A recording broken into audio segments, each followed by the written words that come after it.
Yay! Welcome back to Tuesday.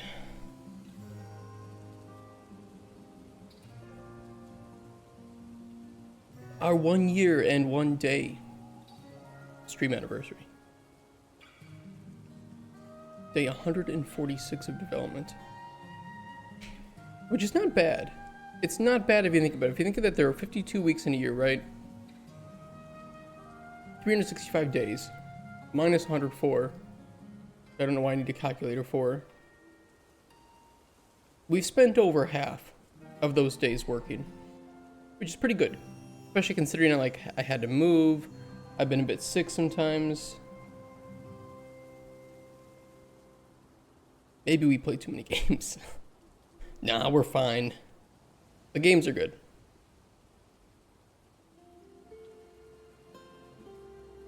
I want to try something today.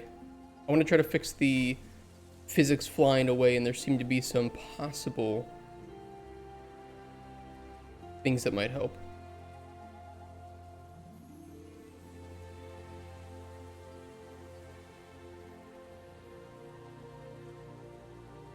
So I'm going to try it. Because I was thinking last night, I was like, I want the physics interaction. I really do. But it's just too ridiculous. It's too buggy, and I don't want physics objects flying away, but I've never messed with any of this stuff before, so you know, this is a good practice, right?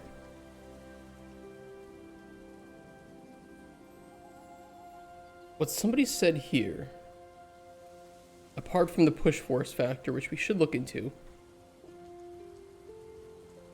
was to enable CCD on the objects, right? Which we have done. But there's also a position solver and velocity solver iteration count on the individual objects. And he said position to 10 and velocity to 2. But apparently lower spec machines may require higher settings to avoid skipping a physics interaction test. So that's doable. And I want to try it.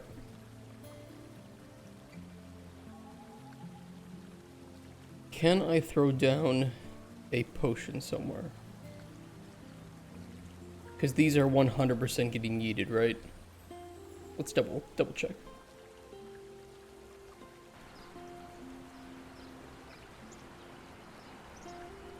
Well, these were a little bit hard to yeet, but you had to...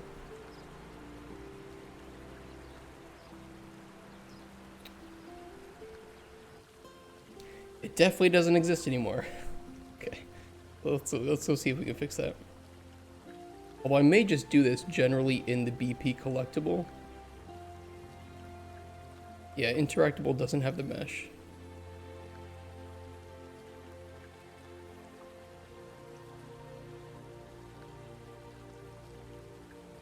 Where's that handle, though?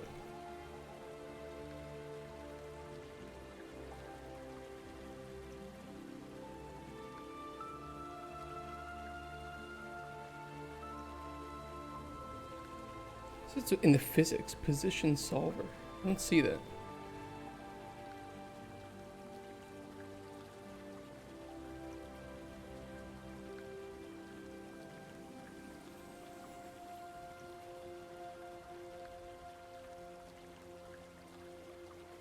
On the physics object.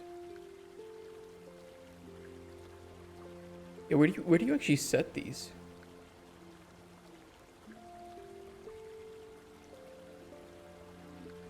UE5 position solver iteration.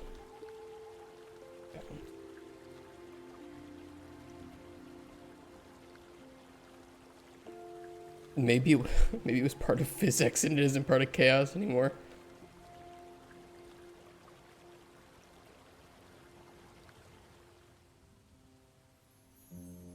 Stabilization threshold. There's a parameter sub-stepping that can be enabled in the project settings engine physics section.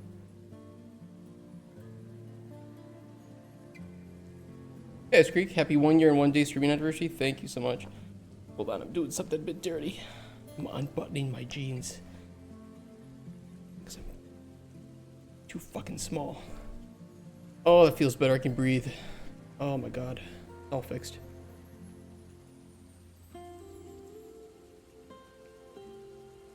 I need to lose weight. I'm a big old fatty. Okay, engine physics. Ooh.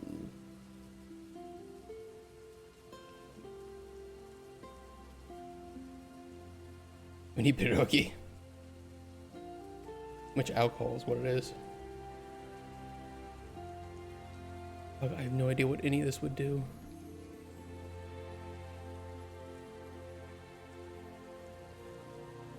Linear velocity coefficient, angular velocity coefficient.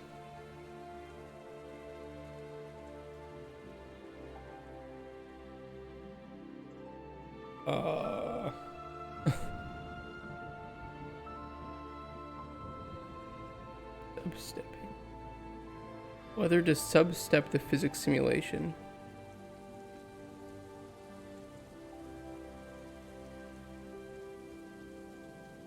I have no idea about any of this. I do see the position and velocity iterations. The guy said he set them to 10 and 2, which is pretty close to what they are. Hey Cuthbert, maybe you know. I want to stop stuff from flying away in physics. But there are like 1 or 2 settings in the physics options. And I don't know which 1 or 2 to mess with. There is like a push force in the player. I don't know if it's in the character movement.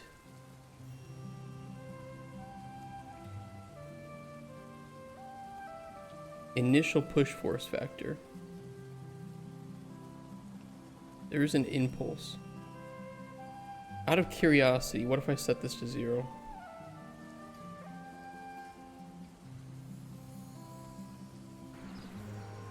Because maybe we don't want to fire an impulse, maybe we just want to let the weight handle it. Oh, we still get yeeting, unfortunately. Never did anything with physics?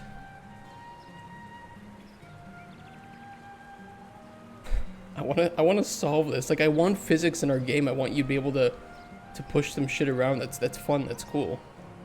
But it just won't work if we yeet every object we run into. And if objects yeet us, you know?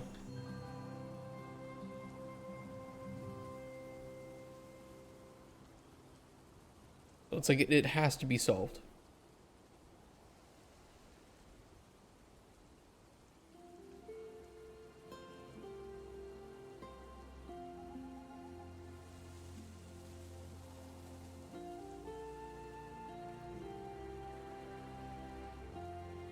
What was the loot table for crates? What did I set that up as?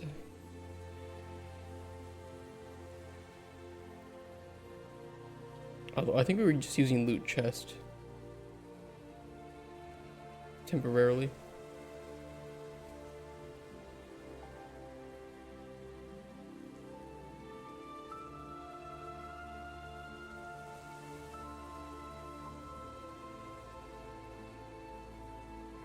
Oop.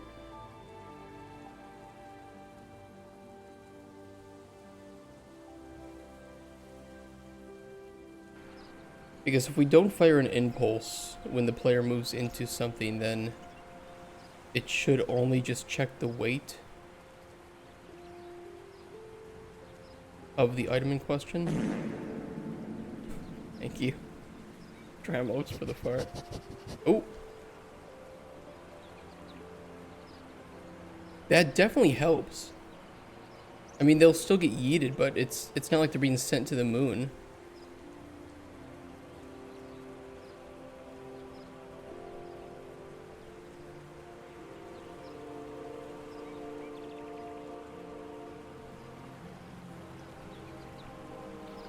They're still kind of getting sent to the moon.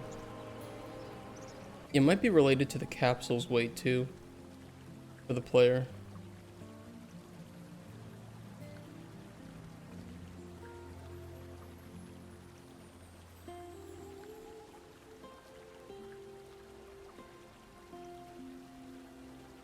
Yeah, just out of curiosity, 10 kilogram person.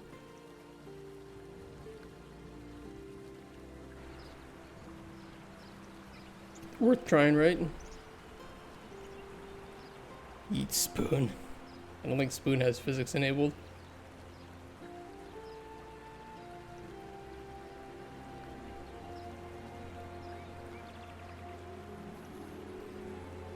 More like the yeet me now.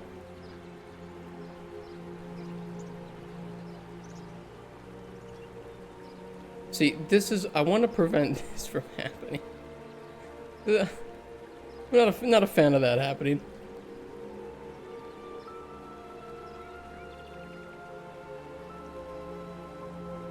Well, I've used a separate collider for the player. I put a square on them.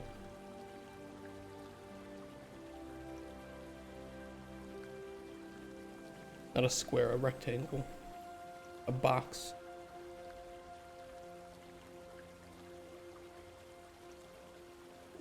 Not working? Think so. I could also disable some of the blocking from...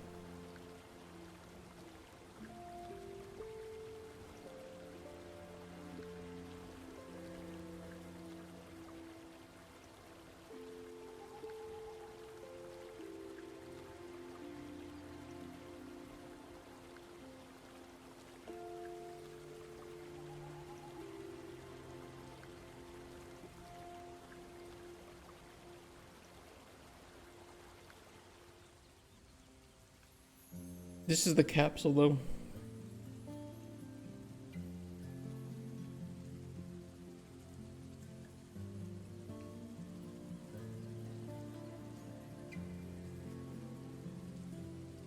Here is the box.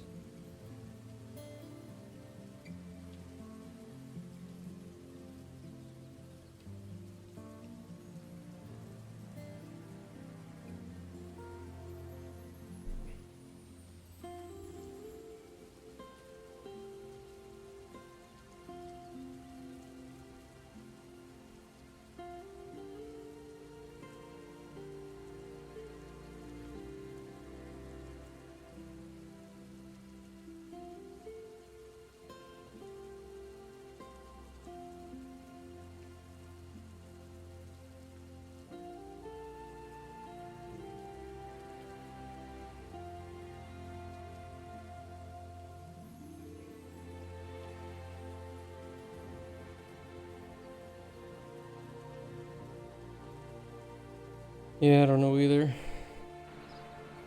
Okay, yeah.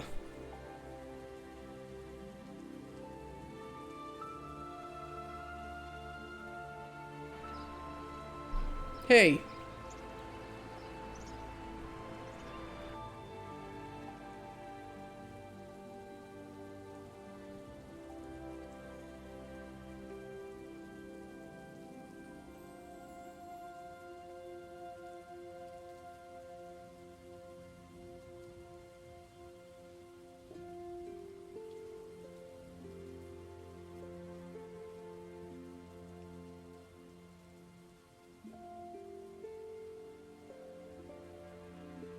What?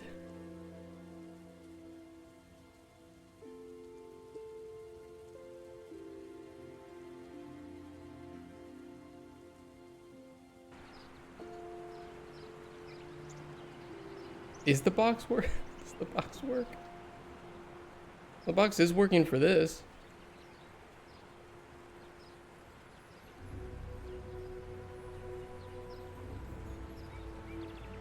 I don't want the yeeting. I'm tired of it yeeting.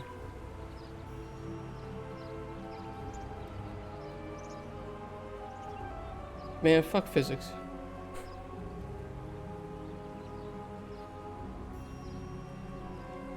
Isaac Newton, more like Isaac Putin.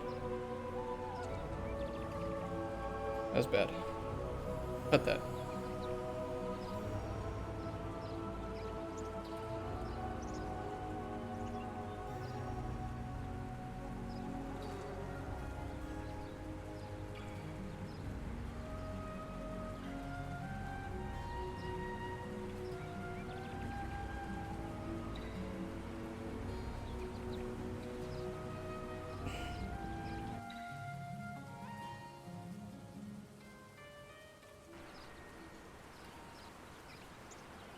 I mean, maybe other parts of the character way too much as well. I don't know.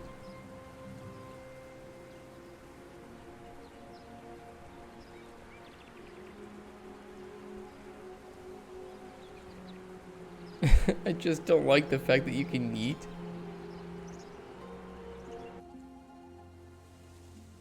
I have a pixel out on my screen. It's annoying. Whatever.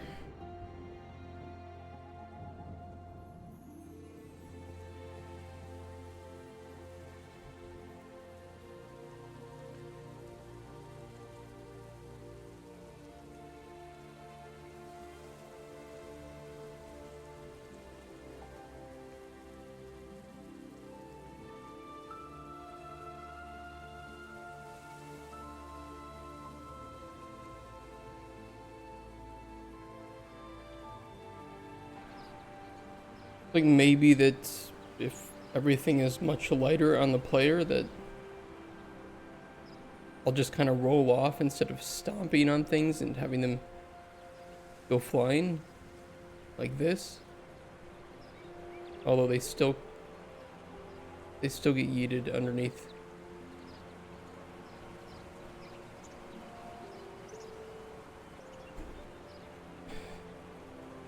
You farts, it enables you to fly. That's one way to traverse.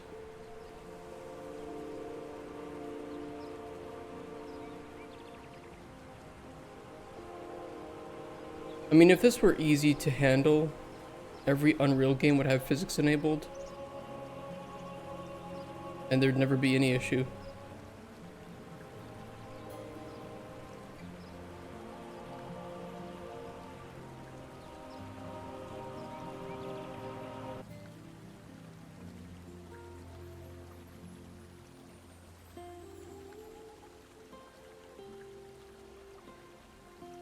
I feel like games like that, though, they have to use some separate collision that's just for objects that have collision enabled or have physics enabled.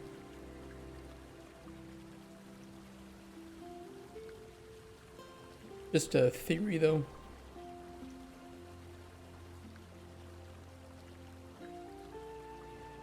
Touch force scaled to mass.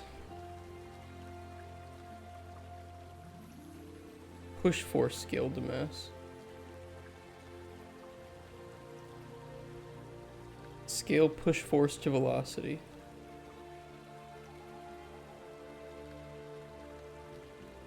Force applied to objects we stand on. None.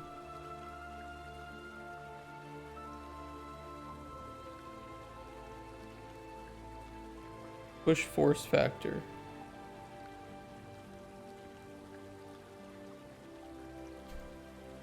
One-tenth of what it is. Z offset for the position the force is applied to.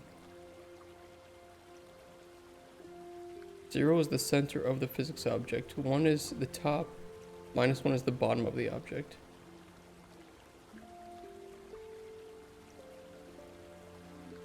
Hey, Bless 3D. Aiden. Can balance the stats of weapons in the player, but the stats are all redundant. What games do it well? What do you mean, Insight? All the stats are redundant on weapons in player?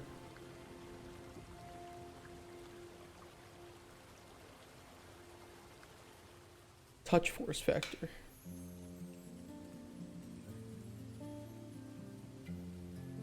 Repulsion force. Force per kilogram applied constantly to all overlapping components.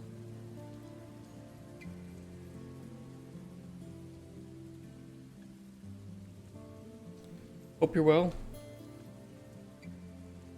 I will hopefully be well.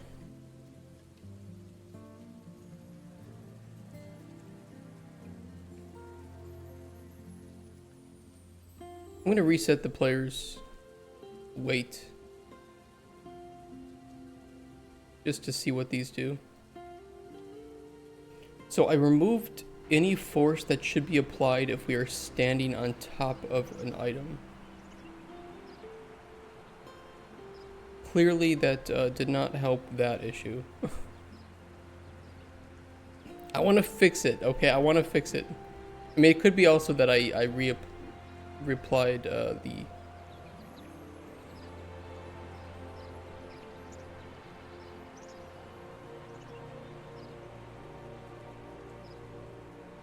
the weight. But I'd like to fix this with the weights that we have.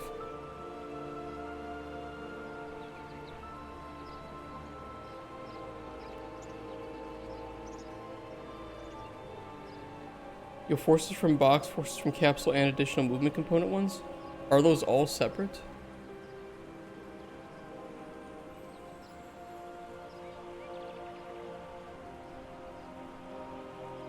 See, at least there's this.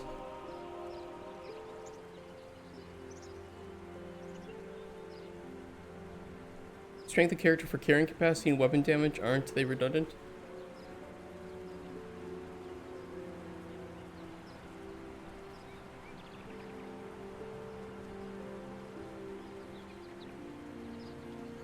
I don't think that's the right word to use here. I mean, you have strength that handles multiple aspects of your character, right?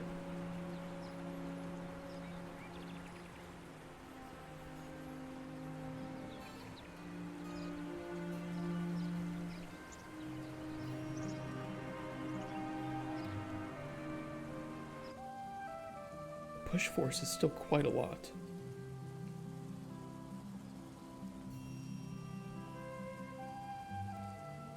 Insight. I guess you have to ask yourself: do you need to drastically change this, or would the player's pre-understanding of how these stats work in other games help them to get better assimilated into your game?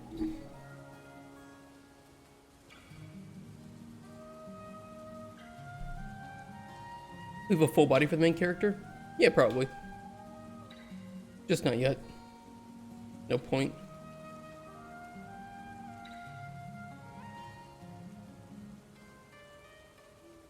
So what if the push force factor is 1/1000th of what it normally is?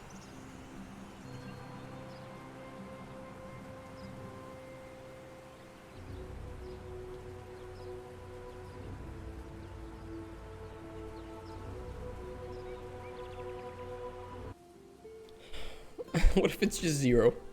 Does it even work? Is this applying to the box?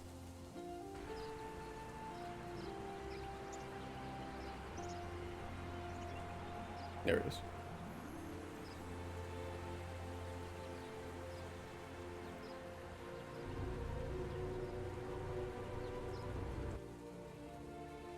I don't think it is.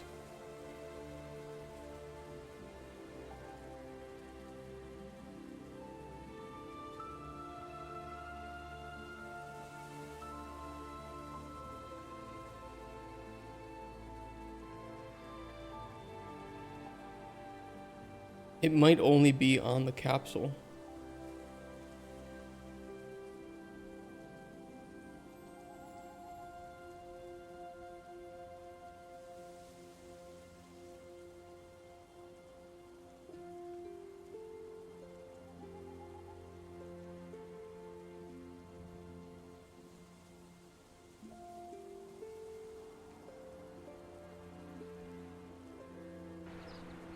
The weapon's weight, material, and effect are the weapon's stats, and the character's speed and strength determine damage.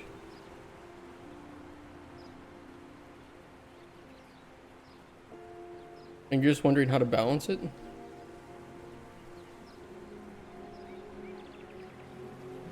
Interesting. So yeah, the physics changes in character component only apply, or the movement component only apply to the base capsule. Very interesting. That's kind of fucked up though, because the capsule kind of sucks for collision.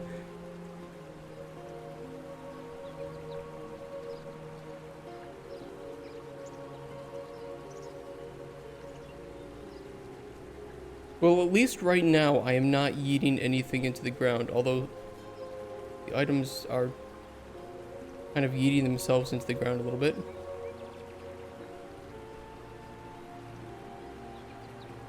I don't know why. Does that mesh just not have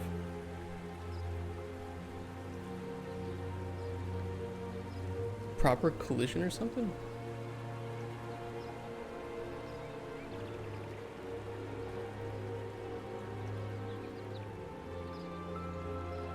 Weird. I can check it.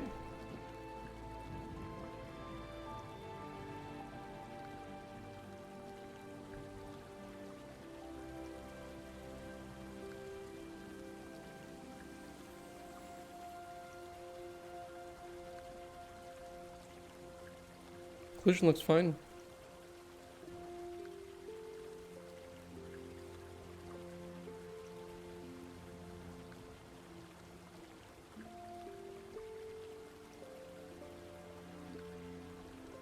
Helps to organize and make it less confusing.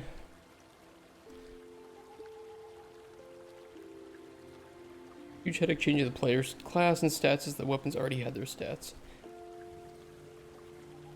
Well, as somebody who has done a lot of balancing,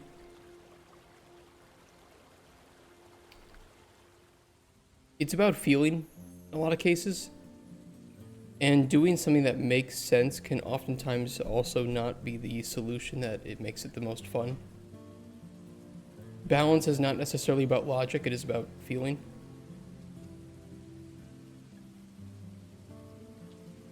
Not always.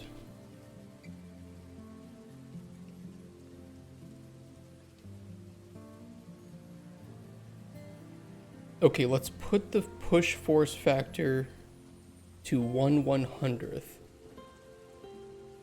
of what it is base.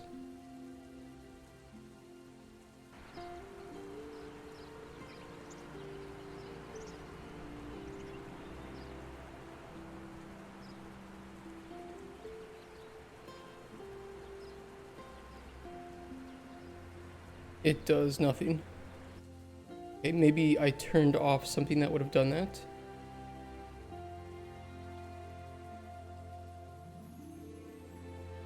I'll reset that.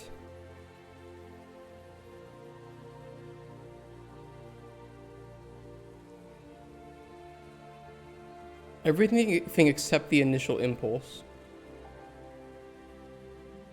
But you might have to do a small initial impulse to wake up the physics object. Yeah, I think you might have to.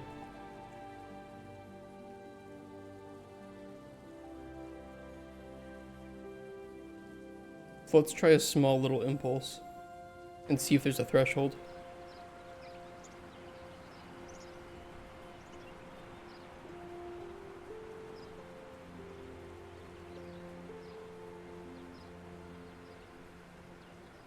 Okay, let me try this. Let me try to bump into something while their physics are still enabled.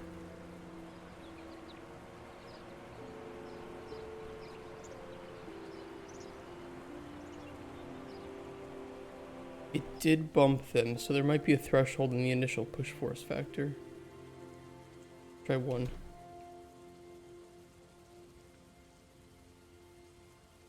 I guess it makes crafting 10 times better since the weapon's armor magic effect is 10 times more creative.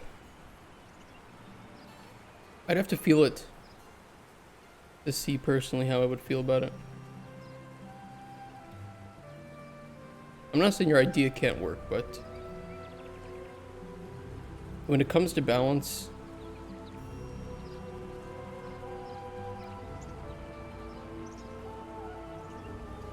logic isn't necessarily the most important thing to have. I don't know why it's spawning in the ground. It's not important at the moment.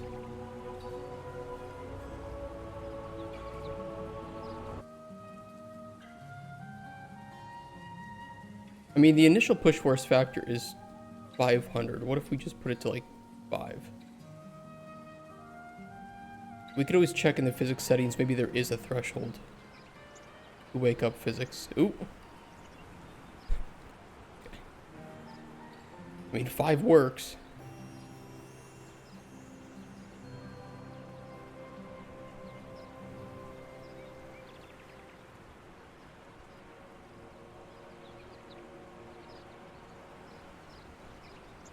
No, it doesn't. Really?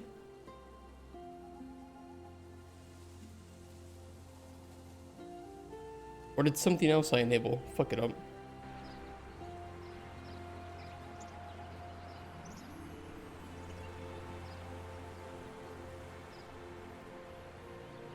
No!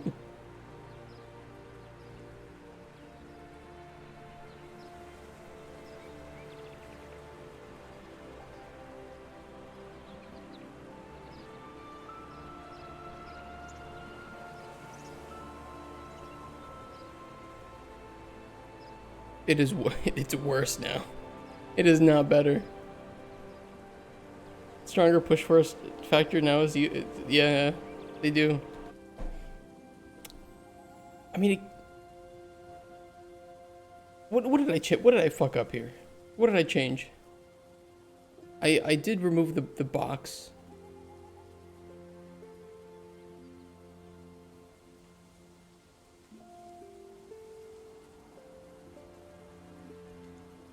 The player's mass is the way that it was.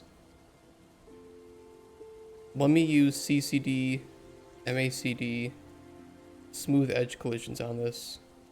And I'll try trace complex on move on the capsule.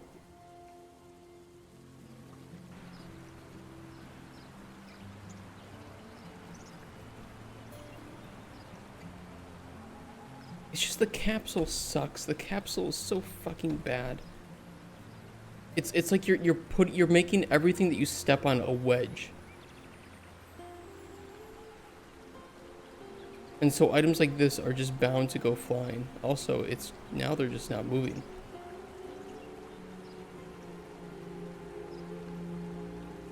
Now it is literally the same bug as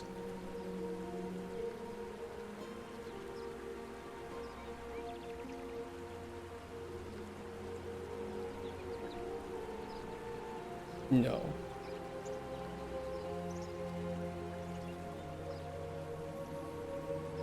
Not exactly. You say it's blueprints. I don't think it's blueprints. Like, these are just stats you'd find on the class. Would you say is the biggest difference in Unity versus Unreal? Price. And features. I'd ever think a capsule's a good idea. I don't know. I mean, they get it to work.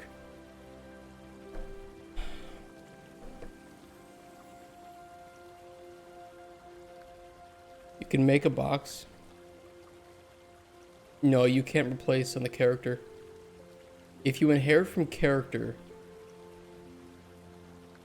which is probably the most stable way to get certain features in your main character's pawn, it has the capsule component on it by default.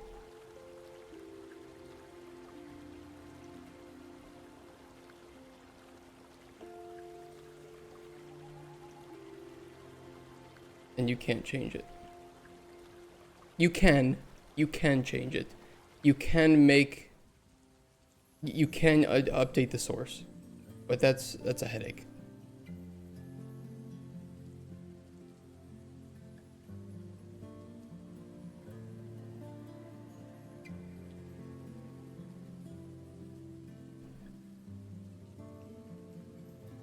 UE5 character movement component. Bind to capsule only. How to replace the capsule component? It's called modify the source.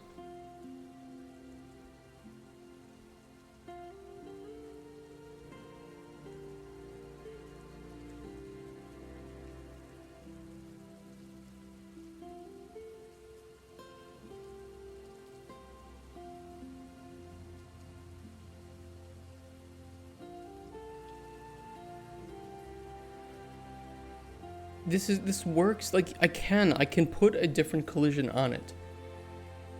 The issue is that the character movement component seems to only apply to the capsule component.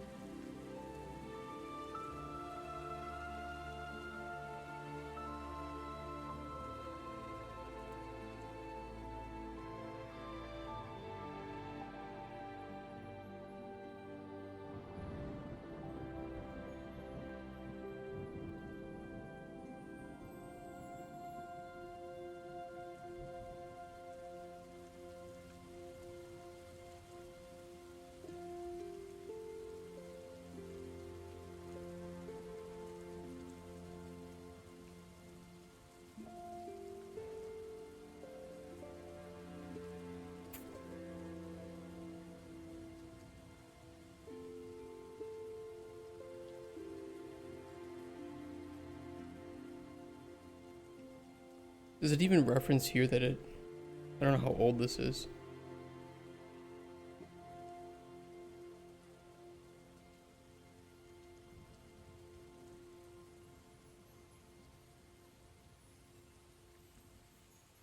They just assume that you want to use capsule because of course Epic does.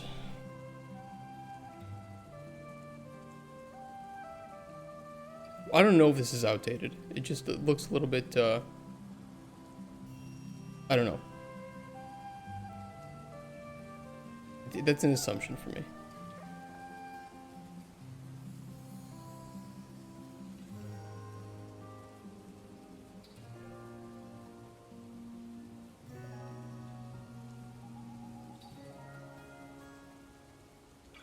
I mean, look, if they use the capsule component and other games that use capsule component solve this problem, I just need to know how they solve it.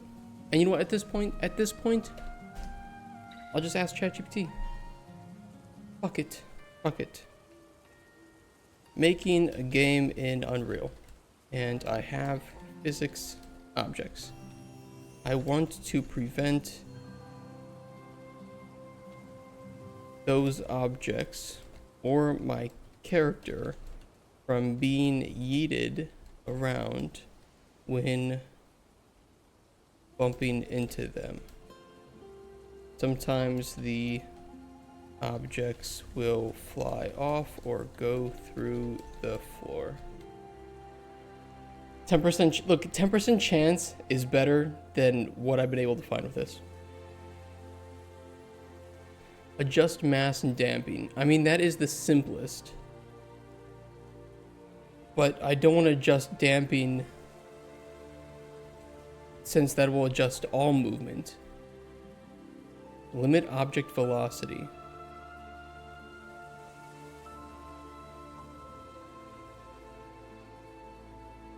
Objects don't have that. Do they? In the meshes?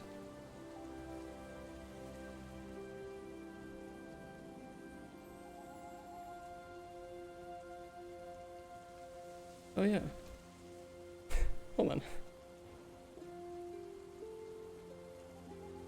I don't know if that'll prevent the yeeting though. Because there could still just be one tick where, you know, before it updates that and checks for that. Where am I looking? Where's my physics? Okay, advanced. Inertia conditioning. Mass scale, max angular velocity.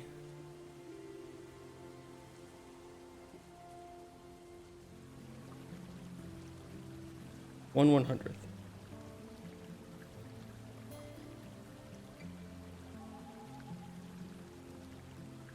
Override solver async delta time?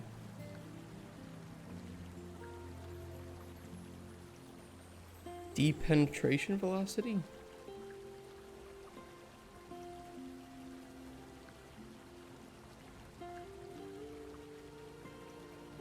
If something like max acceleration, I don't know.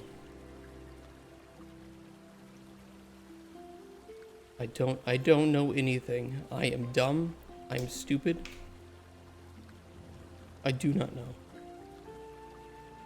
I give up on everything related to physics. Stabilization threshold multiplier. A higher number will cause more aggressive stabilization at the risk of loss of momentum at low speeds. Now, see, Dramok's PhysX would actually be better in some cases than Chaos. I don't think Chaos is the worst thing, but you know, it's a little bit annoying. Hey, Chad. Chad. Hello, Kings. Hey, King, lend me some money. Let me try this.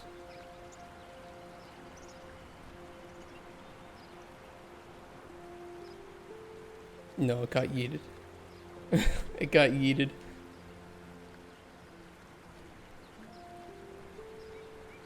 I don't know how I can make a play rate curve for animations in the animation itself. A play rate curve?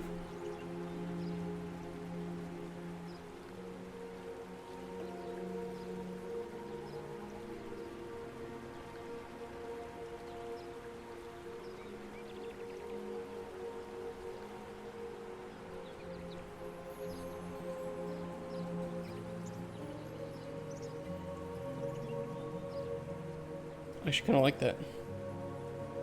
It's really stupid, but I like it.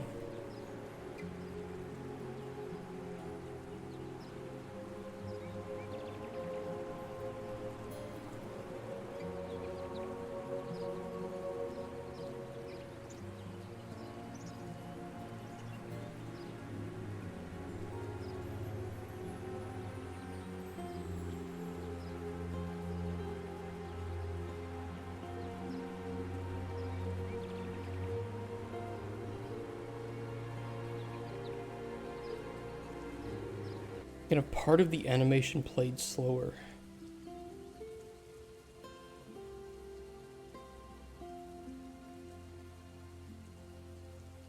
I mean, couldn't you do you want just the animation played slower, or do you want to have like slow-mo, like time dilation?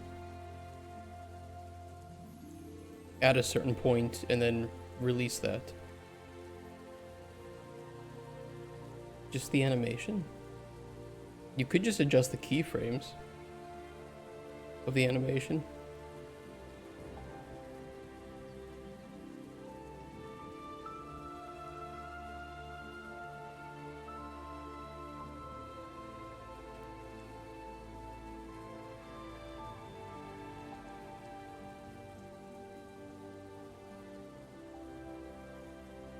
Like at this point, all of the physics things are back to the way they were.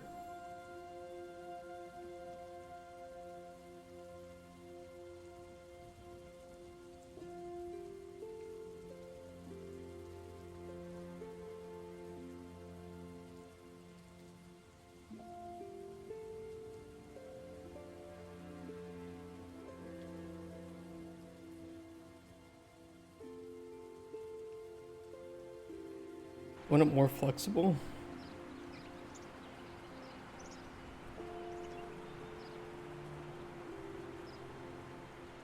Is it possible to do something with the animation blueprint? I see this, it's still yeeting. Doesn't solve the problem.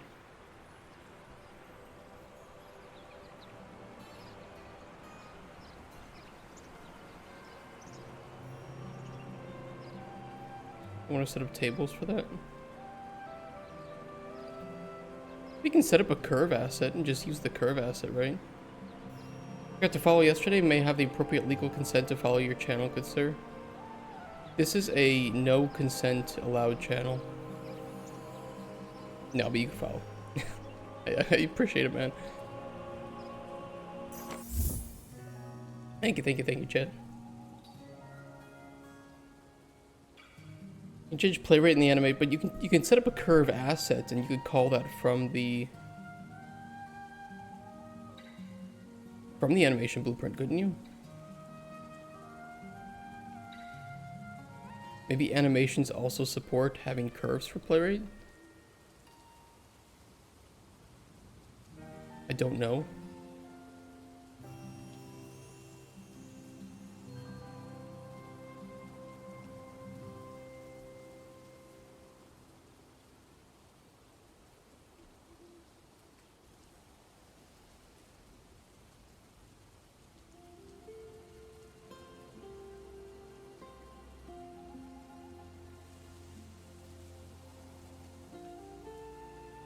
I have to use, again, different curves for different animations to store them. Do you want to adjust all animations with the same curve?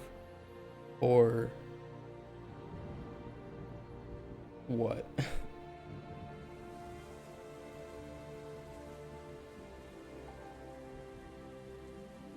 Different curves, different animations.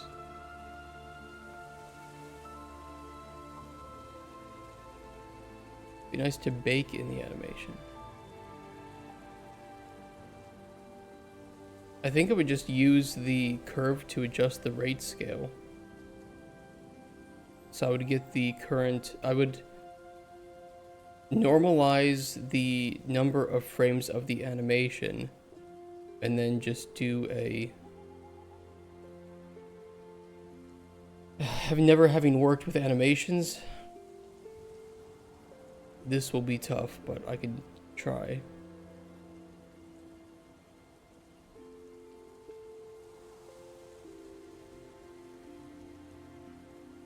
It will all be new for me.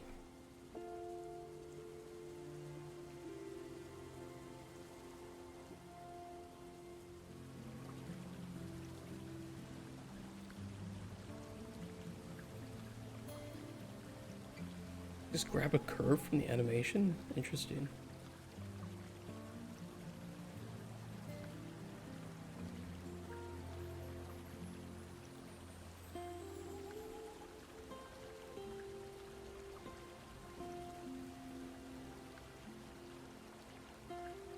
Can I adjust play rate? I can get play rate.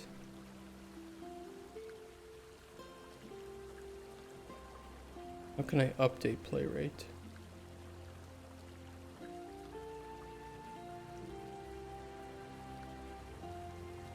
I do that in the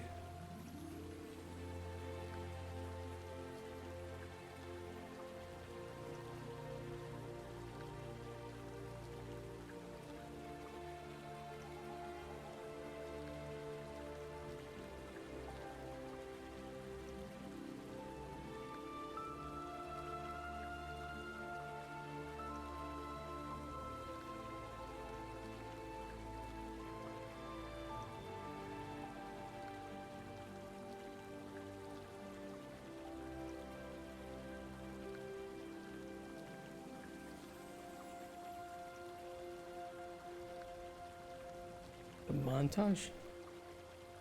The thing is, you're asking the absolute wrong person. Or this. You play rate. We can grab the play rate, but I need to update the play rate. What is a montage?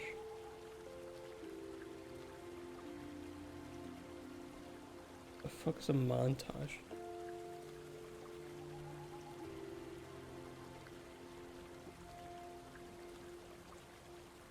Ooh.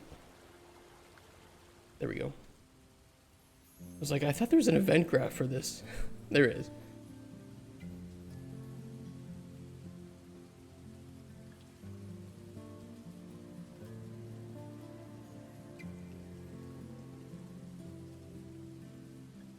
Can we detect if we're walking? So we only want to do it, let's just say, for walking.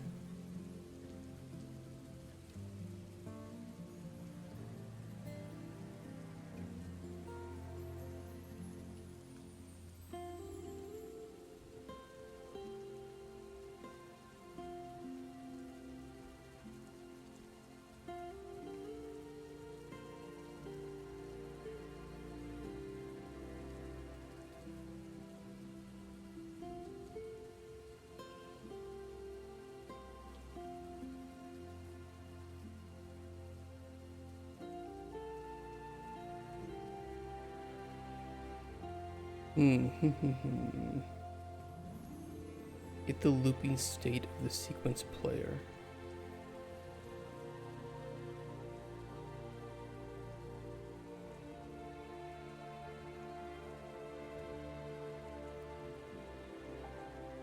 Like, we could always just check, is the player walking? And easily run a curve based on that.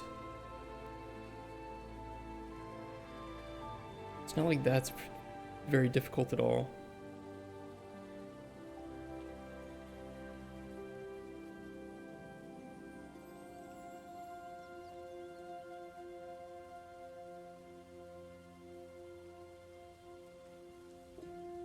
Sequence players.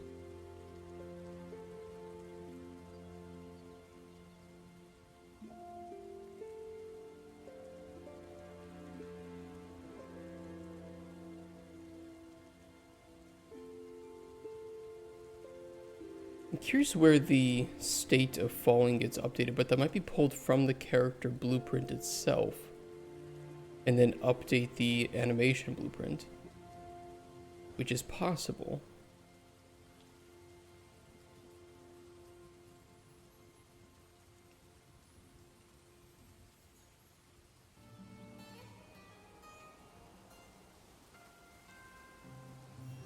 Where's this? In here? No, I moved him somewhere. Where did I move him?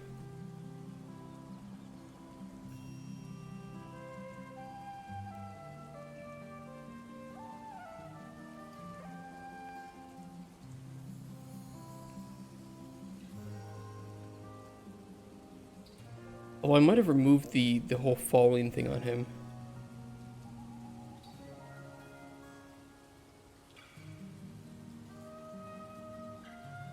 Action had occurred in the animation montage and assign it. Can you add a curve? If you can, if you can add a curve to that, you should be able to grab the curve, and then you can just on the event graph with update animation, just I don't know, see if there's a montage playing. Is any montage playing? That for a quick check. Montage is active, and you can grab the montage.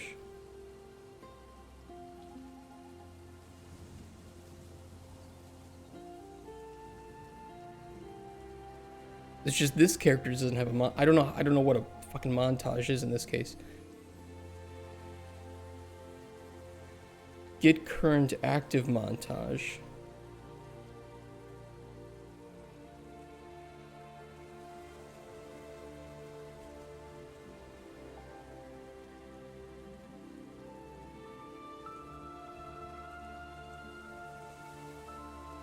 But him walking is not a montage. You know, this like walking. What kind of asset is this? It's a sequence?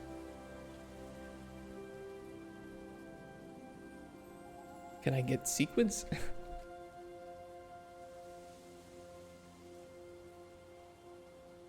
It's an asset? I hope so. Get sequence. What is this sequence play? I mean, is this...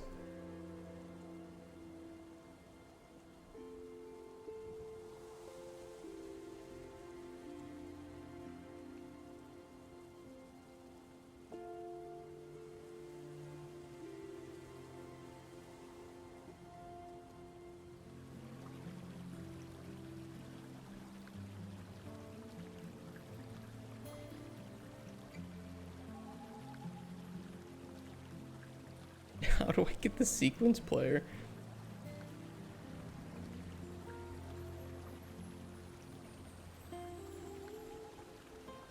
Get the current sequence of the sequence player. How do I find the sequence player? Convert to sequence player node.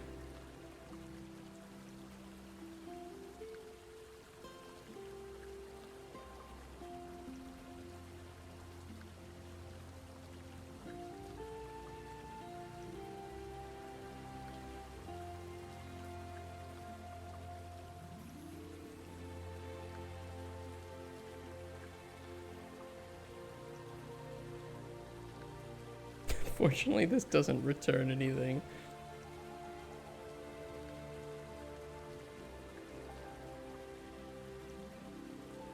Animation data, anim to play. Yeah, I was wondering if you could put it on an animation blueprint. I'm sure you can put it on an animation blueprint. I feel like it feels like that would be the easiest thing to do, is to run it through that, but maybe running it through the player would work.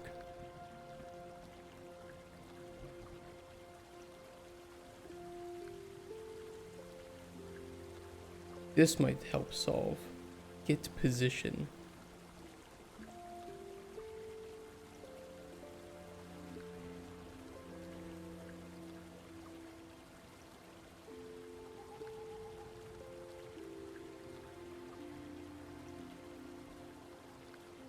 No, you've got me intrigued. Now that's what this whole stream is just going to be, solving this.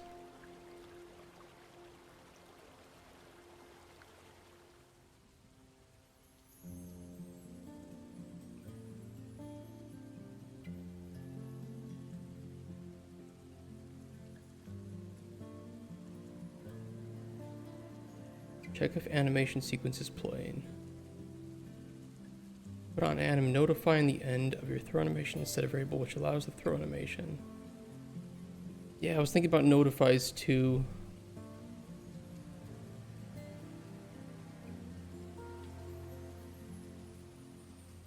This is old, 2015.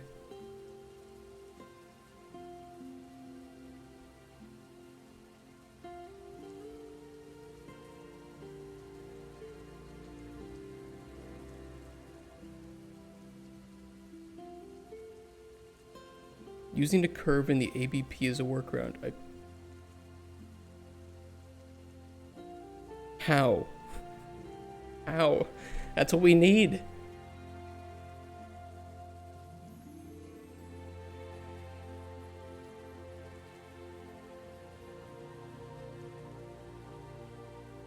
If I can get to the sequence, I can normalize the frames, and then I can lerp that. I can set that to a curve.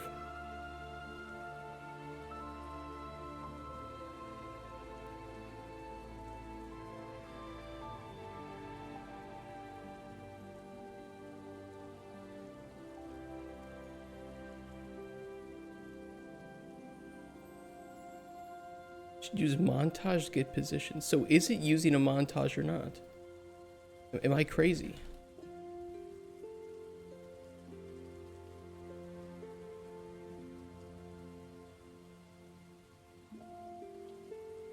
I must be right.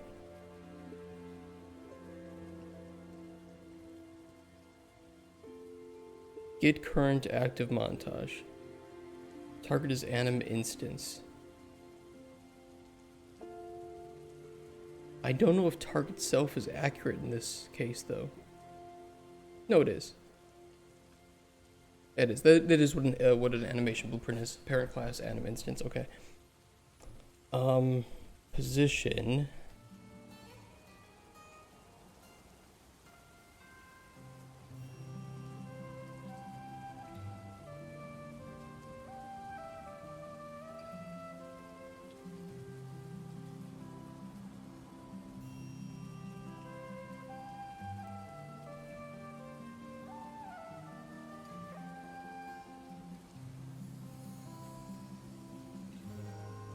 I'm curious.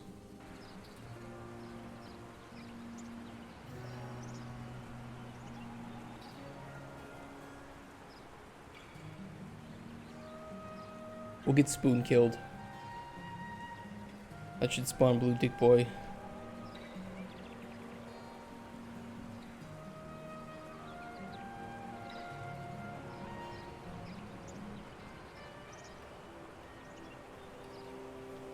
Godspeed, my boy. I don't know if this will work.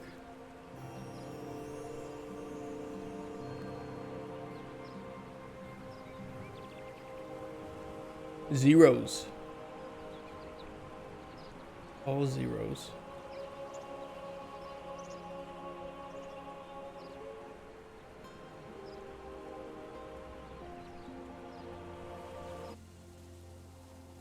Tis all zeros.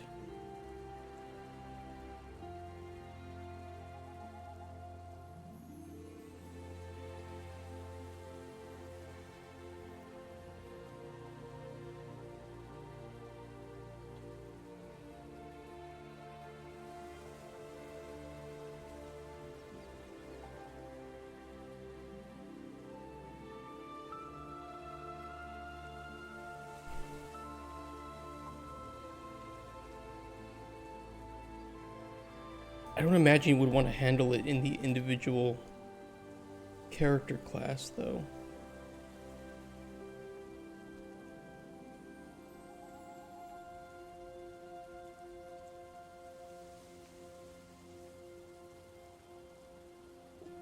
I just don't think that this character uses montages.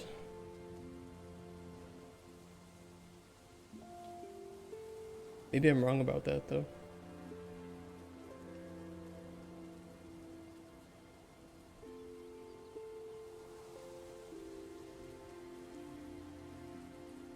Funny. Oh, see, now that's hot. Look at that. Look at him go. Cinema.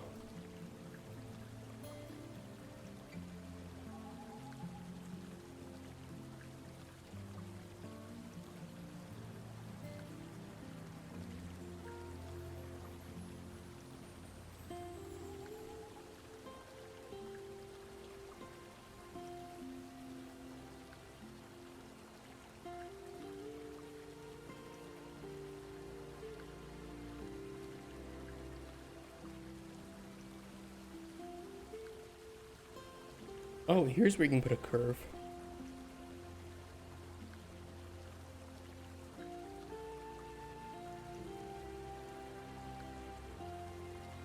Does this work though? Is this like an actual curve asset?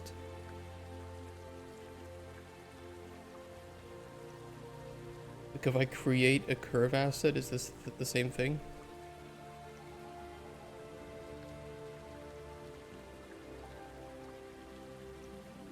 I assume it's just a float curve.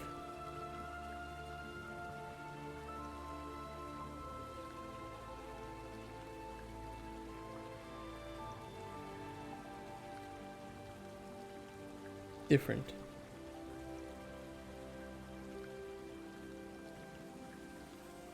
How do I adjust this?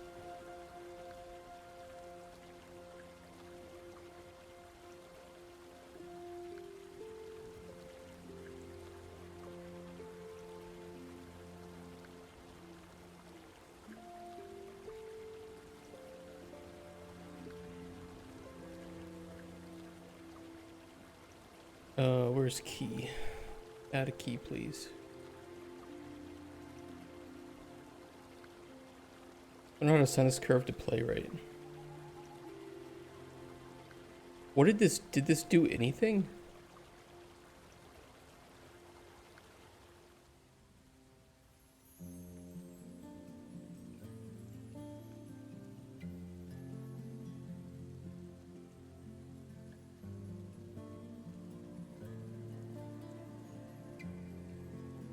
Not if it's not assigned to anything. Fair enough.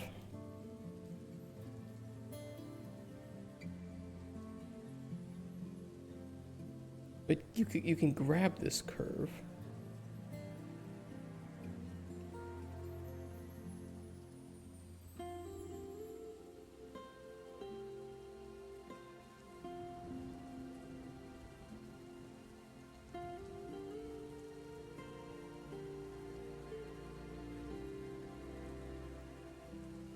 An animation sequence.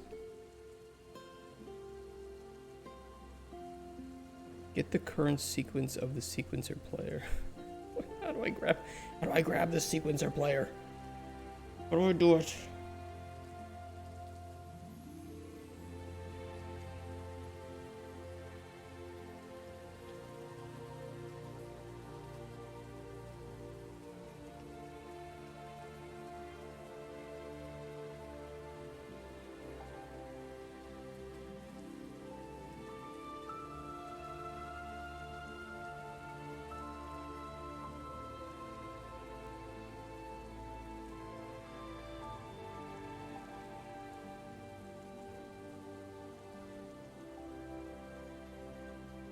Movement component? I don't think it's part of the movement component, right?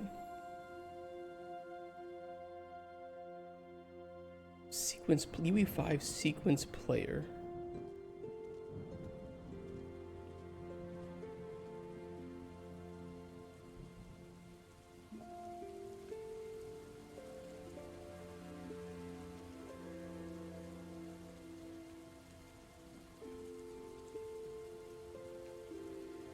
But is that the right thing? Is get sequence for animation?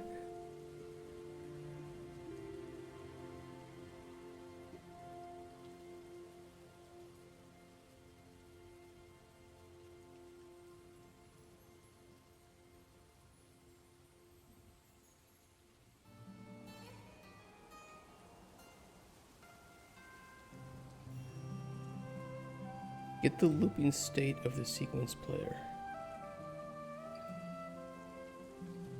It's probably like right here too. It's probably really obvious. And some animators like, oh yeah, you just do this and it's just right there. Fucking idiot.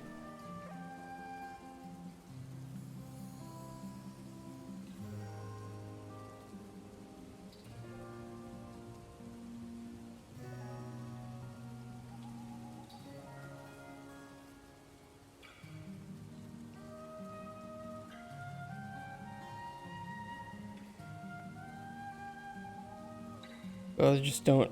You're just not you that's an idiot. Yeah, dude. Anything with art or animation is just like, doy. I'll do.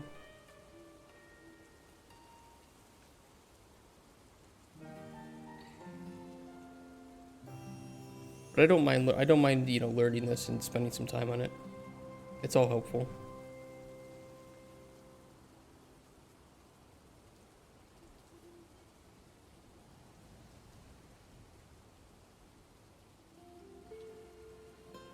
Yeah, exactly. The more you know, you're right.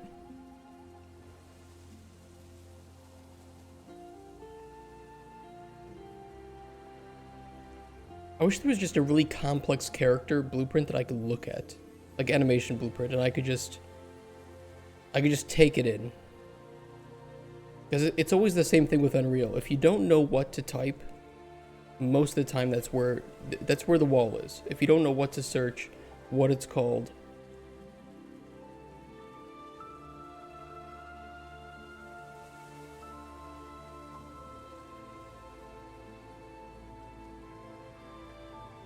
We can put a curve, we can assign a curve.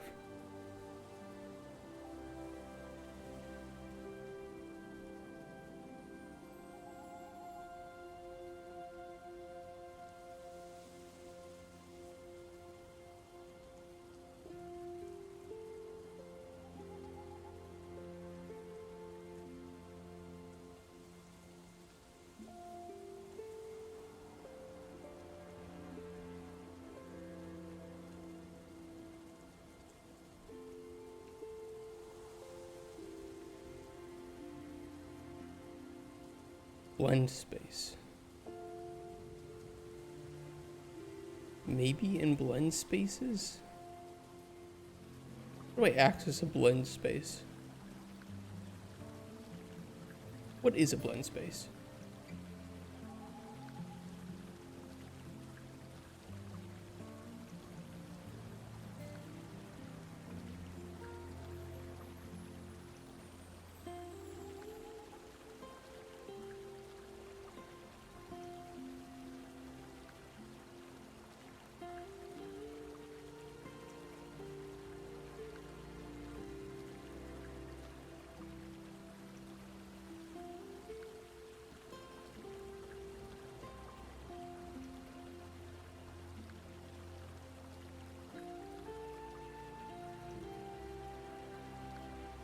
I mean, that has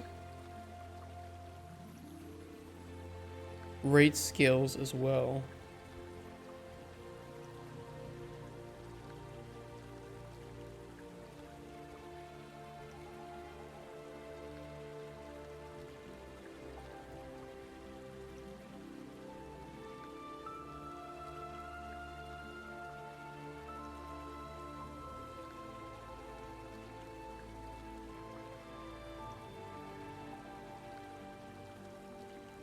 But I feel like that would be part of the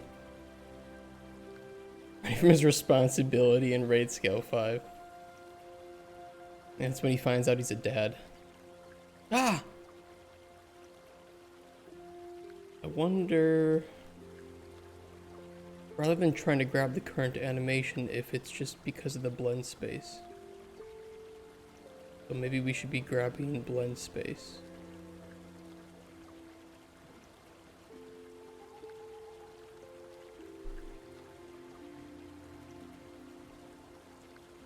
Git loop. Blend space player. How do I grab the blend space? How? How do I do it?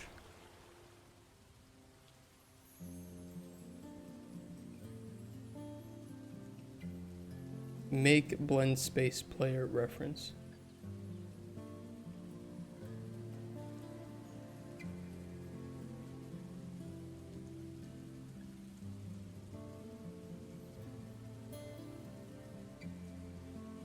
Like, it's like, where is that stored? How do you grab that information?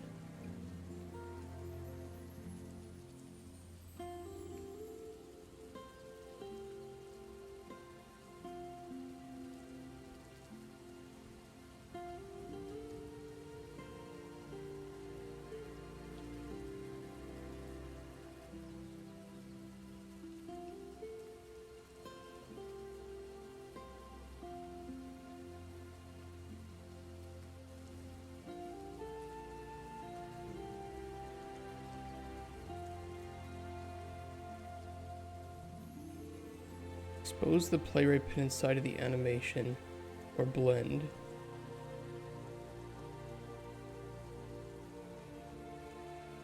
Get curve value.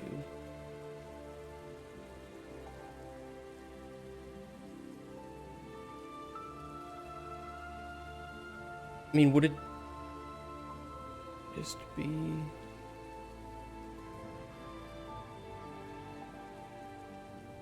as simple as that?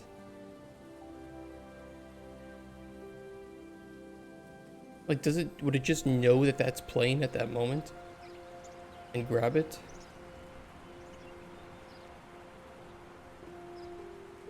Like, it can't be that simple, right? It's just grabbing the curve value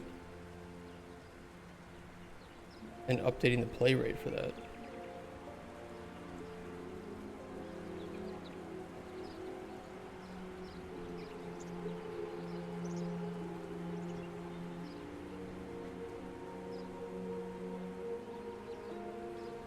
Can't be.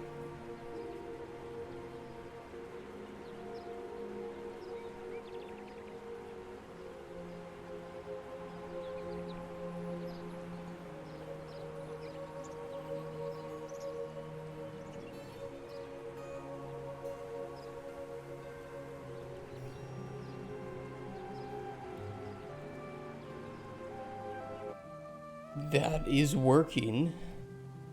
He was just running and I was adjusting it. I added that curve to the walk, which is why it wasn't going up as high as it could be. But it was grabbing it. Because this does go high, but it's only when he's walking and he was running before, so that's whatever, that's fine.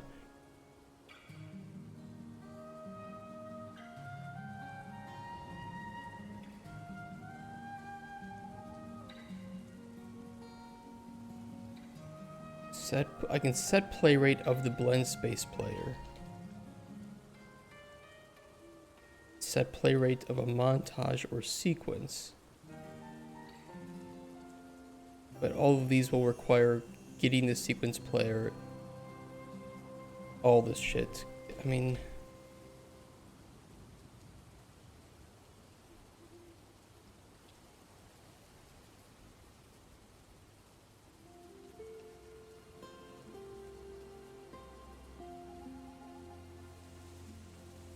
I can grab a reference to self.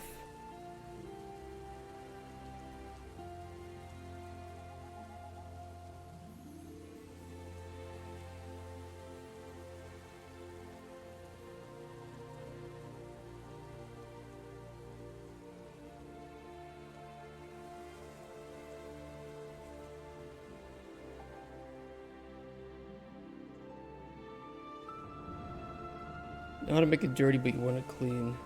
I just don't know how to grab. Like, I could easily. I have the curve. I have the nodes for adjusting play rate. But how do I target the sequence or blend space play? Like, where do I grab these from? Where are these stored, if not in the animation blueprint? Are they stored in the instance of the character?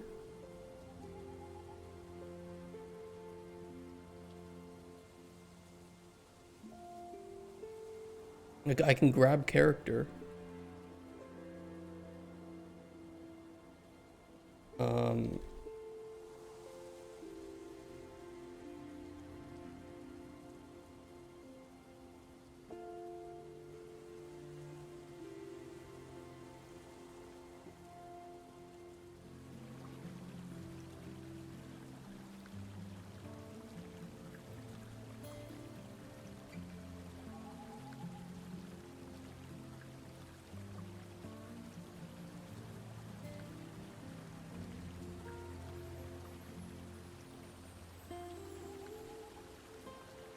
Like, where do I grab it from?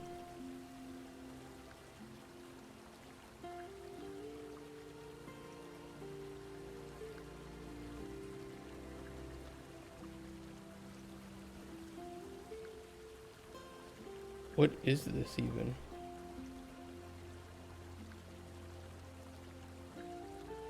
Sequence player reference type.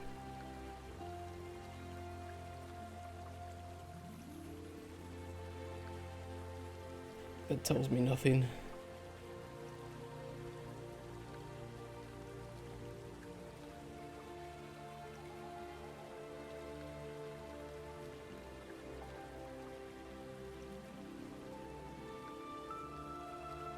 Like, I can get a sequence player context from an animation node context.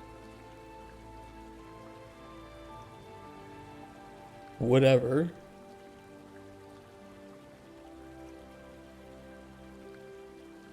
Set the sequence of the sequence player. And I can set the animation sequence, but what? Where do you... Where is the animation sequence? Where's the sequence player? You'd think it would be in the animation blueprint that handles all the animations. And this gets assigned in the character blueprint. Animation class. ABP.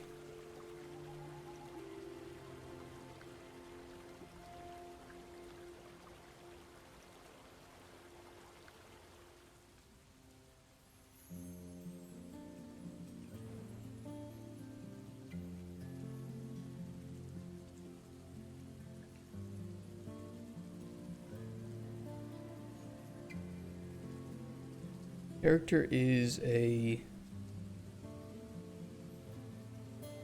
that is just a character cast to NPC base out of curiosity.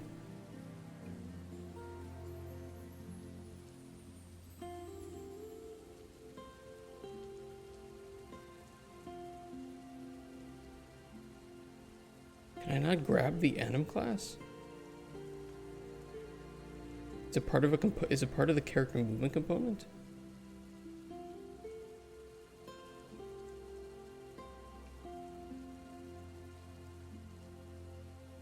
Like, it's part of character. Do all characters have animation, or is it only because of the movement component?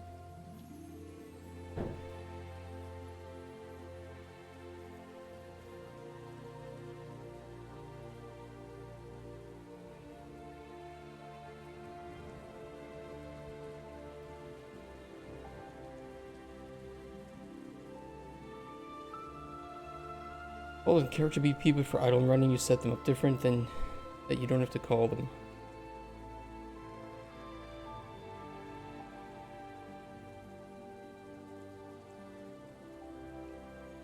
But if you can assign curves to animation sequences, which you can, and we can grab the values of those curves at any point, we should then be able to set the play rate through giant question marks.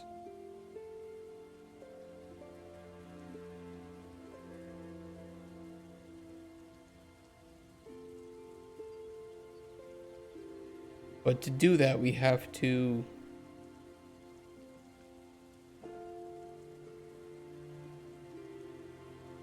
determine which animation is playing. Turn value to play rate. Well, I don't know how to update the play rate when I don't know what the blend space player and sequence player are. Unless specifically in walk run I could grab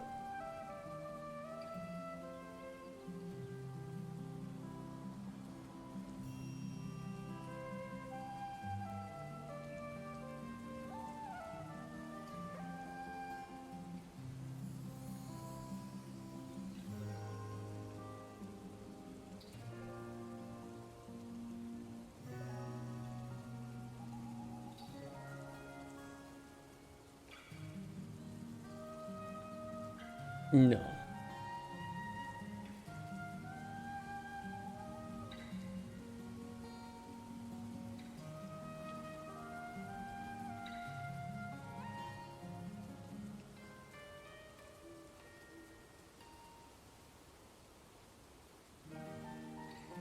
I guess you would call... No, because update... You could put functions on update for different states, but I think that updating play rate would be a...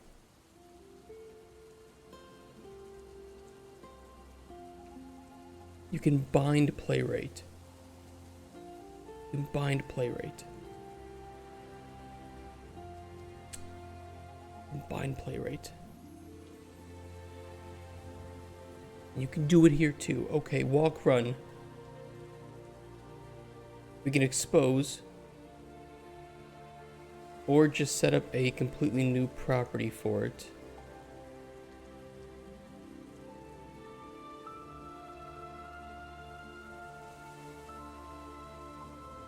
Walk run play rate.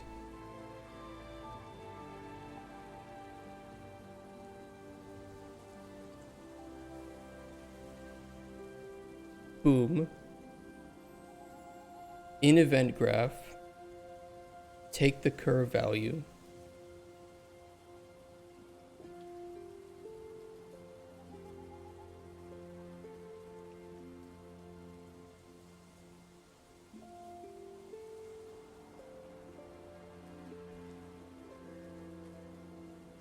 This will go down to 0. I need to just update this, because obviously that curve is going to be a little bit fucked up if I'm updating the play rate of the walk run to 0. So we'll start at 1. We'll jump down to like 0.5 or something.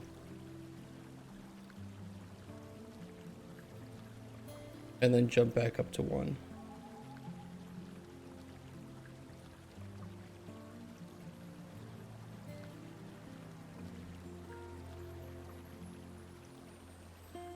And this should work.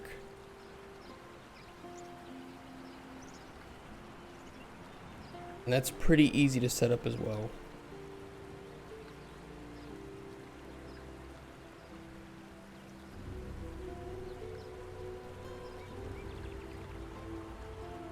So it will be constantly updating that float value, but the only time it should matter is when walk run is actually being called. And what this should do right now is it will slow him down to about half, and then back up to 1, and then back down to half while he's walk running.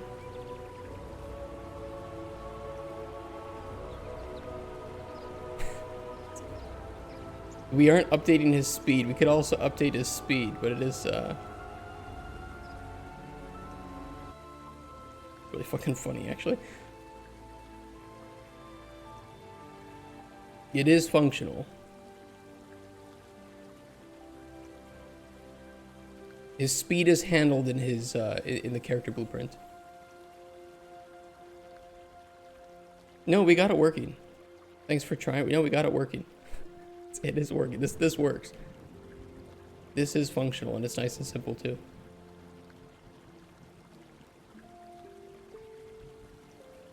I love that. You have to go for a call right as I get it working. That's fucking funny. He'll be back. We'll tell him what happened.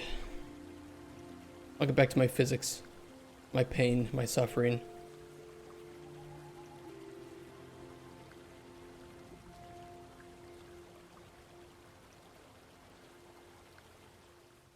CCD. Substepping. Async substepping.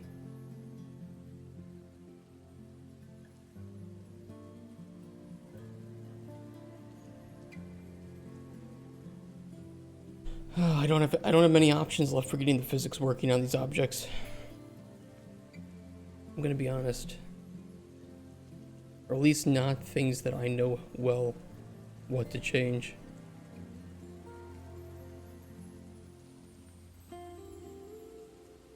Where's the substepping? Where was that?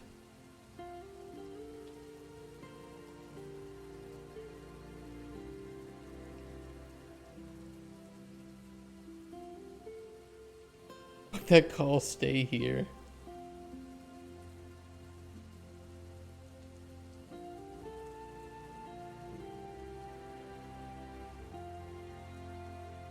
It's like, you know, there are cases where even updating the... If I just increase the mass of everything to make it assume that, okay, you know, we can't eat objects because they just weigh too much now, it still doesn't really solve the underlying issue.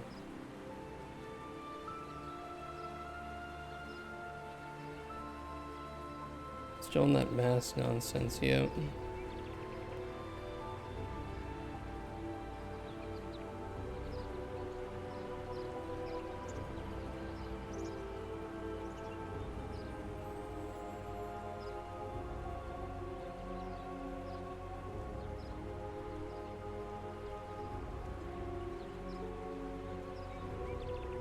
You know, to some extent, I fixed things falling through the floor.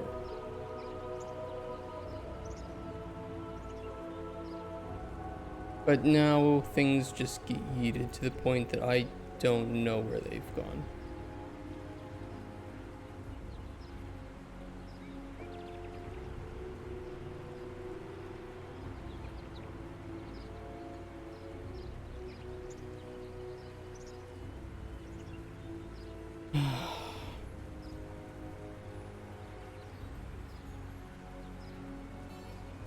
Make a new item. I don't think making a new item is gonna solve. This is something that's core to the physics of the player.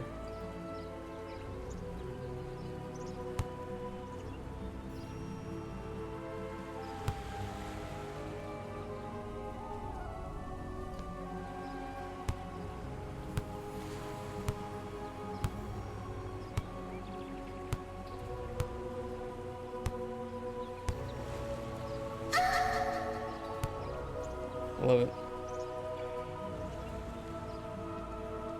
Spawning beach balls doing the crate.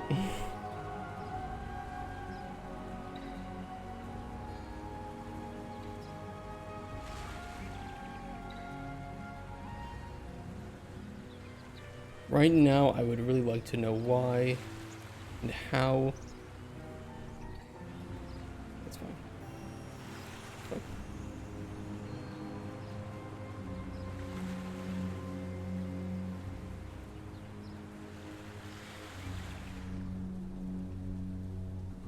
It is fixable. I just don't know if it's worth fixing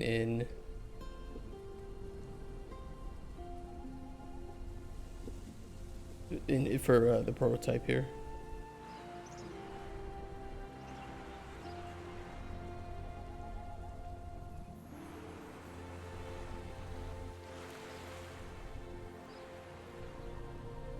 I don't even know where that object went.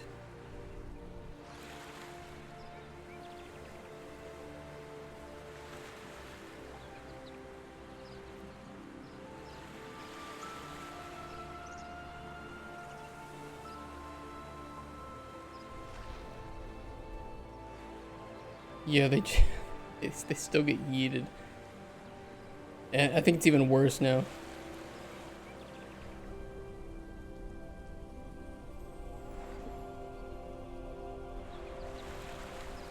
Oh. It's a bit of a, yeah.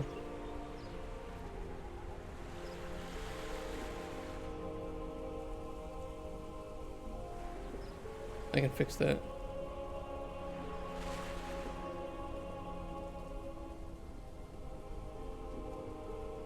It's a fluid flux issue. Are you surprised?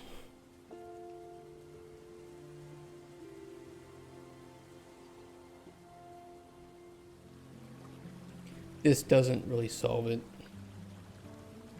How many fluid flux issues have I had more than I've had it just work?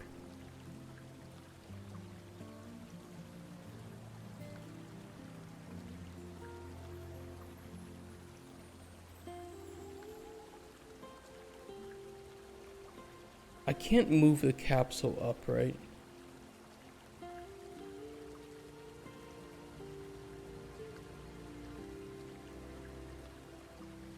I mean, this isn't gonna help. Like, it just isn't helping. It isn't fixing the underlying issue where I can have things get pushed away with this box. And it's fine. Except that none of these settings, where are they? These settings get applied to the box.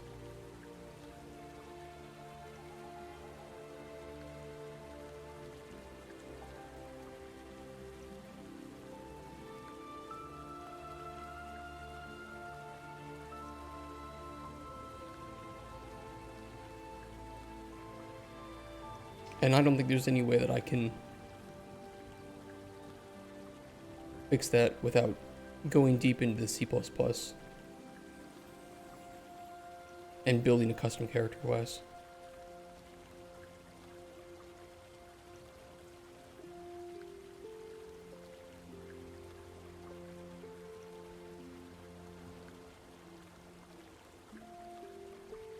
Knee deep in some C. Ah.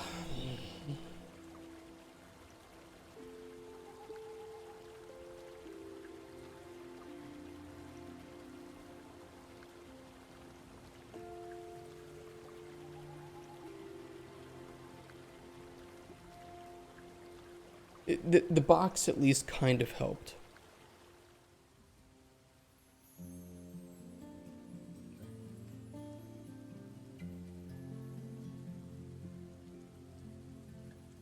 I think we could remove the standing downward force scale,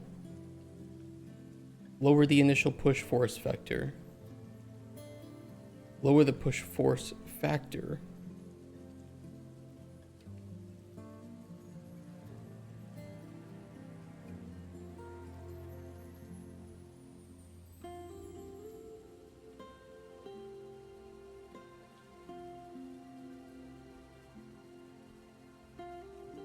turn off force scaling to velocity.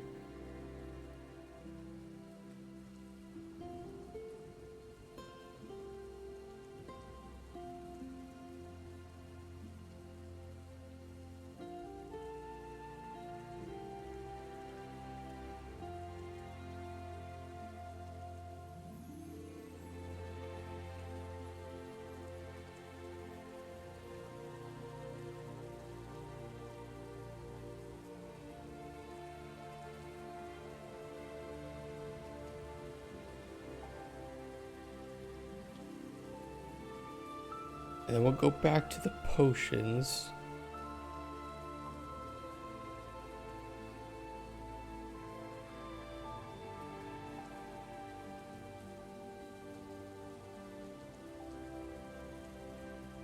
Inertia tensor scale.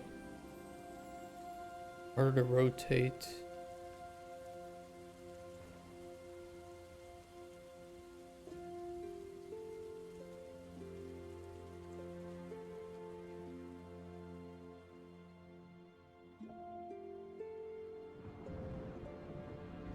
I could still lower the maximum angular velocity.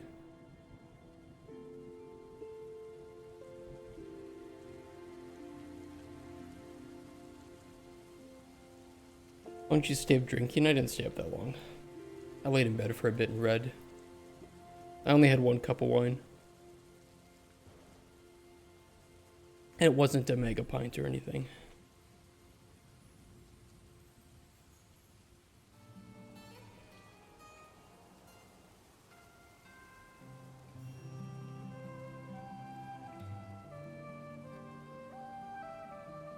we'll just put it back to this and, I don't know, live with the consequences.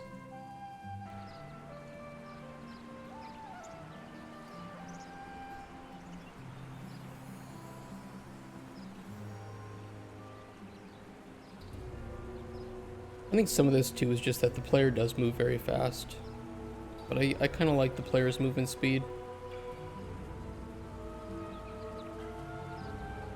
Maybe I'm crazy like that, I don't know. I could lower the player.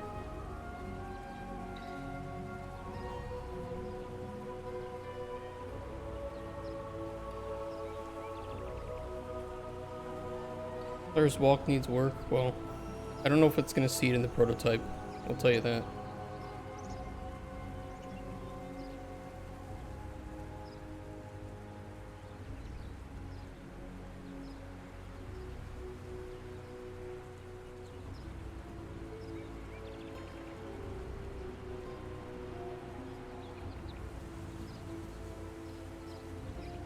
The other option for now is to keep physics enabled.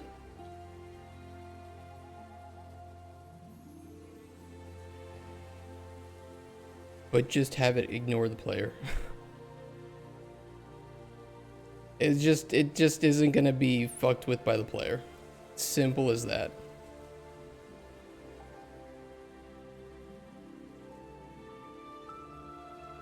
Gonna go, take care, man.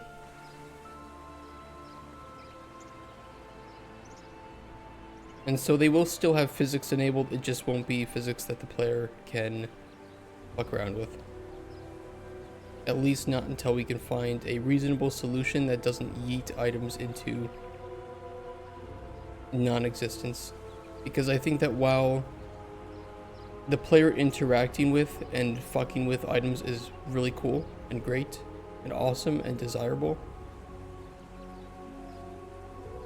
I don't want it to be a point of frustration. And right now it is a point of frustration.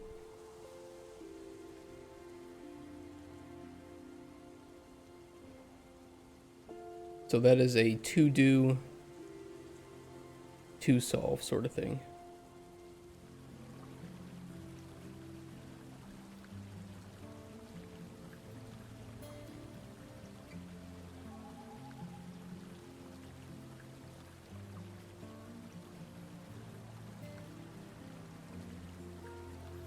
So I'll turn it off for junk as well. And we'll just...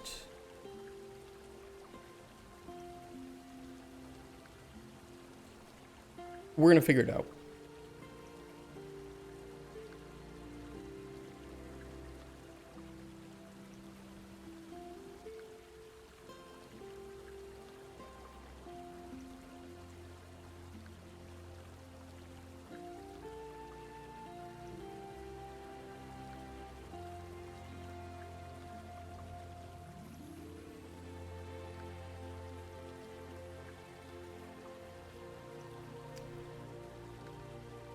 Collectible junk. Oh, I think it's because on children, on each of the child junk items, I was specifically updating the whether or not they should be movable by the player. Default no. I will keep it at default off.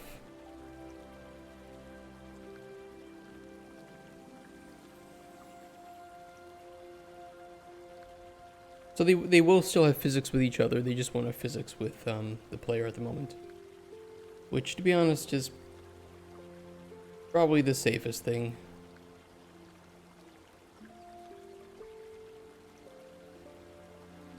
Sorry, we didn't waste too much time on worrying about this. It is a known unknown, as we would say. We know that we have to solve it, we don't know how to solve it. But that does mean that we can a little bit more accurately plan or time that we do need to solve that. And we know that we should look for hiring or spend or give a programmer some time to investigate and own the physics as a feature.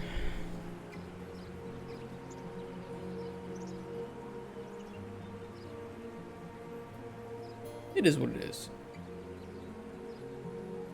It's a little saddening.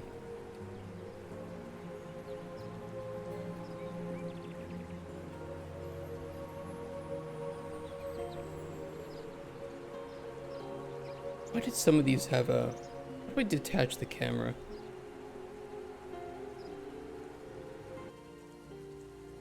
I'll play in viewport. There's some like weird stuff going on with the potions when they're on their side.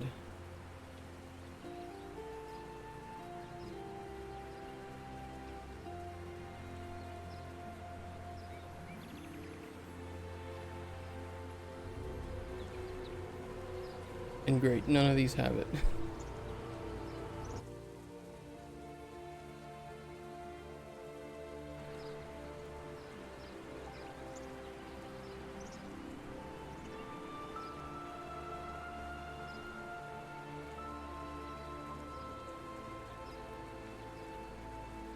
You know what it might be? It might be the rocks. I think that it could be those penetrating through. Let me see.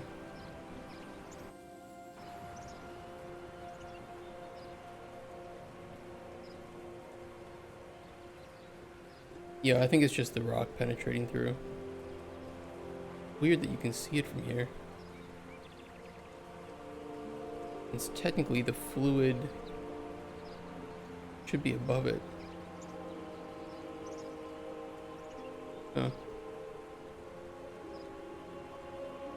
Well, not a big deal. What I more want to know is why this sometimes happens. It's not even sometimes, it happens a lot.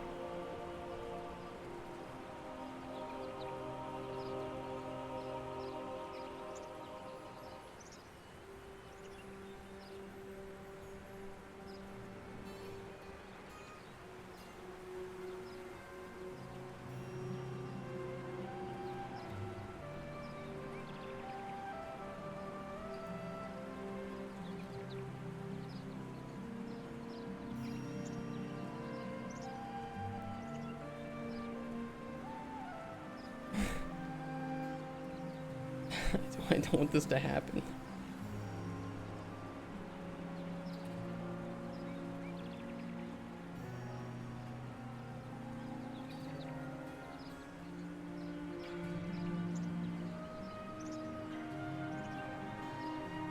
It feels way too easy for that to occur.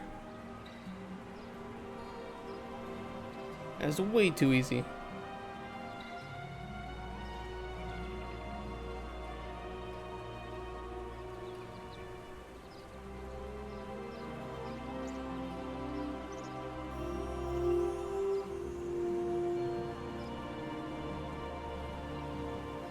It's kind of fun, but it's also really annoying.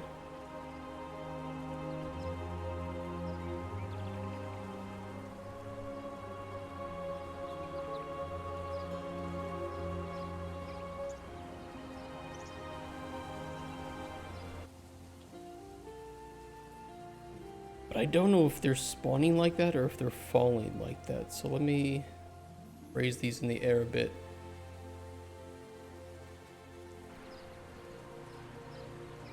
If they're spawning like that, we can fix it.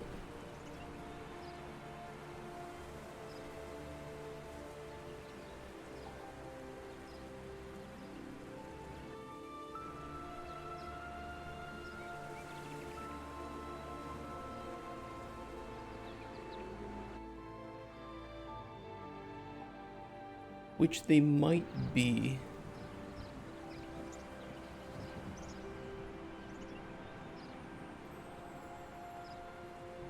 And we can fix that just by spawning them in the air a bit more.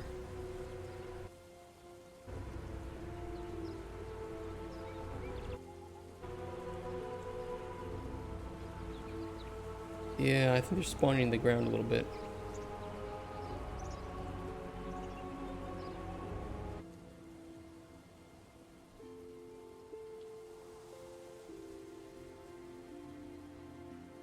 Okay. We do have a loot spawn offset on the crates. We could...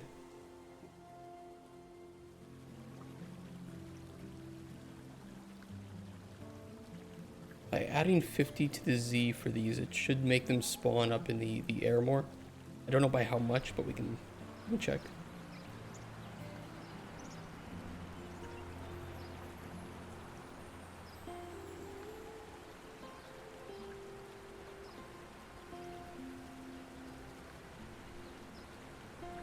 I think it worked.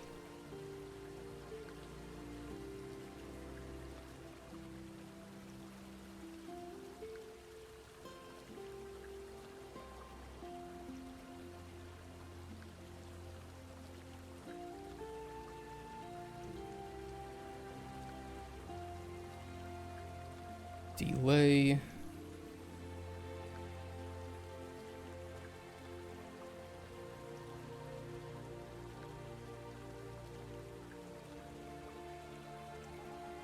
And then I'll pause game.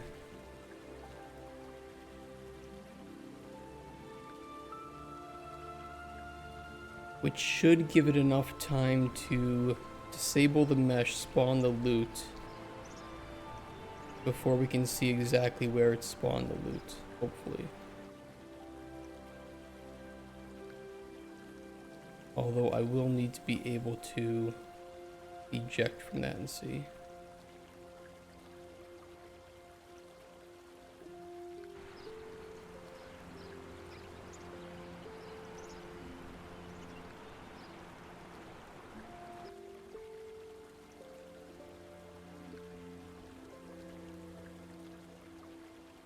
Can't tell if that's working or not.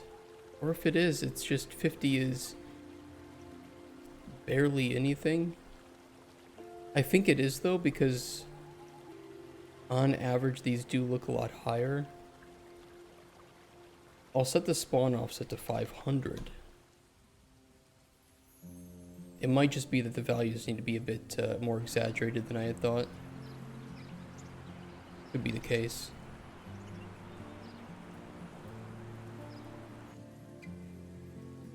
Well, I don't see them, so I hope that's a good sign. Oh yeah, that's a good sign. Okay.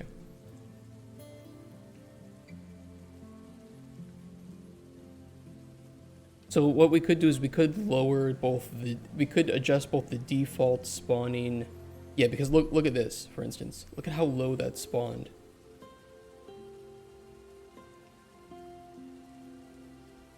It has fallen a bit.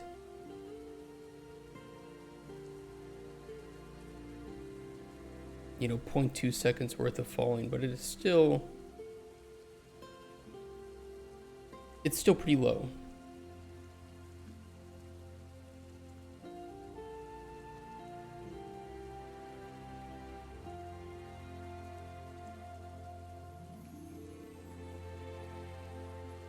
Spawned at a Z value of 223.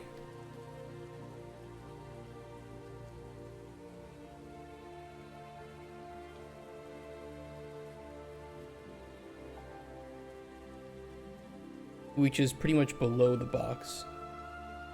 Which, yeah, if the box is on the ground, would indicate that it was definitely spawning inside the ground. Hey, GT. Happy Tuesday. Yeah, that's the issue with the boxes. So we'll do two things.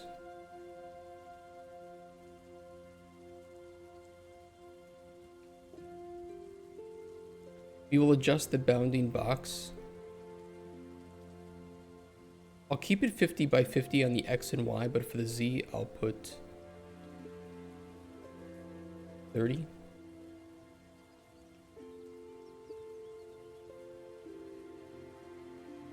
Well, I actually set it to 25 for everything but the potions, which might have been the issue.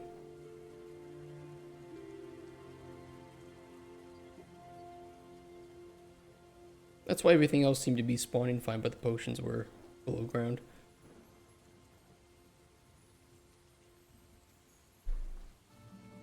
That might fix it.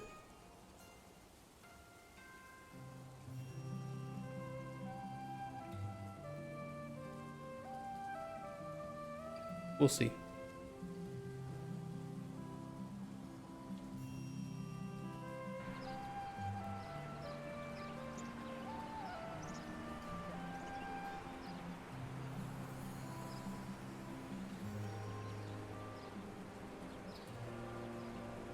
Yeah, I don't see any of them stuck in the ground anymore.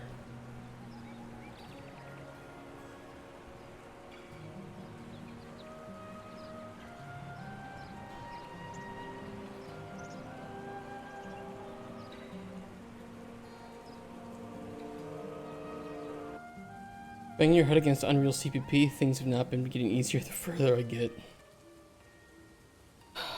I feel you on that, man.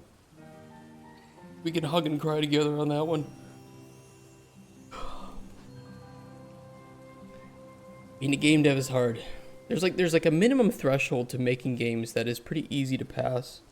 And it's getting easier and easier. But getting past a certain point also, it's like very low barrier to entry, very, very steep learning curve, and polish curve.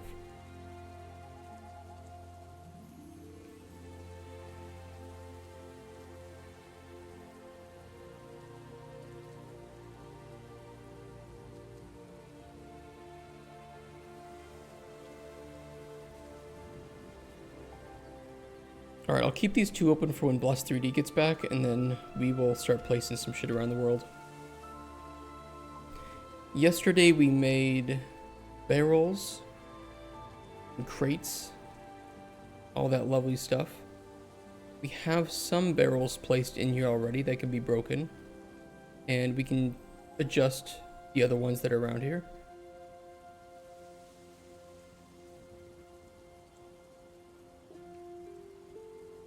We added the crates as well. The larger crystals could be kind of fun to be able to destroy with potions in order to harvest them. Let's see, overcomplicating solutions. You do not take a good enough approach, or I thought it was easy approach. I take something sometimes as well. I've been in your situation before where it feels weird to prototype, where it's like when you learn game dev and working with Unreal, it seems really stupid and backwards to not make things in the perfect way that you would if you were working professionally, like in a team, in production. Because it's like, well, that's how I would be doing it there, so that's how I should do it. That's how I should learn how to do it here too. But it's like with prototype, that's the wrong solution, because you spend too much time, you overcomplicate. It's the absolute wrong approach for just seeing if the game works and if it's fun. And it fucks me up. I don't know about you, but it fucks me up in my brain sometimes. You still see me spending so much time working on something that just does not matter. It does not matter in this moment. But it's like, well, yeah, but I want to make it look good. I want it to feel right, feel polished. I don't know. Maybe I'm crazy.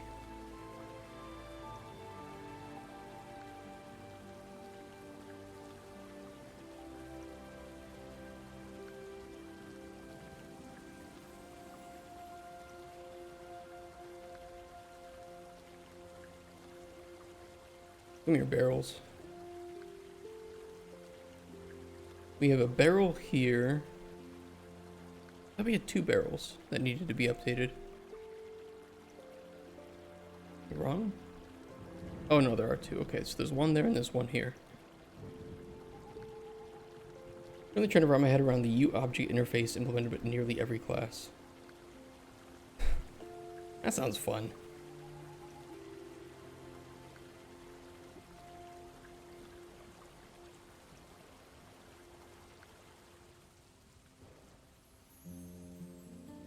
Hey Vetahol, something important indeed, also something I see a lot of devs getting trapped in. They spend tons of time on something that the player will look at for 3 seconds. There is also that.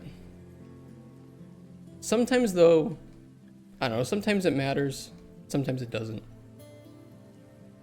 But I guess that's all of game dev, right? Sometimes spending 2 weeks working on something that seems small is worth it, and sometimes it's just not.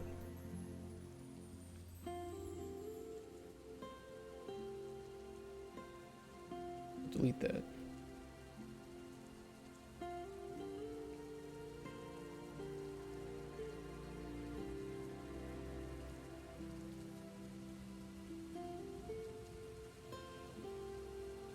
Hey Velma. Just say it came into a Batman Arkham Shadow ad.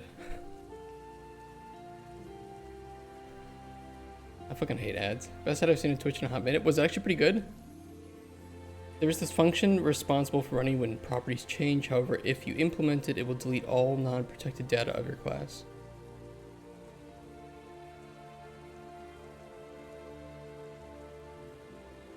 That's certainly something, isn't it? What was I trying to fix yesterday? Oh, it's... I know what it is. I know what it is and it sucks. Ignore the sounds.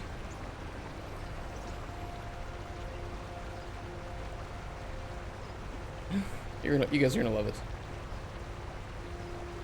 Technically, we're underwater right now because Fluid Flux is an asshole.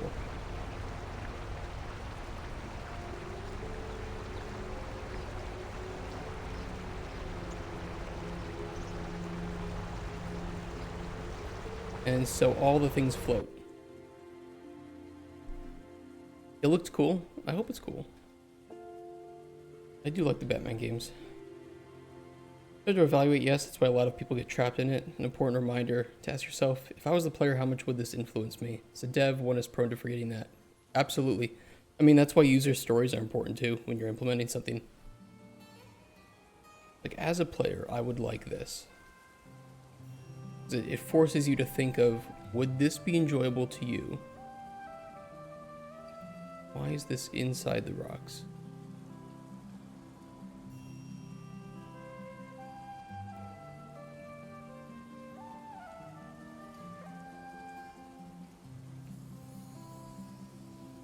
Hey, Sensuko.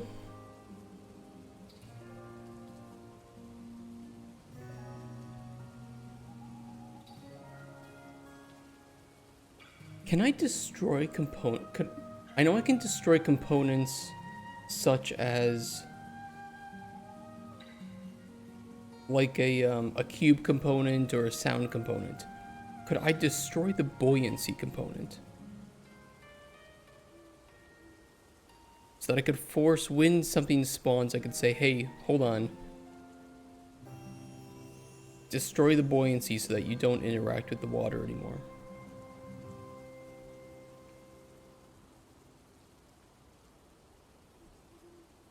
Is it possible to do that? Gonna lurk? Good luck.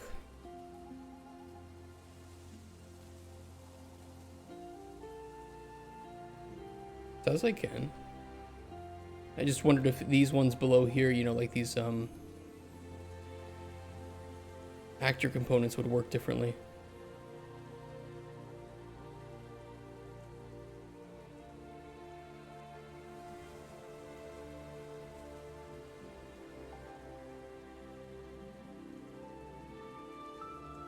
Okay, destroy flux components.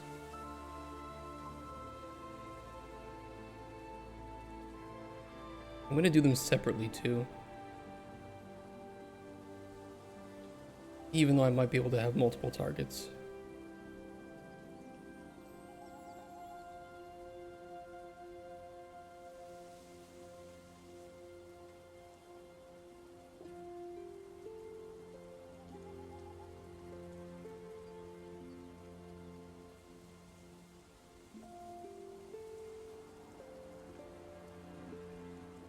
Potion, I have it on standalone ingredients as well. I could do this through a...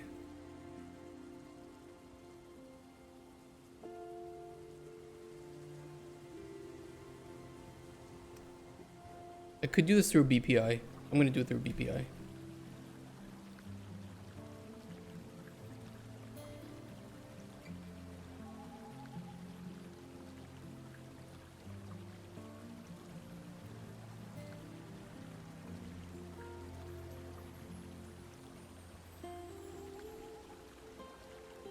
Blueprint interface. Collectible.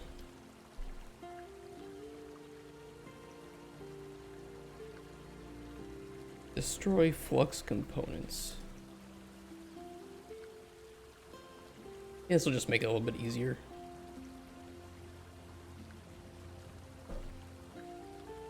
This only happens because technically we're below this river and fluid flux.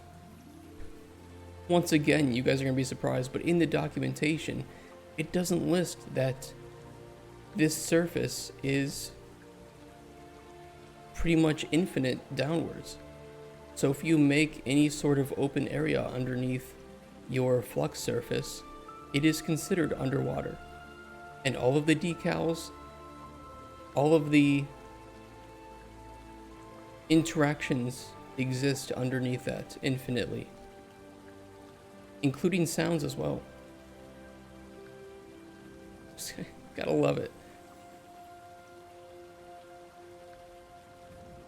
In fact, I had to make a new landscape material that turns off decals just for this, because there was a giant like wet streak through the entire landscape for where the river runs above it. And all of the meshes here have to have decals turned off, because if not, it will make them look like they're underwater.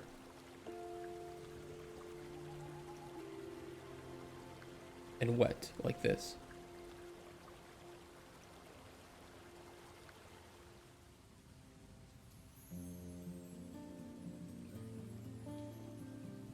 The rock's the worst for that. Completely dark. In some cases receiving the caustics. A nightmare. What is a flux? It's the fluid flux. It's our fluid system. That was very expensive and I don't recommend it because the documentation sucks. And it's really hard to use.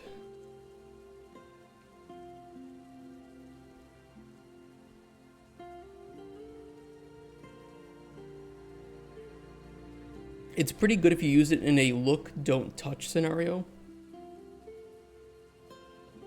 But if you ever have to touch it, stranger danger.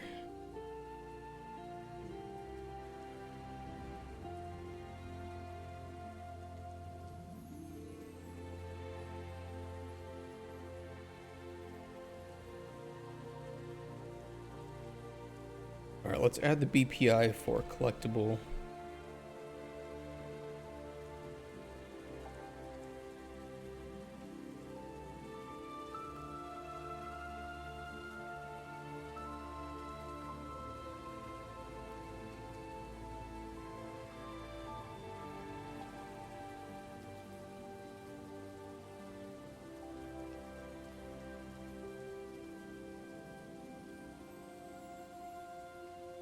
So water is, of course, now a bit of a known unknown. We know that we're going to need water to swim in, but we do not want to use this plugin. The creator is so fucking greedy too that instead of updating this plugin, he created a new plugin for fluid flux. And it's a separate one, so you would have to rebuy it. And it's not going to update this plugin.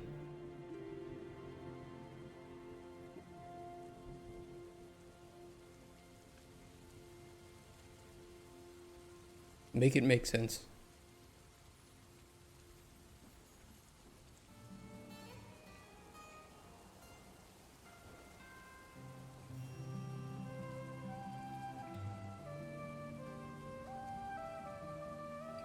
Okay, what I need to do is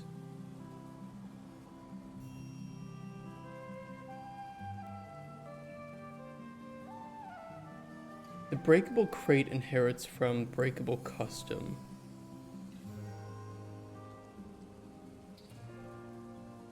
And we have our own spawn loot system in here.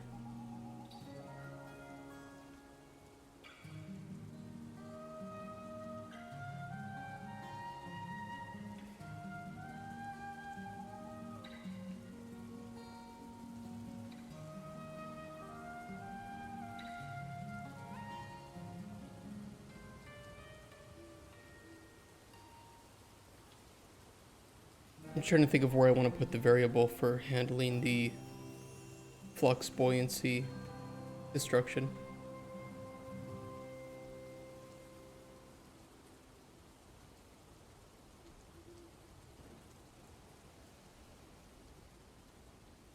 Probably in here. Okay, B.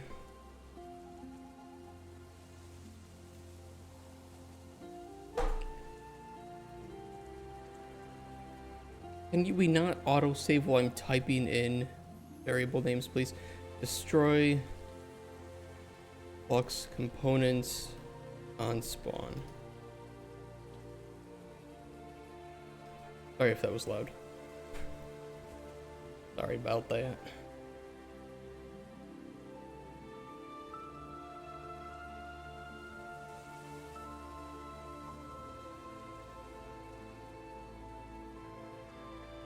Well, that's for junk. We actually don't even need it there. Well, we'll do it anyway.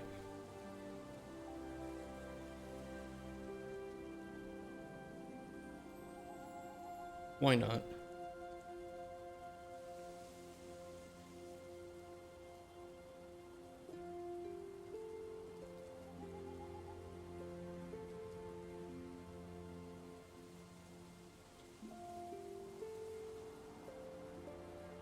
Alright, let's put it up here.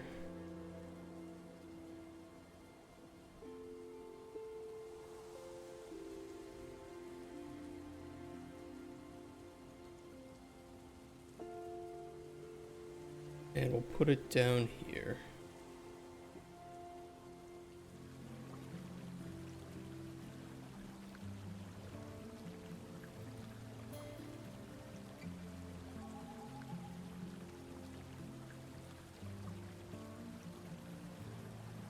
We'll expose this on spawn, or instance editable, sorry.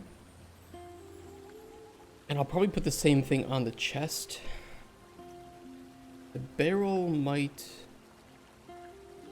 inherit from there. Yeah, it does inherit from breakable crate. So the good thing is, on all of the barrels and crates down here,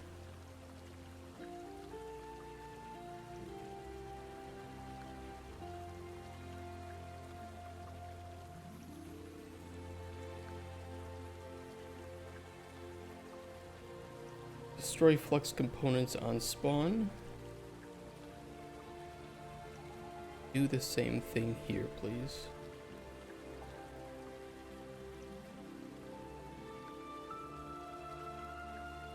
Hopefully that works, and what that means is they won't act like they're underwater, even though they technically are. I had to do the same thing for the player because the player would hear underwater sounds in that cave. So I have to do some audio tricks behind the scenes. What the fuck? No? Oh, I forgot I'm tracing complex for collision. Well, I'm gonna have to fix that. I forgot. I gotta turn that off.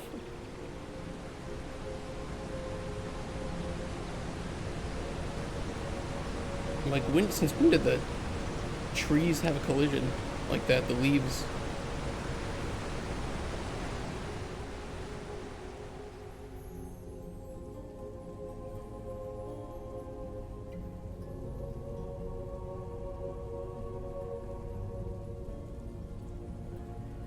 Yeah.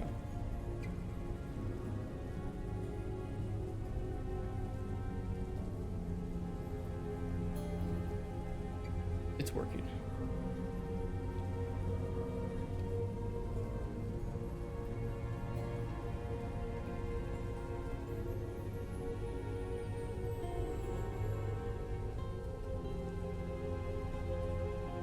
Kind of fun. I do like that. I'd like to do it for these large crystals too.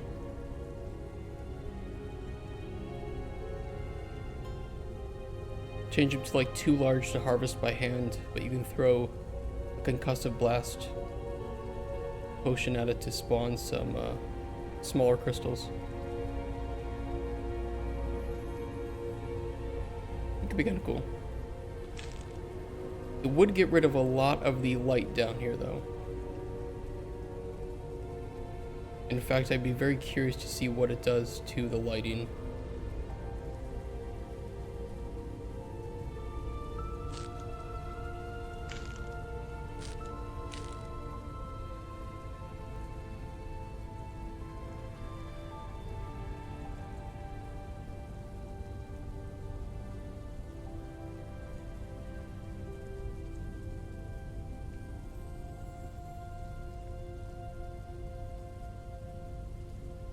Could update these crates, this barrel too.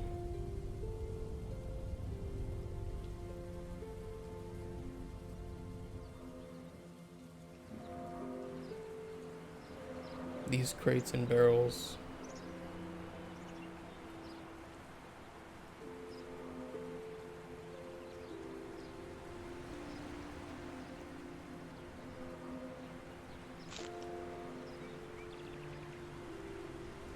I think the animals still aren't working properly.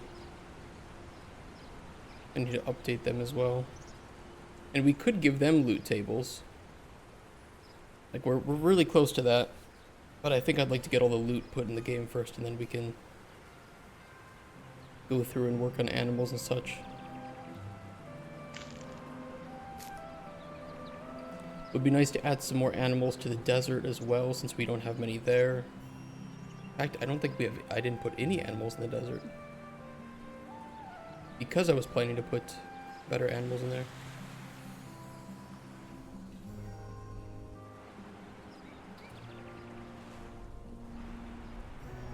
Oh, wonderful. No fluid flux issues here.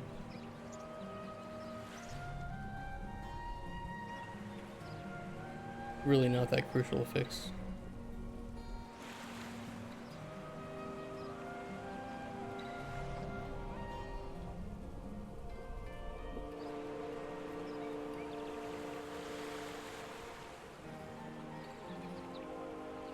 Oh my god, that texture is so low res. I think it's because I boosted up the size of that mesh a lot. Whatever. Doesn't matter. Getting some more loot underneath the water too would be nice. Because there's just not a lot to interact with down here. But the player can throw potions down here. Right now they are just balls. If we plan to have, I don't know, break a breath system, I have not yet, but we plan to, because we do have water breathing as an effect. And then I put down some of these bubble plants that the player will be able to use to restore oxygen as well.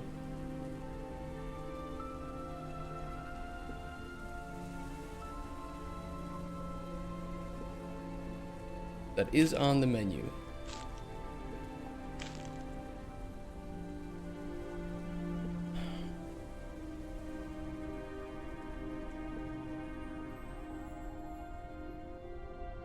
Hey, Sir Anonymous. Hello, hello. Oh. Oh, okay, I can fix that. I know why that's happening. It looks scarier than it is. It's just a node needs validation. You've created this game? Yes.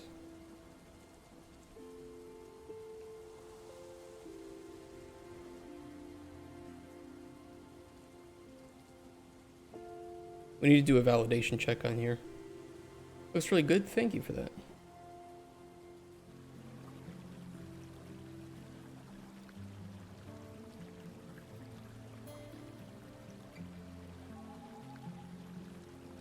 There we go. That'll fix the bug. And we'll need the same thing on the ingredients as well.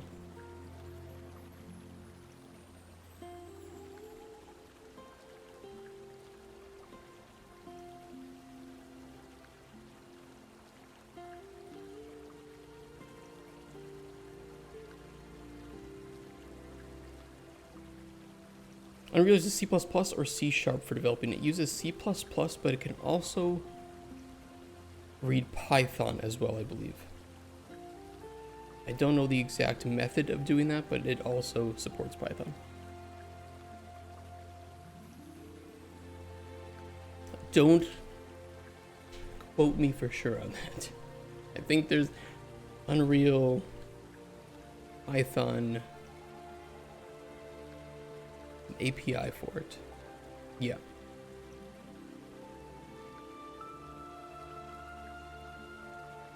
Uses all three: C#, C++, and Python. Oh, thank you, GT. Thank you for correcting me on that. Banned for correcting streamer, to be honest.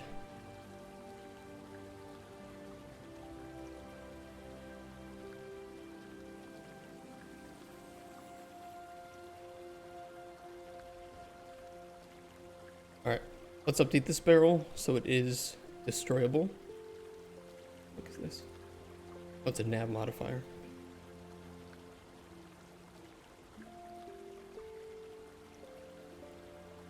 Yeah, it's pretty cool, isn't it? Pretty cool.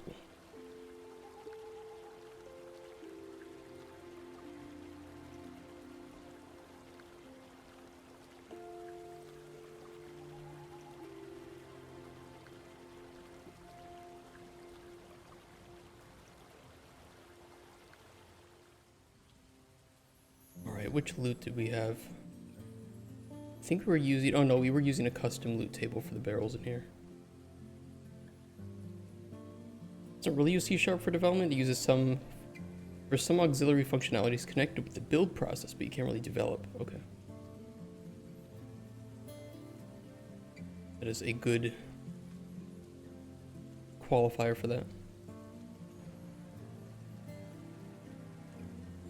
Now this, I believe, is a BP. Wait. Oh no, it's a full static mesh with different materials, but then there's a separate point light put in there, which I do like.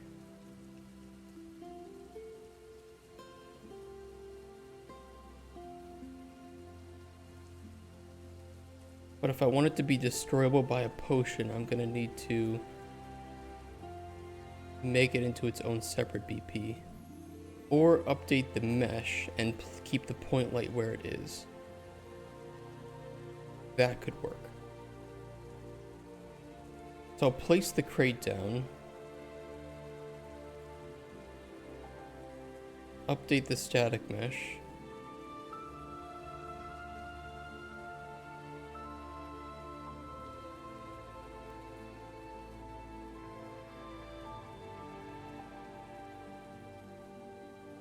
Boom.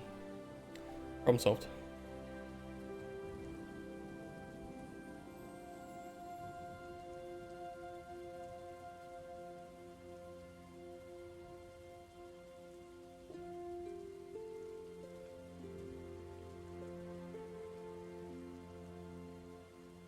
Okay, that should be good, and then we just have these two crates and a barrel half sunken into the dirt here.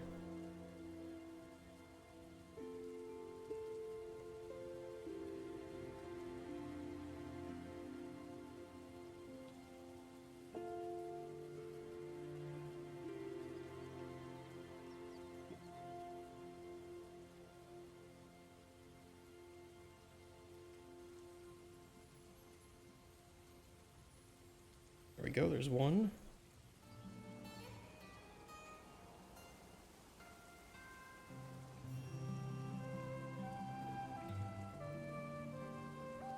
Two.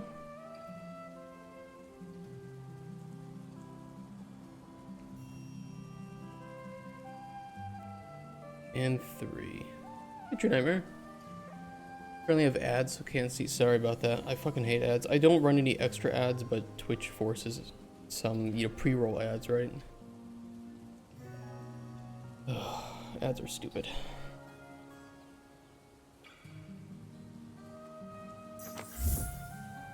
Thank you, Sir Anonymous, for the follow. Good luck on your free fish.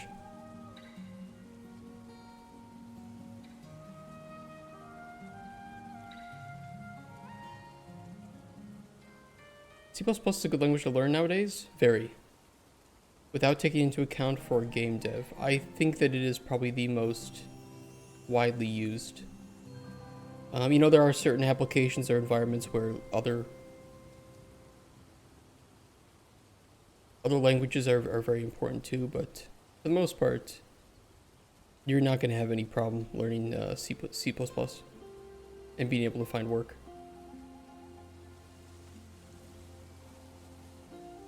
All in for 3-minute ads per hour or half? Nah. I don't want to run any ads.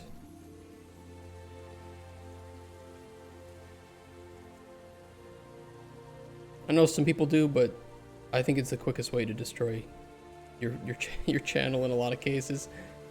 There's some people I do really enjoy their content, but it's just like every 20 minutes they just run ads, and it's like, fucking Christ, can we not?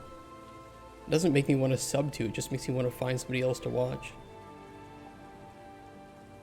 Does get rid of pre-roll, I know, but I don't know, trade-off.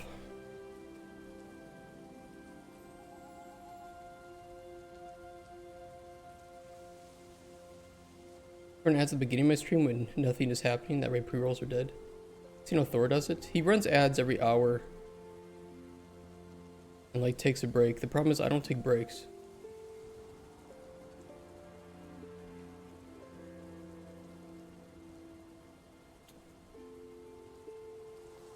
I think there were also crates and barrels up here. There were. Maybe you should take some breaks, maybe.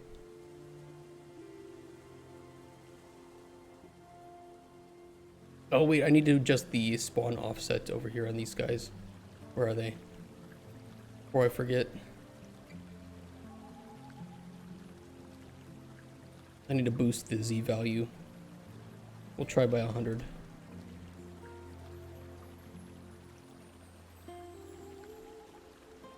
$100's quite a lot, but it should be better than nothing. Use the ad revenue to give subs.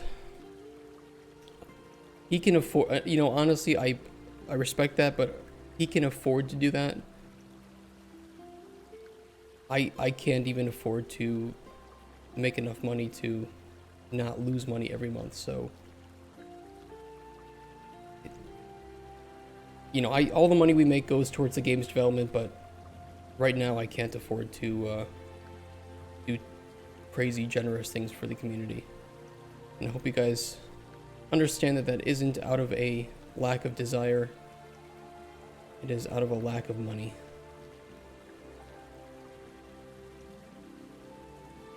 Oh, these are different barrel meshes. I should be able to update the breakable barrel mesh.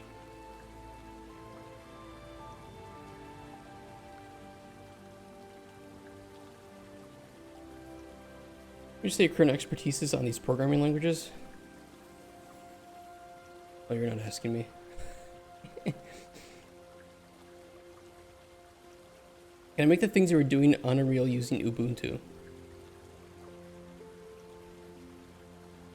Hey Bastion, it's good to see you too. Can you... Is Unreal for Linux? Is that even a thing?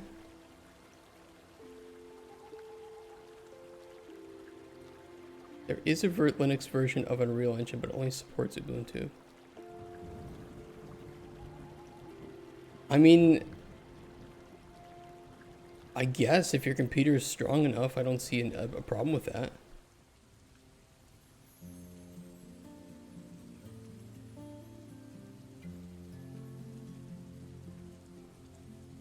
But maybe somebody has more experience than me with that.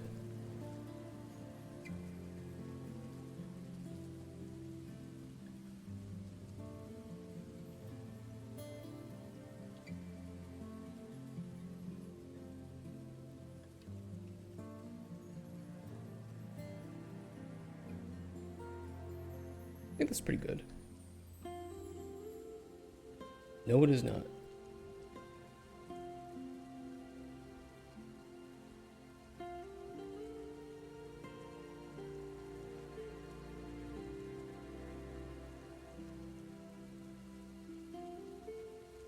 That'll work.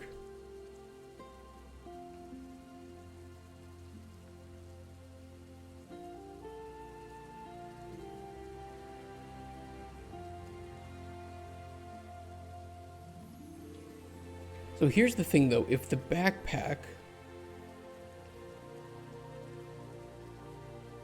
is leaning up against these barrels, but the barrels are destroyable, then the the backpack's just gonna be floating in the air.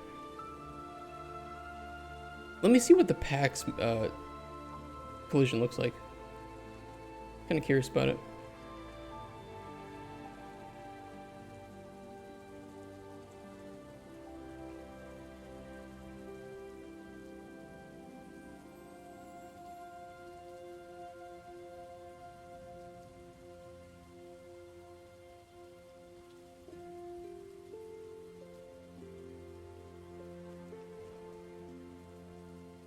I could try to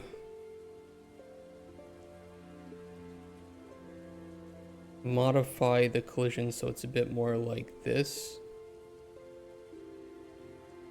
Or even if I wanted to cut off and do a couple of smaller boxes here. Then I could give physics to it.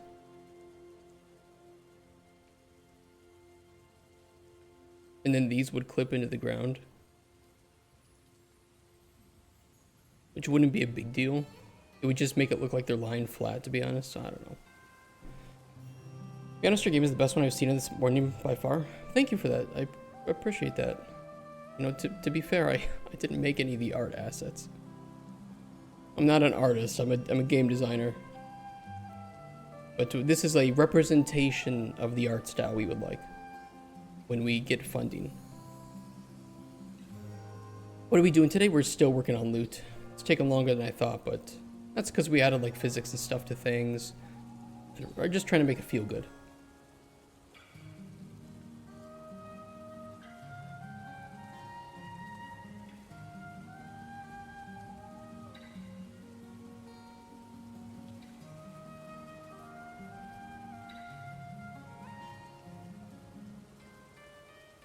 All right, I'll do it. I'll do it. Remove collision. Give me a box.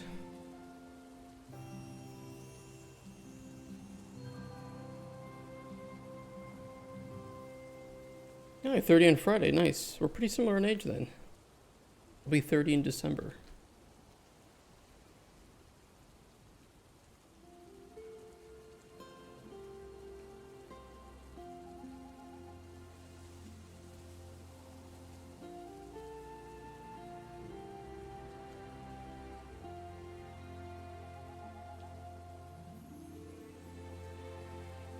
I could do 25 like that.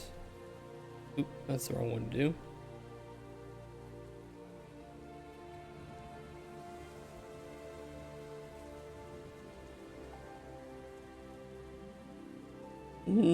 Let's do -5. And then I'll add in a box here and then a box here. I'm trying to surprise me for my first surprise party, but I'm basically a detective. Well, I hope you had a nice time.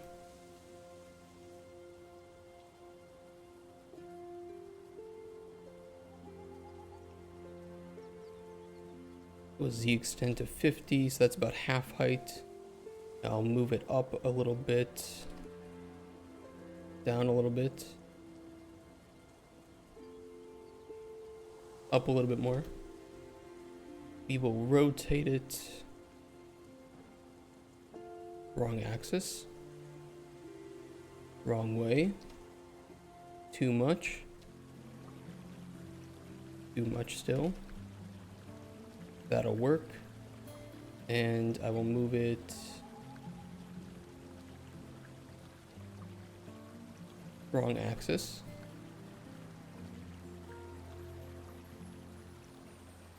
Too much.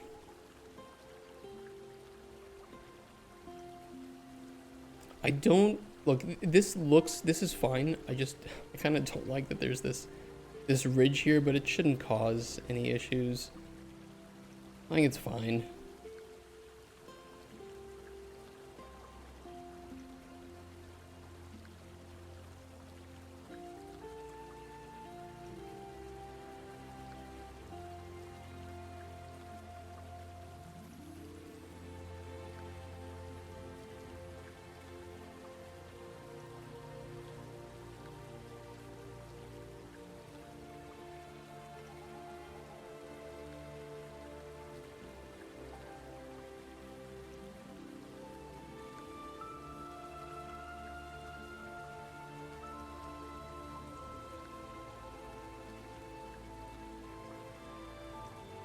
think that'll work actually.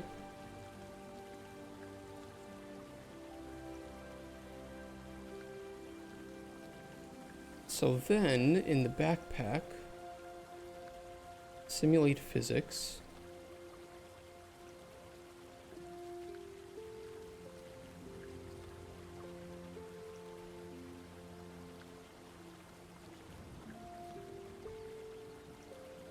Going to sleep 4 a.m. Must be in North or South America.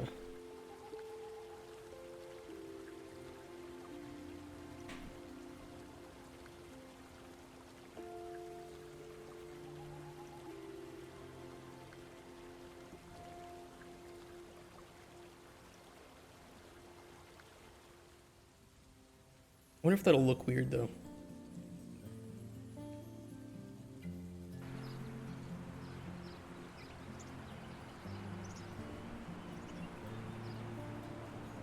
Why is it not simulating physics? Oh, it has complex as simple collision. Why? Yeah, thanks for the follow, Sir Anonymous. I hope to see you again. I'll still be live for another, like, 4 hours or so. Although it is 4 a.m., so please don't wake up before 8 a.m. Don't do it. Don't do it to yourself.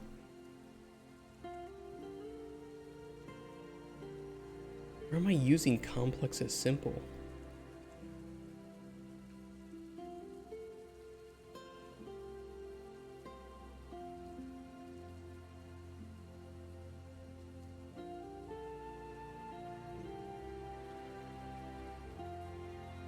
There we go, and I'll make sure to turn off in the player as well. Make it through here if I am free in the morning. Well, hey, we'll be on tomorrow too. Expect the unexpected, okay. Take care, man. Sleep well. Music today is peaceful. It is one of the few things that I enjoy about Throne of Liberty, is the music is very good. That's what we're listening to. If you want the link, I can share it. Because you stream as well, so maybe if you're looking for something to play in the background. It's a nice 4-hour long video. What's your stream schedule like? Every weekday from roughly 9 a.m. Central European Time to 4 p.m. Central European Time. And we do have a schedule. You can get to it with !schedule. And we're doing some Cauldron Chronicles development and then starting Dragon Age the Veilguard at the end of the month. And November is not going to be the most productive, but it should be a fun month since we have some pretty cool games releasing, like Stalker 2 and the new OSRS League for people that like it. Day 146, that's straight. It is not straight. So that is only days of development. So sometimes we play other games, we do some random stuff, done Kickstarter reviews, had some days off, conferences. I was really sick. I had a really bad sickness at that point, so that wasn't great.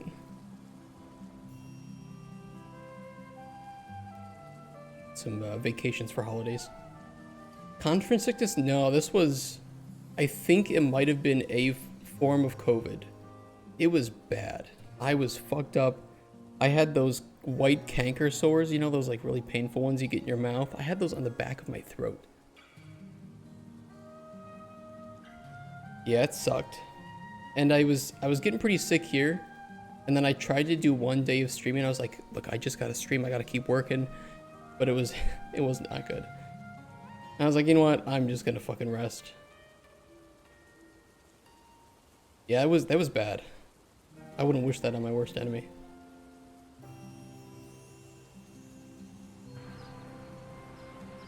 Okay, so I gotta adjust the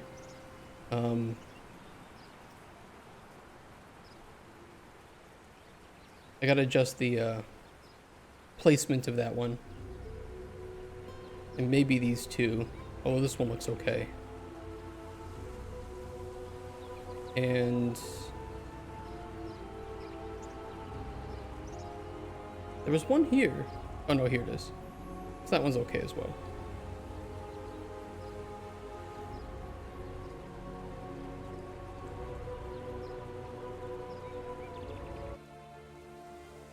But to be honest, it sounded bad. I was quite lucky not to get sick from Gamescom, considering how many people I met on the floor.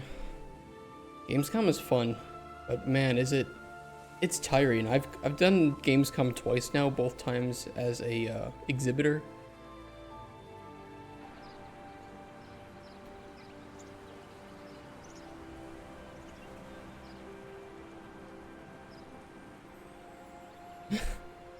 It's kind of ridiculous that you can. I mean, it's gonna disable. I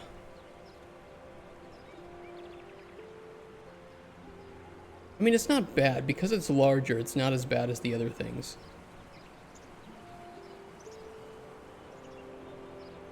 Wait, what?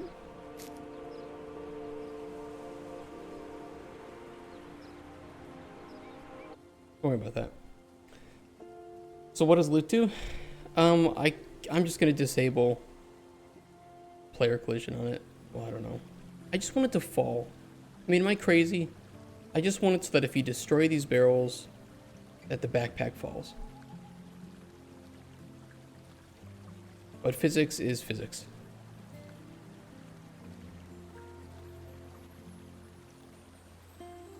Even if I disable the player being able to step on, the player can still jump on it.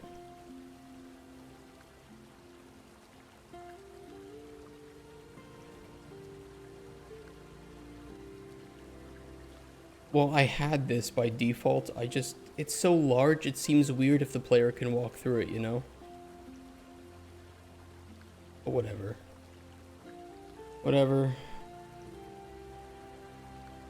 Until we can fix physics in our project, nothing that has physics will be collidable with the player. Because it's too wonky. It causes too many problems.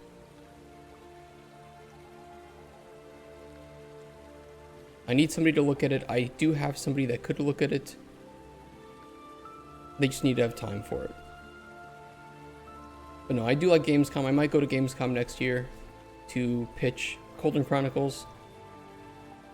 But I need the money for it, and it's really expensive.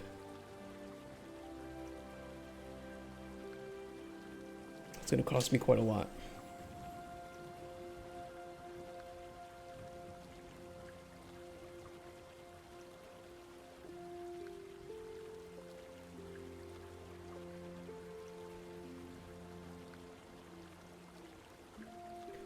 Alright, well, the backpack will fall. Player won't be able to interact with it, or won't be able to walk into it, but it should still fall once these barrels are destroyed.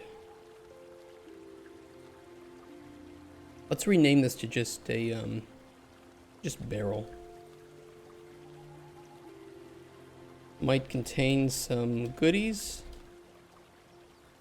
but also might be empty. And we'll set up a loot table for that.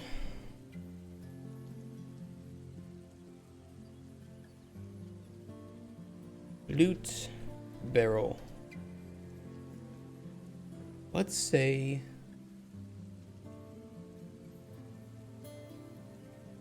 75% chance to contain nothing.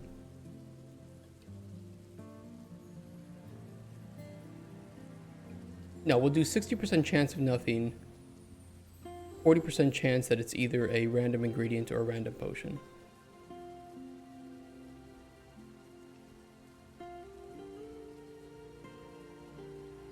That'll be 60. Random ingredient.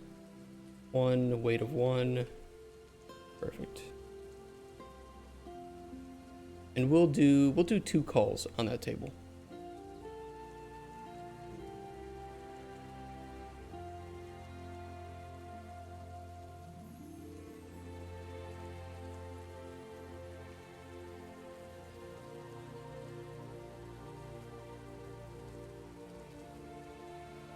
Doing weights at his brave, would we just set up a percentage slider?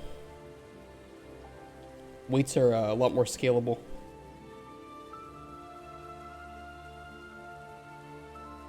And I will be handling all these in Excel, so I'm just doing them manually by now for the prototype, but eventually they'll all be done in Excel so I can see individual percentages.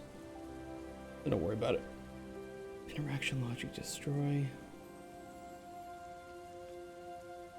Right now the barrel is only listening for immolation and concussive blast.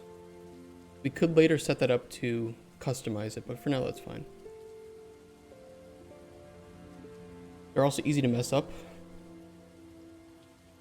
Not for me. I don't know, but I am a systems designer, so balancing is like is my porn essentially.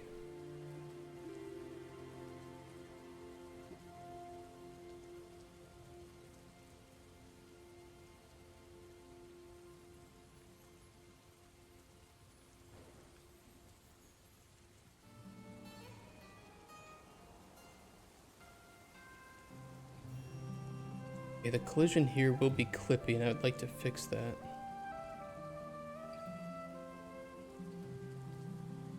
Can I change the center of mass?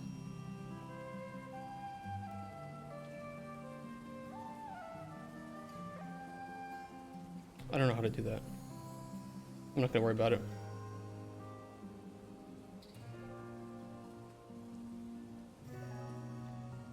I think you can.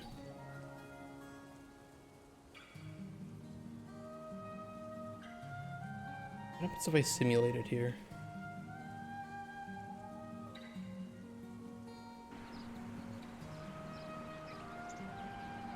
True.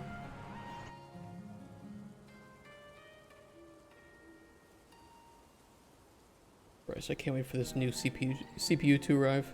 Oh, it's because it's still clipping a little bit with that barrel. Granted, the box I gave it is a little bit not accurate. What CPU am I getting? I'm getting the Intel Core 9 Ultra 285K.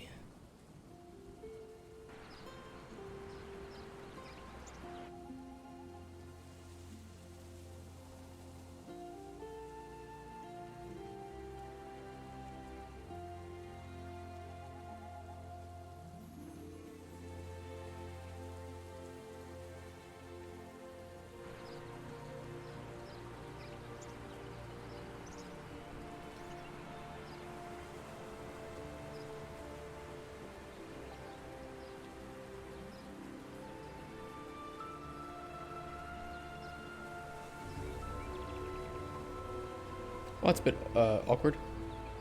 I mean, how that is, please, I'm curious how the Ultra series stacks up to the Super Core i9s. From what I know, it is a little bit better in performance, but has much lower thermals and power usage. It doesn't have the the burnout issue is not a thing anymore, and the Core 9 does not have the same problem. It was only the 13 and 14 series, and that is entirely fixed now.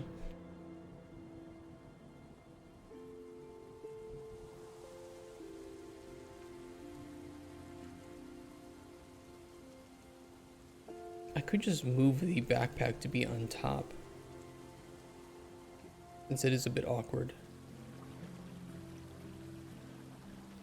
Yeah, I didn't have the issue with my 13900K at home, thankfully.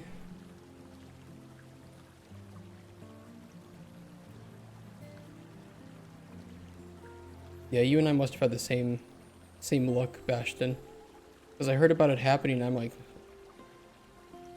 I haven't had a single crash in a game with this CPU. It's given me no problems. It's been running like a dream.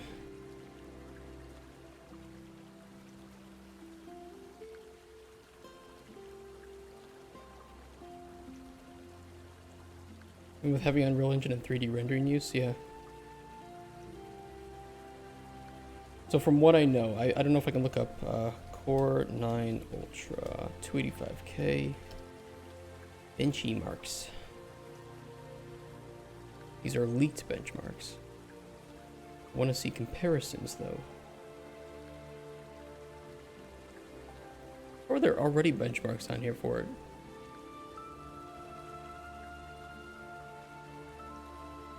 It's slightly better than the 13900.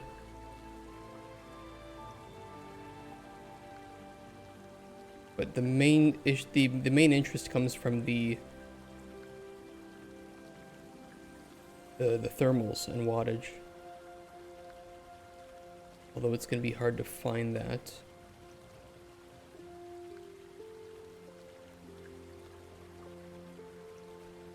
Actually,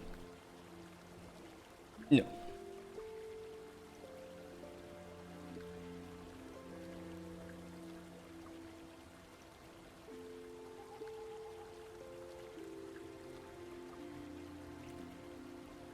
Where are my wattages?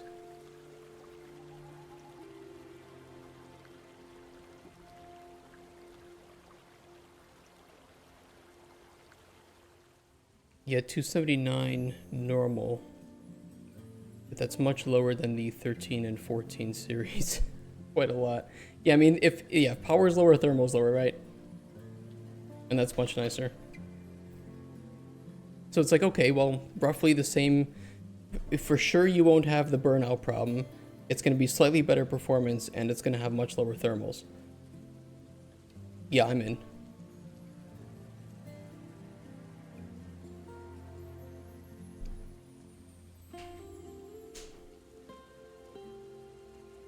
Oh, here's a good one. Like I think fully it consumes about 447 watts, and the 14900K consumes 527. So it's a pretty significant bit lower. Pepsi Max Orange. This is actually Pepsi Max Pineapple.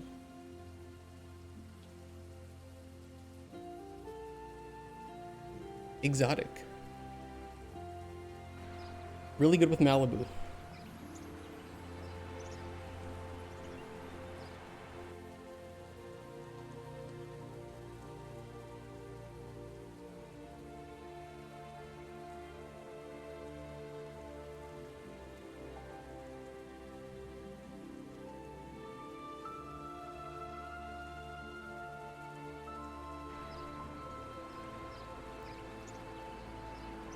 A little bit awkward. It's fine. Whatever. It just it just means that when the player destroys those barrels, it'll fall. So I'm okay with it.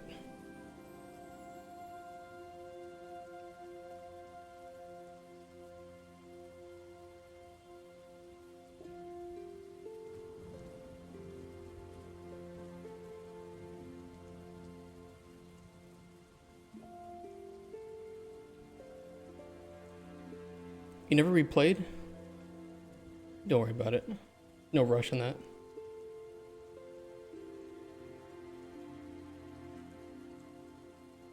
I am curious to see what people think of Spoon's storyline, but I don't think it's that great. I think it kind of sucks. I think we can do better. Let me put it that way. I think that I can do better with these stories. And I need time to write a new character.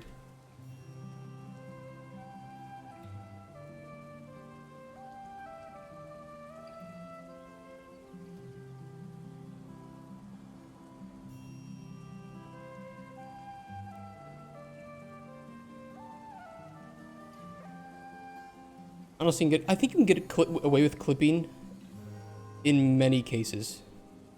In my opinion, I think that players don't care about clipping that much unless it is in a cutscene or in a game where their immersion is being asked, where the realism is and the immersion is part of the core pillars of the game, where the developers wanted the player to feel grounded.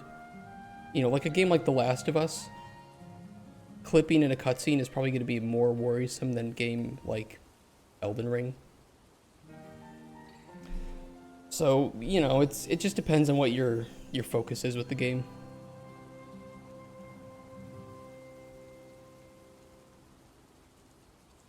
Okay, I think that looks okay. I don't put any like barrels or crates over here. I'd just like to update the things that we do have in the game first. And then we can place more. We can place treasure chests, we can place more crates, all that good stuff.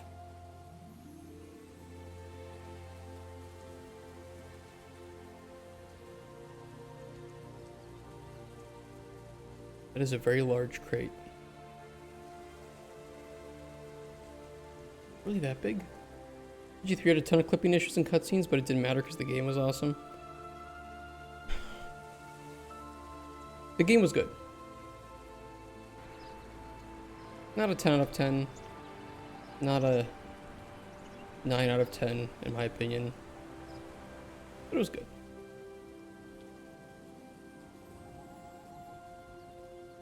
I won't spoil anything. See if a lot of boxes around. Are these collision boxes or event executions? Various. There are volumes for handling sound. There's volumes for navigation. Volumes for tons of various things. In a lot of cases, there's a lot of navigation messing. Just to ensure that things don't go where they're not supposed to go. Correct answer is yes. Yeah, there's a lot of boxes.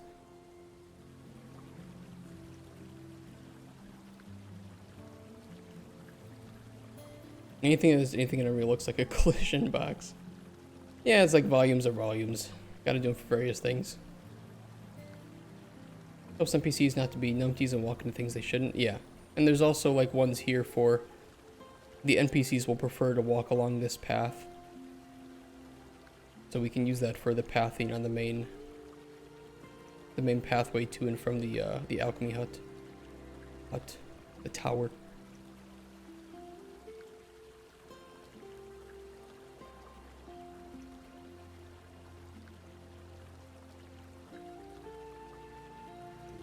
There's also like these boxes too are phantom cubes, so these are used to handle fluid flux data. And these just get disappeared when the game starts. Kind of annoying, but they're needed.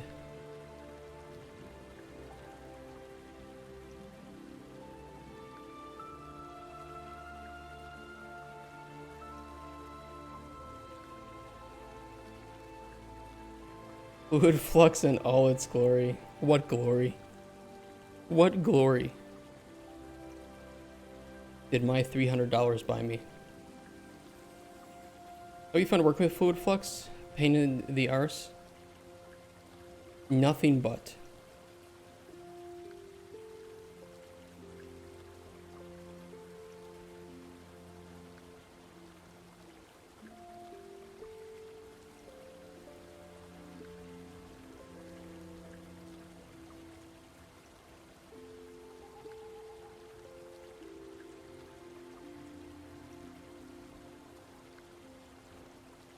You know, Fluid Flux is the plugin, and it is just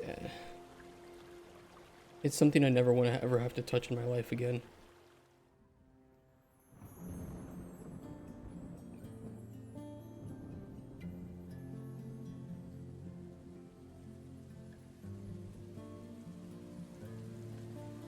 It needs to be much smaller, not 0.0, ideally.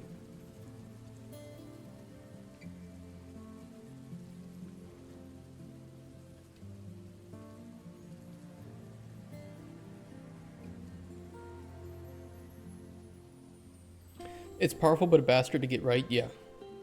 And it also, the documentation sucks ass, and it doesn't tell you even 90% of the things that it can't do.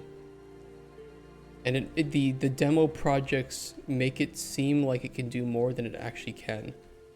It's really, really, really good for like if you have an island as your gameplay. Or if you want like an ocean. Anything else, or like a really long river, it's bad for it. Like small rivers, a small pond, great. But if you want to do lakes, if you want to do longer rivers, if you want to have multiple connected fluid simulations, you cannot. You can bake some of that data down, but then if you bake it down, you don't get any of the bonuses from having the surface, so you can't swim in it. Like all this, I can bake these down into simulations, like I've done here for the water, just to get the material,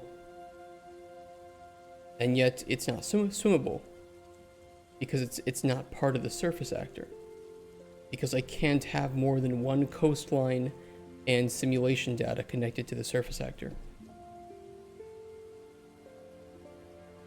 And then you can't have, for instance, anything underneath your simulation data, like this, because technically infinitely underneath here is considered underwater.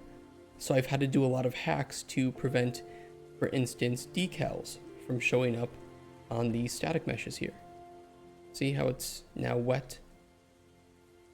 And any of the sounds underneath here from the river. And it's even considered swimming, so anything with buoyancy underneath here will float in the air.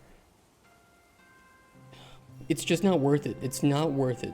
I'm sorry. I think that it looks good, but if you try to touch it or if you try to modify it, it's not worth it. The documentation sucks ass. It's $300. I had nothing but trouble. And meanwhile, you have Ultra Dynamic Sky and Weather, which is $40. Super scalable, super easy to modify and turn off the things you don't want, and has tons of hookups for anything weather or time related. It's so fucking good. It is so good. Look, I said I want a planet in the distance. Planet, boom, easy. You know, I want auroras and volumetric clouds. And it's like, oh, you do? Done. Light shafts, moons, custom meshes for all of it. Weather and all of its interactions. It just works. It just works and it looks fucking good.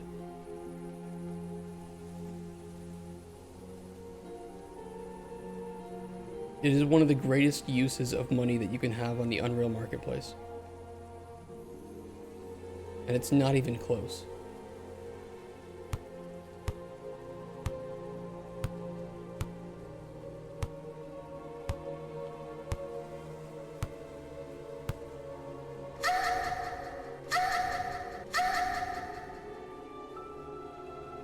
I'll talk about it. Beach ball's worth the money. I made the beach ball. Need to increase the impulse though. Actually no, I could just put the push force back to what it was by default. I gotta update that on the player.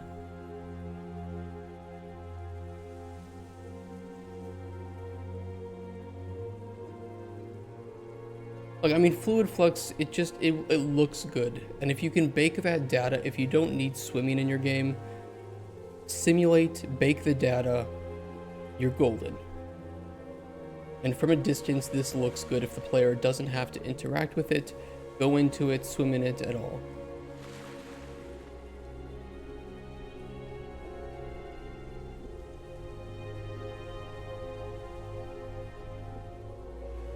But it's very problematic if you need any of those extra features for it. Done a good job with the swimming, thank you. Well, this swimming is actually arguably the easier part of it to get working.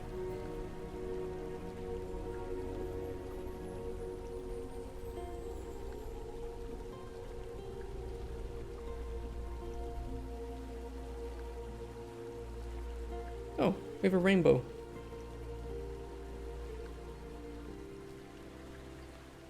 That's pretty. Thank you, Ultra Dynamic Sky, for the rainbow.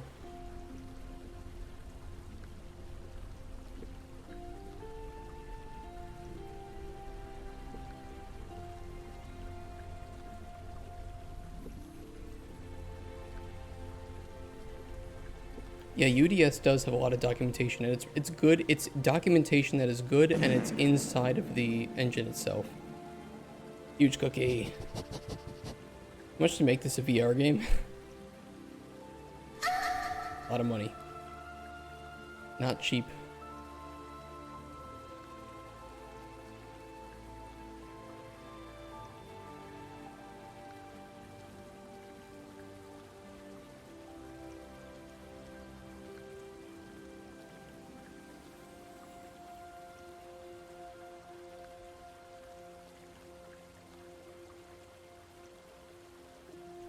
Here are the crates.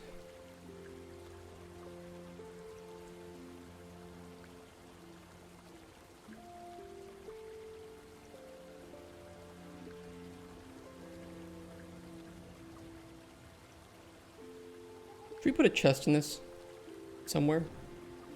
Maybe in the little ruined hut. It's kind of hidden by the rocks. Put a chest in here.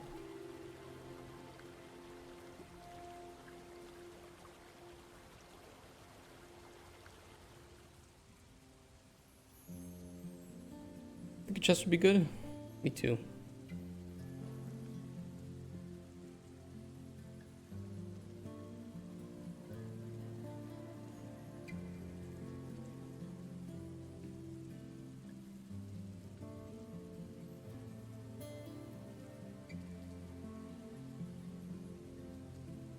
That flat.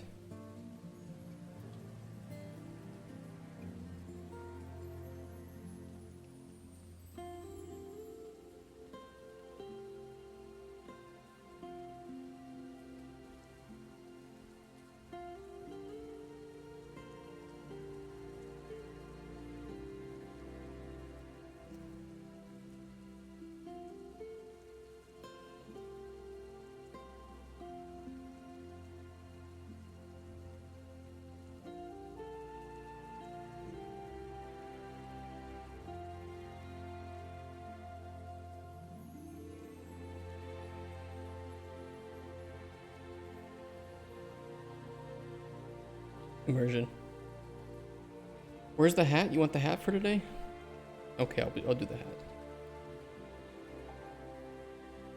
Are the rocks your own meshes? No, they are bought. They are gotten from the Dreamlands, either Meadows or Tower. I own both Meadows and Tower, and I can't remember which one. Actually, I can just look these up. Tower, Dreamscape Tower. And I think all of these come from there too. Most of my landscape materials, the trees, the bushes, the rocks, all come from Dreamlands. The trunks. Very nice looking asset packs.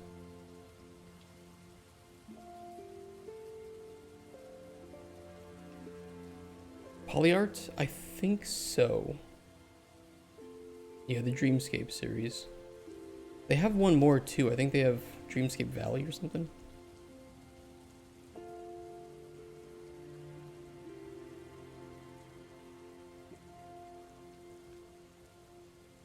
Mountains.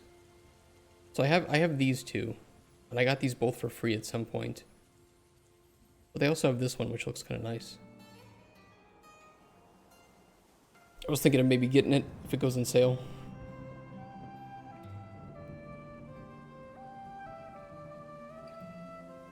I like the trees a lot, and the grass in this one. Actually, I really like the landscape material in this one.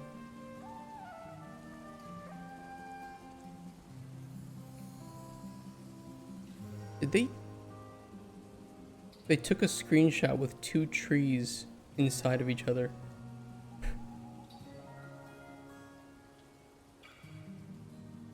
Happens to the best of us. Raise your hand if you've never had that happen to you, and there's gonna be no hands raised.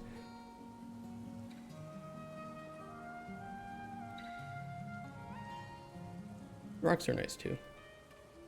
You know you're a game dev when you're looking at asset packs and be like, oh yeah, I could use those rocks. Oh fuck yeah. And all the other stuff was like, eh, whatever, but those rocks.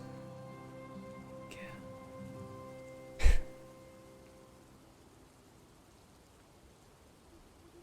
I could make use of these as well. And the ferns. You don't buy asset packs for everything, just one part of it. Yeah, it's like $60 asset pack. Yeah, but these rocks are perfect. These are great. Do that with all the medieval packs and the Japanese packs. Guilty is charged. 55 bucks though, I don't know. It is nice. I can't say it's not nice. Oh, they also have a village pack, which also actually looks very nice too. And I'm so upset that Cauldron Chronicles will not have any village in it.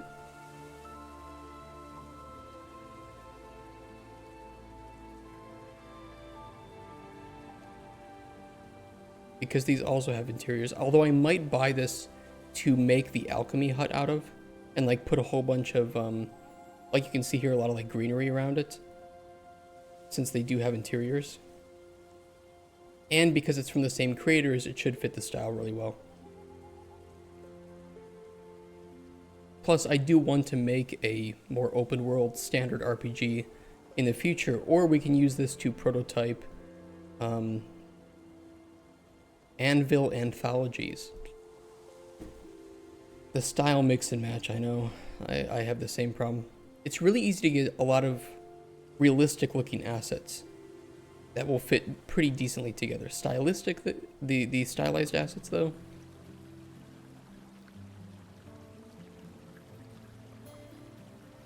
not so easy.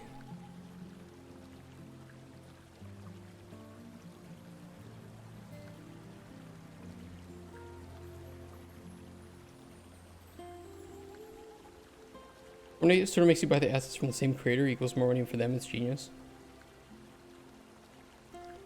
It is a good strategy. I would like this, but $90 is...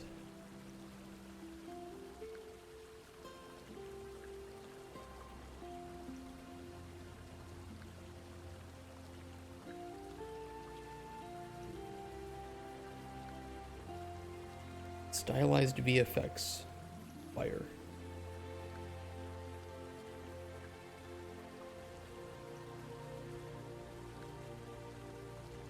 This too, they have this whole Skyreach kingdom, and it's pretty crazy. Like you think, okay, 190 bucks, that's a lot. Better be worth it. But I think all of these have interiors, or at least a lot of them have nice interiors. And a lot of props too. Something you don't often see in asset packs like this is props. This has some good props. Look at this shit. Could I not use this? And the answer is I could use this.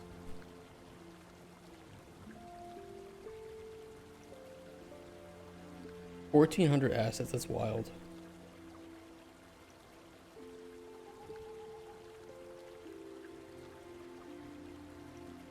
I like too that they put an asset list. That's really nice of them. It is insane, but it is also expensive, yeah. One day.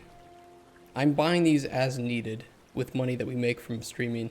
Unfortunately, I don't think we've made enough yet to really afford stuff like this, but we don't need it yet either.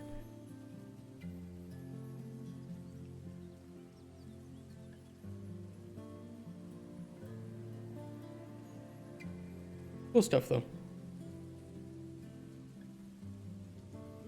I wish it were easier to search for assets, and I'm hoping Fab is better. Is it even out yet? It is not out yet. It is still October. Epic, you need to... Like, it is time. Billion-dollar company.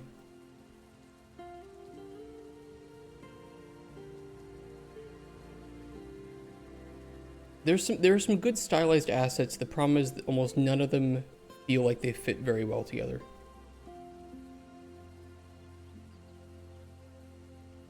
That is the issue that I have.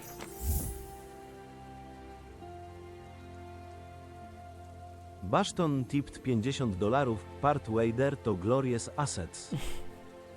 Thank you so much, Bashton, for the tip. How much is that? I don't even know. It's in Polish. I don't speak much Polish. Thank you so much though for the tip. Did you get all the mega scans? I did get all the mega scans. 50 bucks. What the fuck are you doing? Take it back. What are you spending 50 bucks for?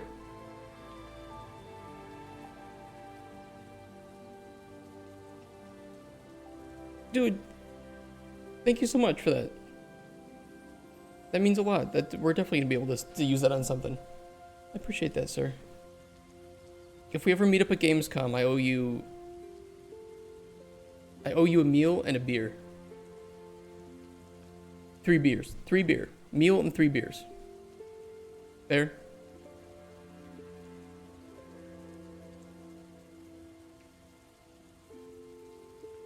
What was I doing? What am I doing? Oh, we're placing loot. Hold on, we're placing loot. Where's my treasure chest? Do we put loot in there? We do put loot in there. Okay.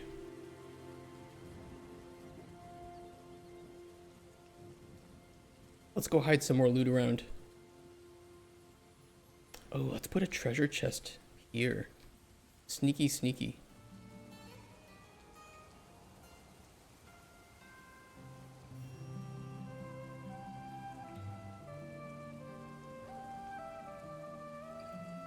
I do appreciate all the tips and love, though. All of that goes towards the development of the game. I spend my own money on games and stuff. Unless somebody tips specifically for me to get a game, all the money goes towards the development.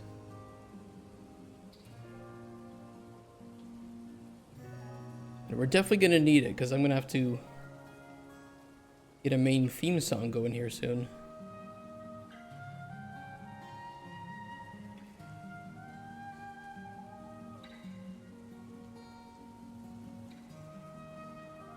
What about food? It's all paid for out of pocket. It's part of survival. Happy to eat Taco Bell on stream. There's no Taco Bell in Poland, unfortunately. Kind of sad. You know, on the treasure chest, I could override the amount that the lid opens. Did I do that?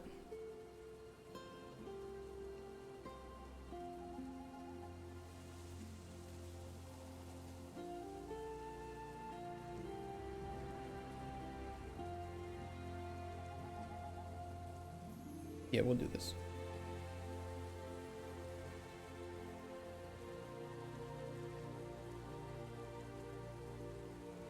Lid rotation override.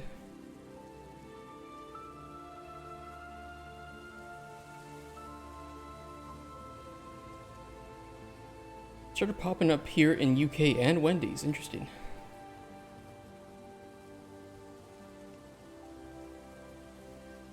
Fast food is a weird thing here in Poland compared to the US. Especially like KFC. KFC in the US, it's all, I don't know if there's any Americans here in chat, but it's all about the sides. And I don't know if it's the same in UK, but like for the sides in KFC side dishes, US.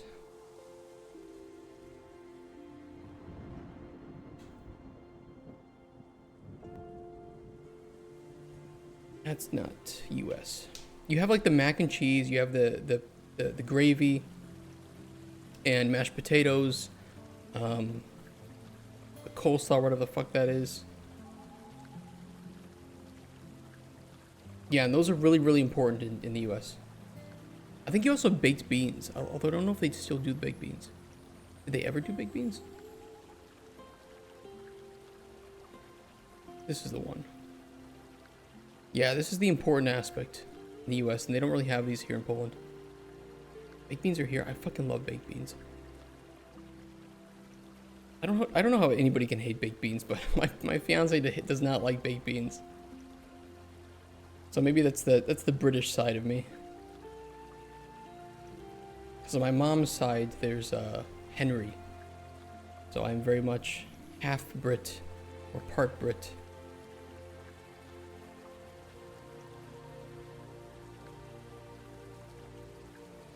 You guys don't like baked beans? They're so good though. You weirdos.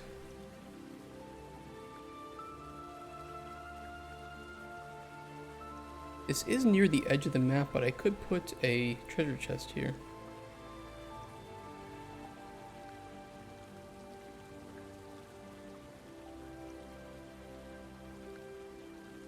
We didn't have baked beans in the menu here? You're weird. Are those the sausages in them?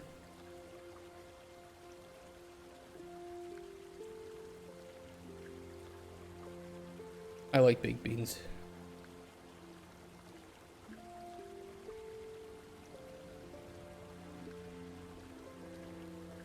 Okay, what about pot pies? A good savory pot pie. Which some parts of Europe also don't have, although this is, you know, very much a British dish, so I assume that you Brits probably like your savory pies. Savory pies aren't really a thing here in Poland. And I've always been surprised to hear that. Hello, Sassier and Amelie's, how you doing?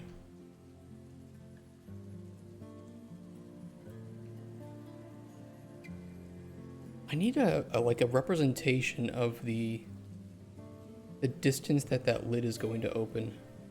Like chicken pie? It's probably what you call pot pies, maybe? Let me look up a chicken pie. Yeah, yeah. Chicken pie, chicken pot pie, same thing, so yeah. I love pot pie, I love pot pies too. So you probably just call them chicken pies. Or maybe just meat pies in general.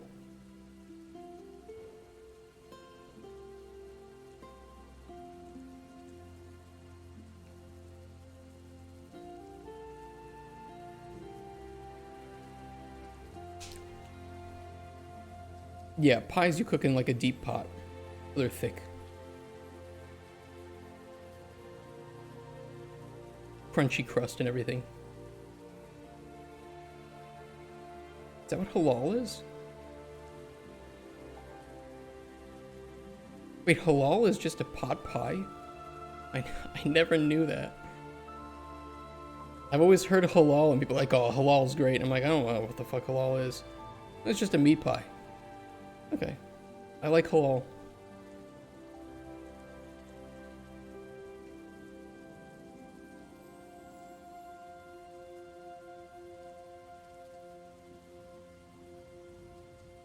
Halal is a way to kill an animal? Is it? Is it?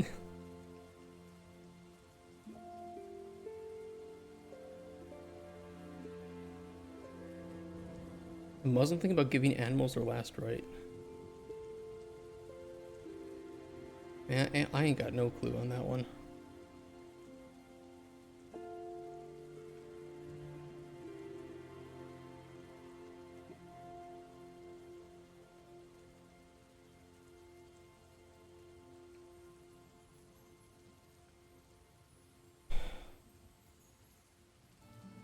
Oh, I don't fucking know then. I don't think I've had much like Middle Eastern food. I think I had some kind of Middle Eastern food relatively recently, and it was very tasty, but I don't know what I had.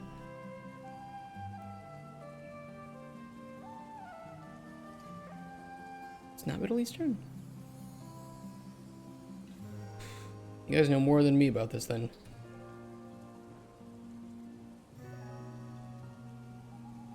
Oop.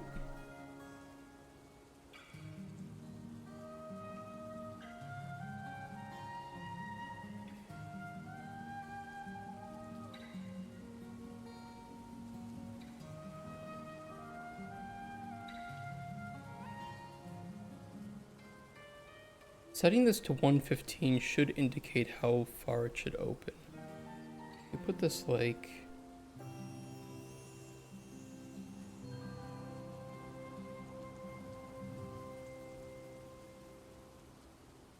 here just to visualize. Yeah, we'll do that. And on construction script, we will get the lid over rotation override, get the arrow set, relative rotation on the pitch.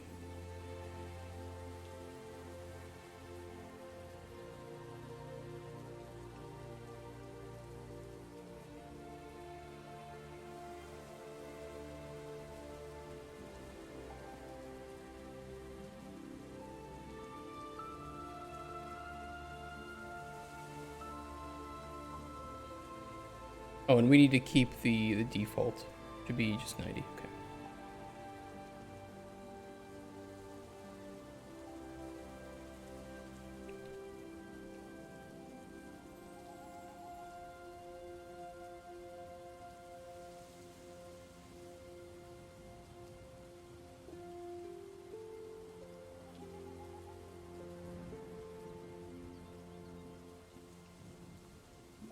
I was set to negative 115.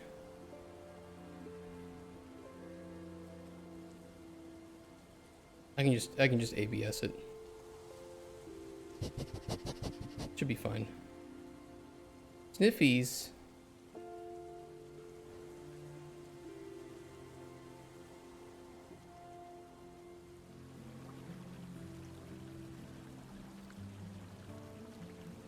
Okay, we don't want it to open that far, so let's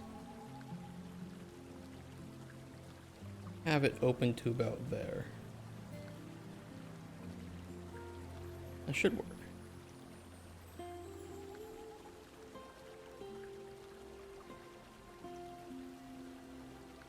And I'll update the one here because I think that'll flip with the... Maybe not. Might be okay. We'll see. We'll just do some testing. Definitely want to put a treasure chest in here.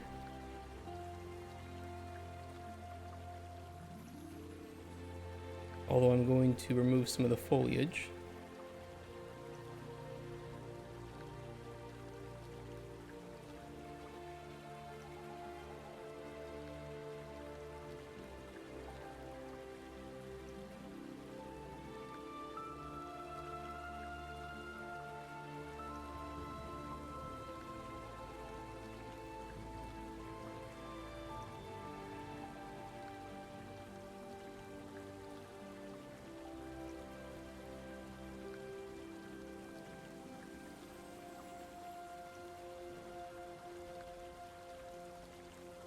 We're gonna sink it a little bit.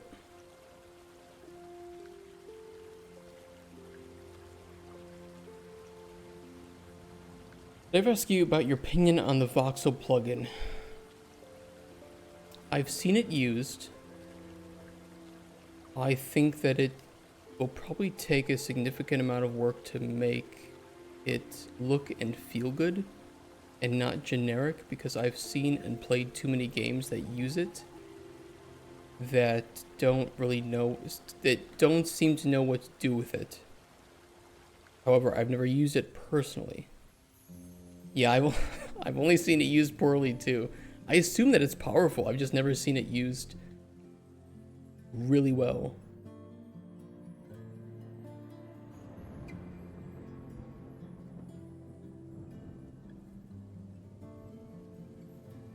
We're in the same boat there.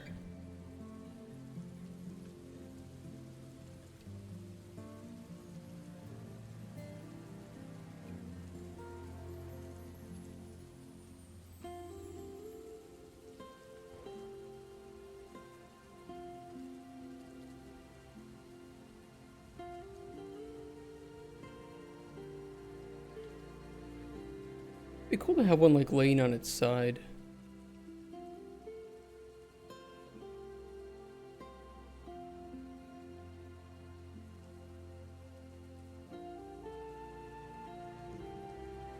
Although I'd be very curious to see how it spawns.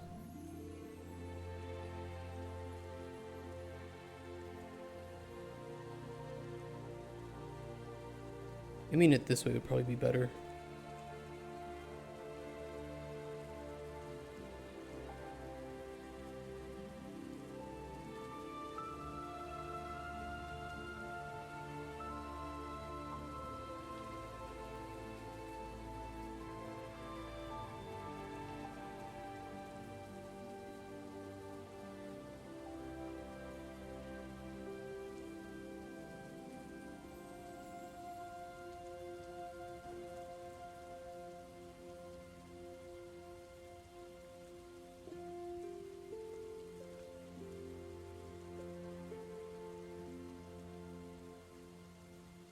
Engineer uses voxel plugin, and it's the only game I know that uses it well. I think there are a lot of individuals that will... What's the way I can put it? Use the voxel plugin as a crutch. Because they think, oh, games that use voxels and have destructible environments are fun, therefore if I implement it, my game will be fun, right? Not knowing that they actually need to put content in there and make it so that it is different in some way from games with that plugin.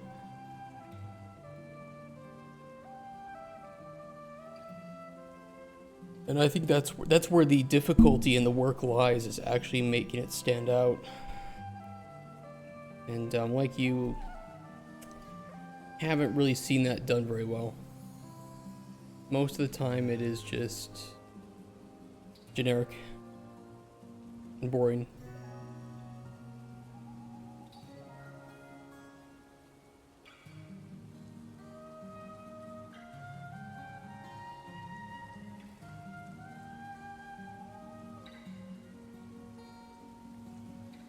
It's just a train tool because that is one of the examples the devs did. You could do that. The question you'd have to ask yourself though is like, does your game need? What do you want to do with voxels? I guess you could say you said you just want to generate the terrain. Sure, if you can bake it to like a static mesh, great. Although I think PCG can probably get you that far too, maybe.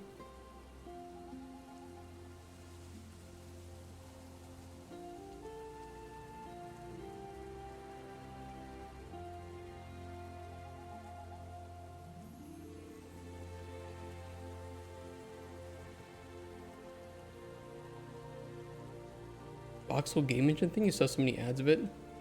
Never heard of it again until just now. Is it a whole game engine or is it just a... What does the voxel plugin have that comes with it?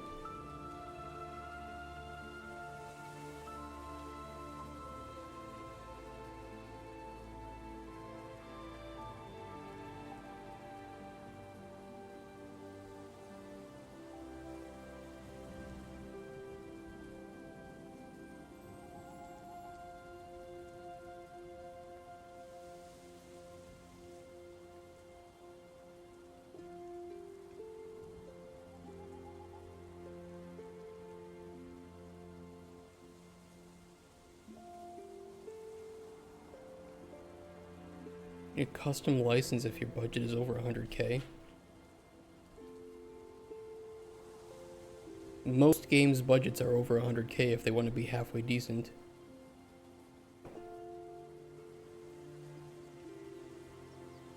To be honest.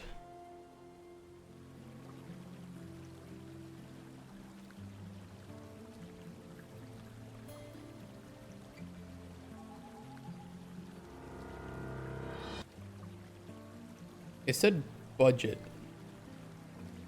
It said budget. It did not say income.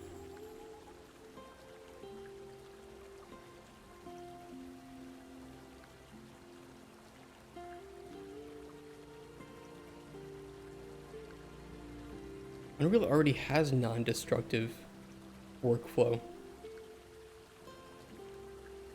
And being able to push into the terrain like this is certainly great. Like you can do it with base landscapes, though not the easiest. Doesn't matter if you make money or not.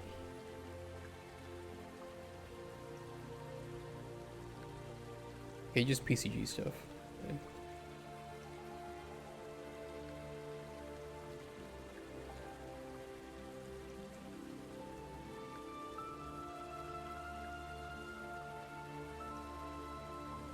Okay.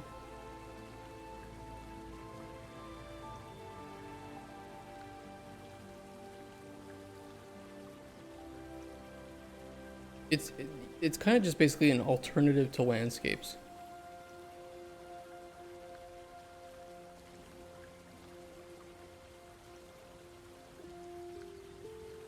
With PCG support, which is nice.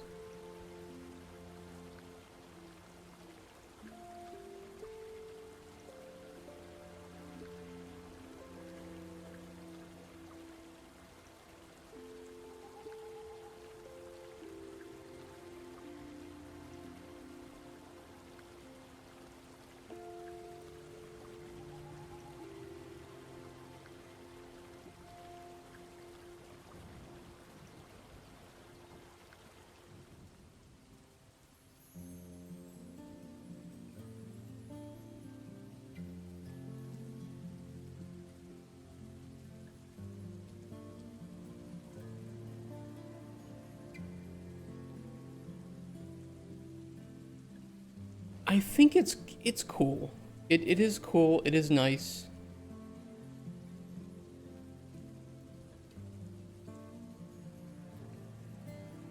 But most of these things you can do with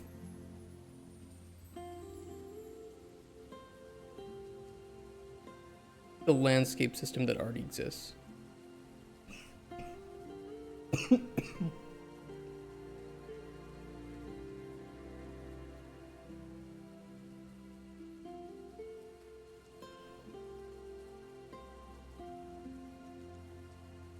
I mean, maybe at the very least it is a useful tool for people who don't know how to use the landscape tool super well.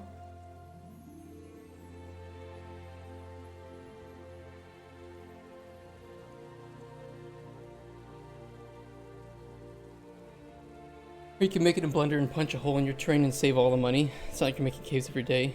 There's that too. I mean, you can also just do that with landscapes like we've done. You just paint visibility into the terrain.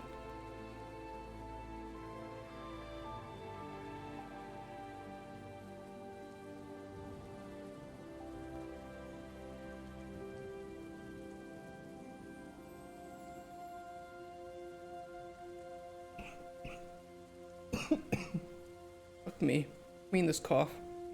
God damn it. So annoying.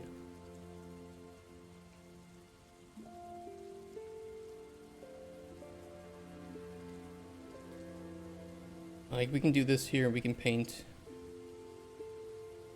holy holes. Sorry, it's the building navigation. Why it's lagging the fuck out.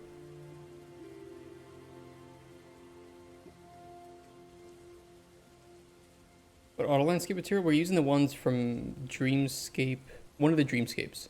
Either Meadows or Tower.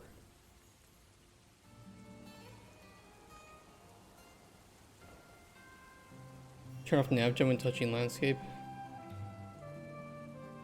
Or just don't fuck with the landscape right now, because I have loot to place down.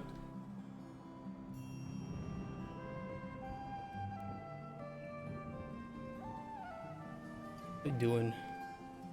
You put a chest there. You could put a chest in this tower.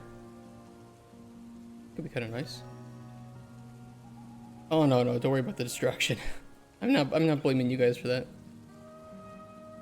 It's nice to look at because there might be some uses for it. But I don't know.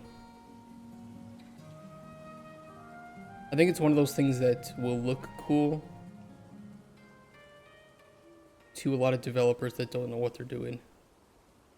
I'm not saying that that's any of you, but the way that I've seen it used from people, it feels like that.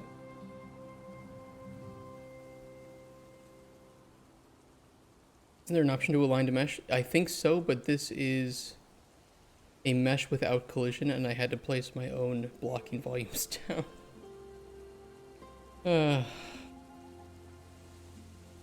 Don't ask. You know what it is. You get assets from the marketplace, your prototype, and it's like, oh, this pack doesn't have a master material. Wonderful. This one, all the meshes, or some of the meshes, don't have collision on them. This one, all the meshes just have box collision and don't have anything more complex than that.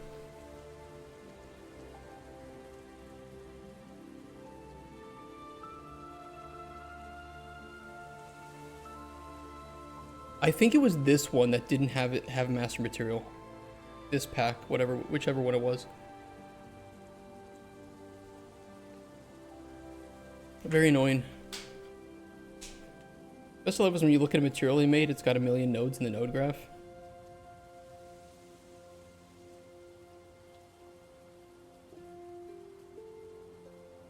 The Dreamscape ones are kind of like that. Like pixel depth offset and all this bullshit. It makes it look bad.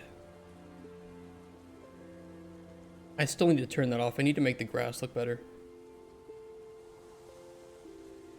Are we gonna...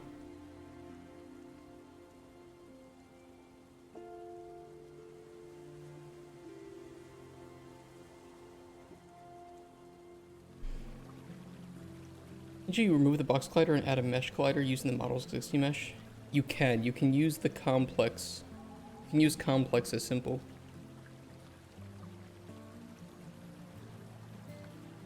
Which I could do here probably.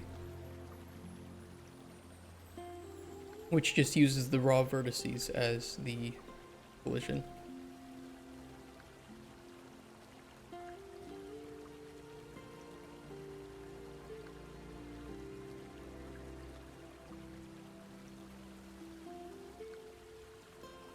She reminded me to, yeah, can I fix this grass finally?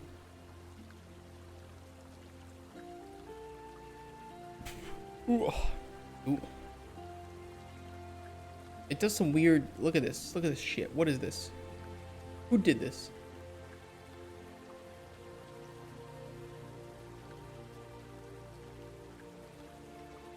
Help me fix that, guys. Get this one. The PDO.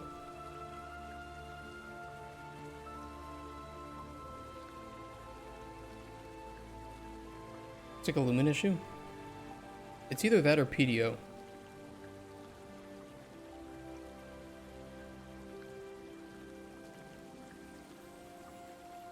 Give it a sec.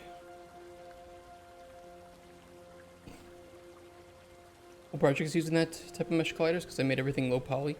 Yeah, that should work. I don't see any problem with that.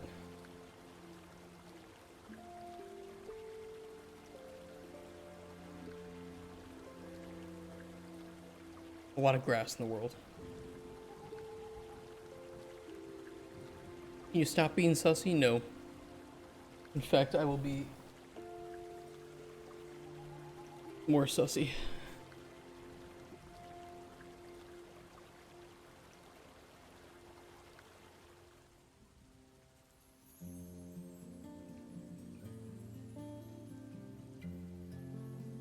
Not the blue UFO.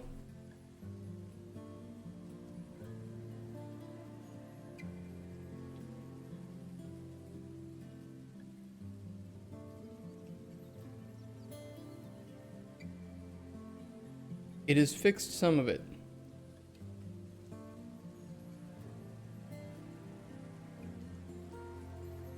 Not TAA ghosting, right?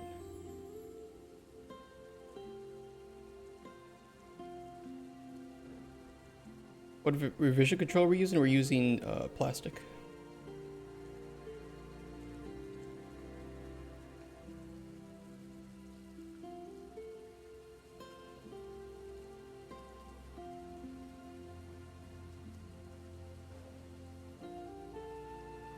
Favorite part of the video is removing the blue UFO.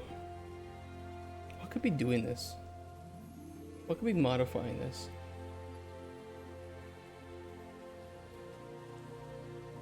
Not the world position, right? Because the world position is being done for like the wind. I've turned off the dithering because TAA sucks ass.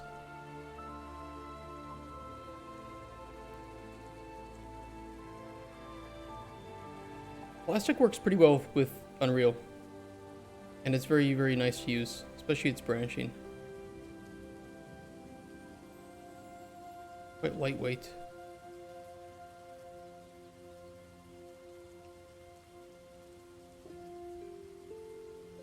I don't think it's the virtual texturing. I think what we're seeing now is TAA artifacting.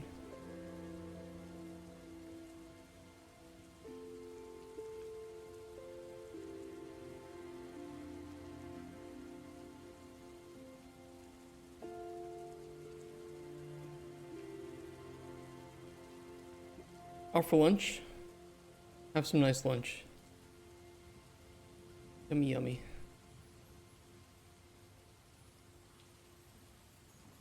Also, this sheen that it gets from the lighting.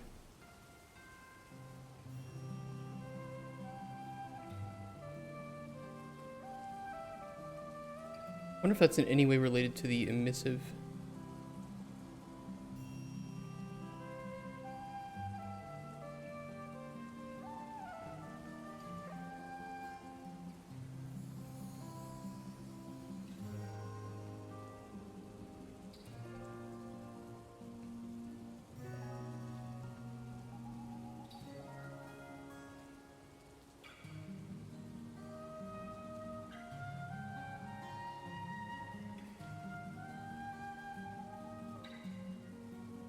I set it to the grass clumps mesh, but it's not working. Why is that?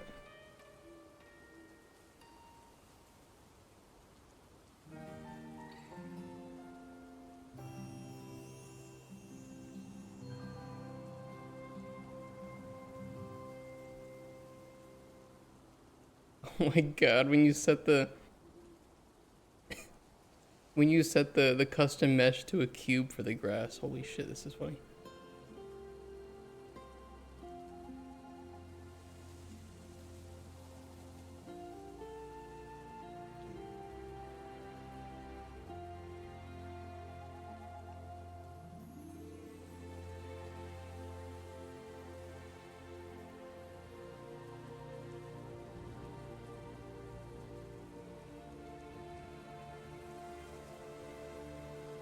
It could also be the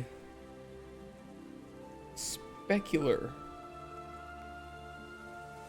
texture for it.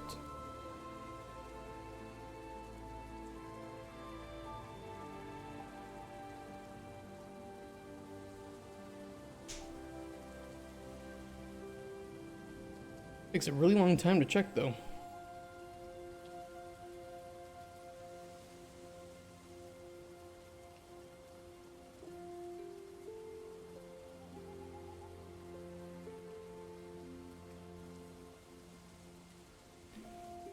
Ugh.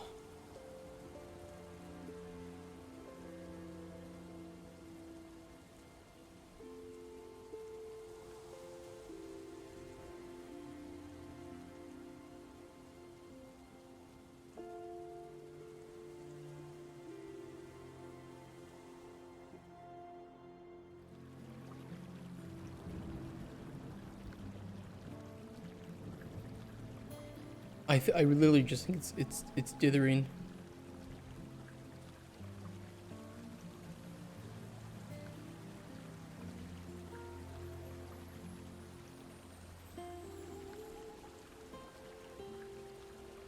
And it kind of looks okay if there's some light on it, but F11?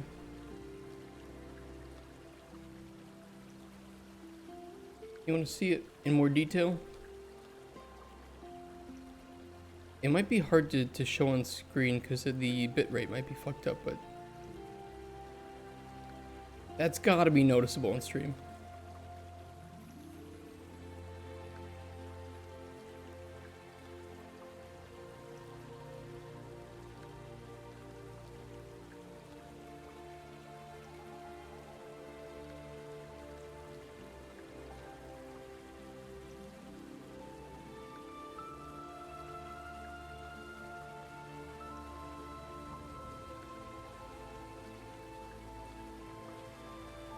Is the music Lord of the Rings? No, this is Throne and Liberty game. I don't think it would be caused by any virtual texturing issues. I literally just think that it was the... I don't know. I don't know.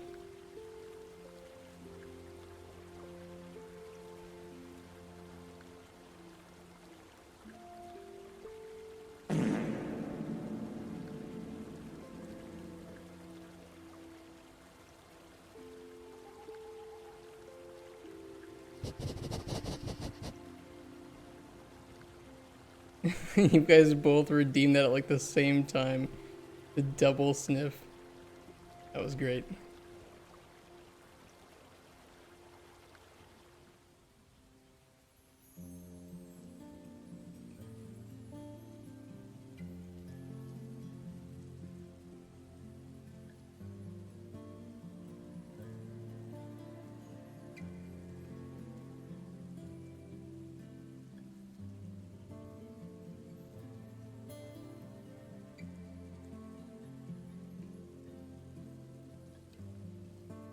Yeah, let's put down another treasure chest here.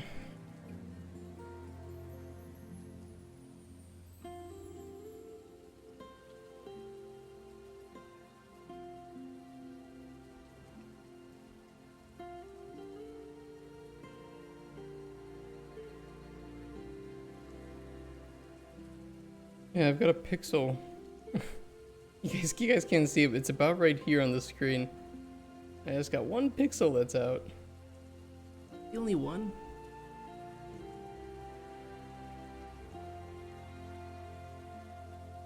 Obnoxious. There is another one that has an issue too. But only sometimes, and it's right here. Like one of the colors is off on that pixel.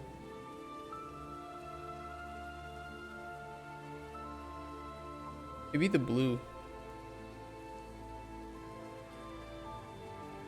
No. Blue's okay. I think it's the red.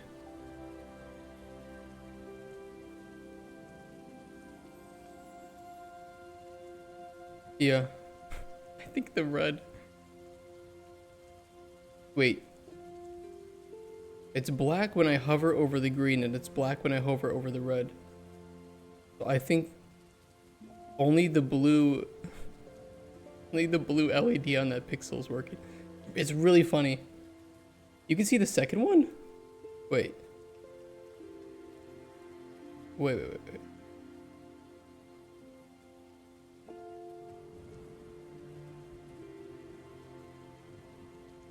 Wait. Okay, hold on. Yeah, let me do that. Let me load up a white image.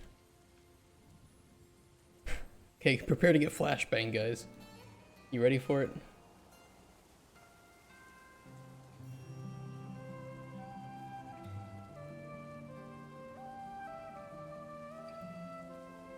I 100% have one out here.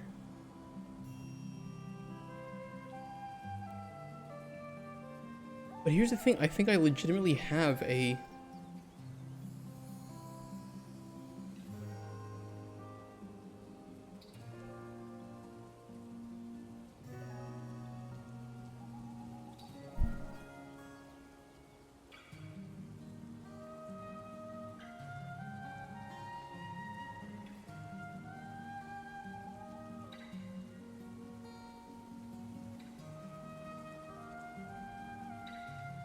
What the fuck? Why though? Do you guys see that? Right, right here? You guys see that? You can see that? What is that?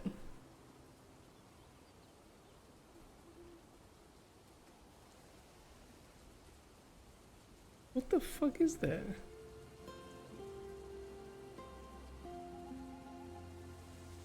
Come on. Back. What is that though? Is that the center of... Wait. There's something at the center of this?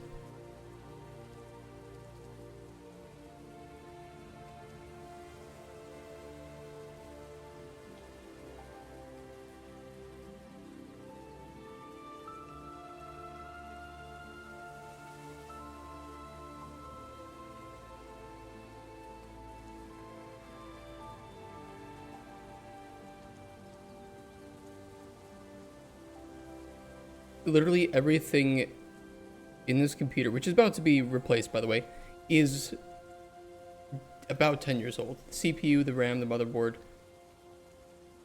they are getting replaced very soon. And I would not be surprised if the RAM was starting to die a little bit. Would not be surprised.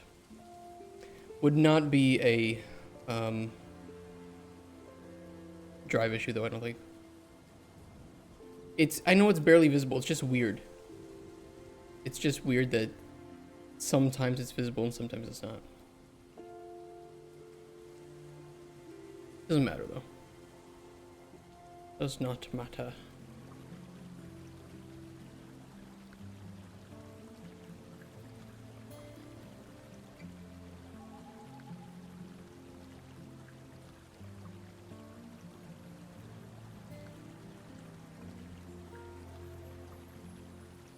Typed on Discord, just want to let you know here so you actually see what.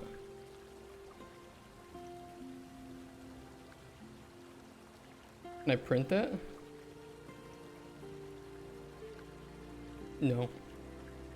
Yeah, how many do you want? I gotta do it now or I will forget, just to be fair. Oop, don't open that up on screen. I don't know what it is. Oh, it's not even filled out. Okay, whatever. Just once? Alright. Docs time? Yeah, I can print this. Print! Color, black and white. Copies, 1 page all. Go. Wake up, Mr. Printer. Mr. Printy Print. Oh! I hear him. He's very turned on right now. Holy shit, he is doing his printer moans. Getting a chub.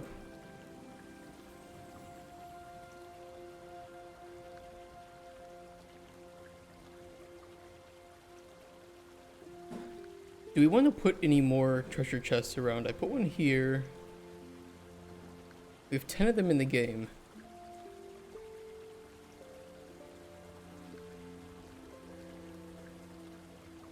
We'll do more barrels and crates and stuff.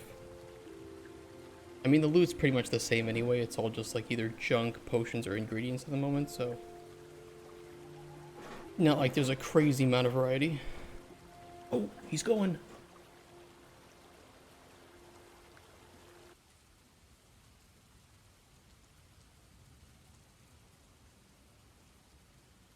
You guys should see him work. He's such a champ. 2 pages.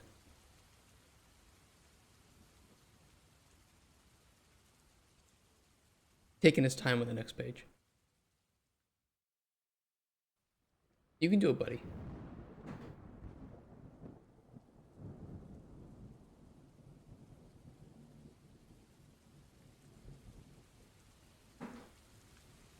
Wait, maybe it was only 2 pages. Oh, let me go check.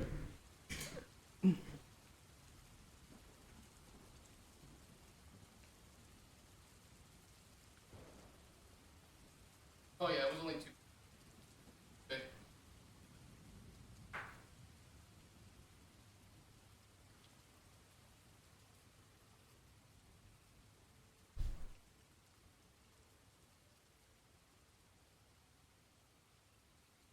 Twas only 2.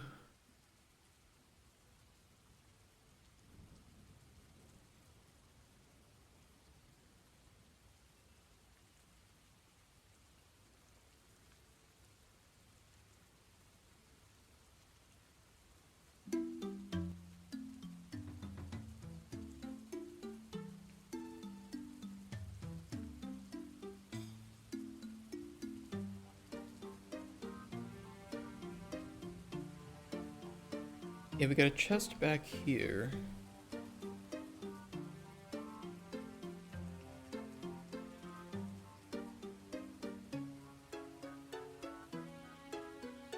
We'll place some like sacks and backpacks, other things around that seem to fit.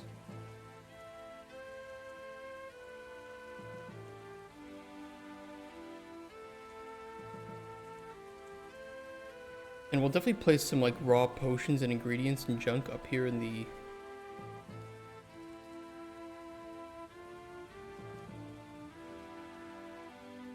tower. I think we can do it on these shelves because I don't think these shelves have collision that would interrupt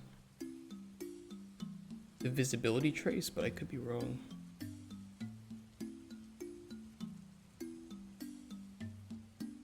Yeah, so they're using complex as simple, which means that they shouldn't negatively interrupt the visibility trace. We should theoretically be able to put some potions, raw potions up on the shelf here.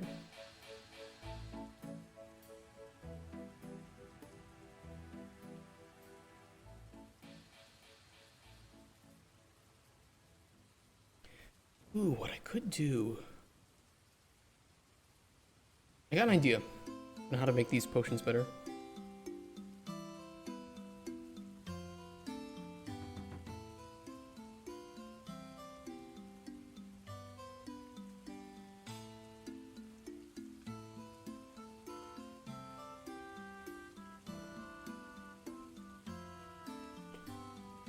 Yeah, I'll do this.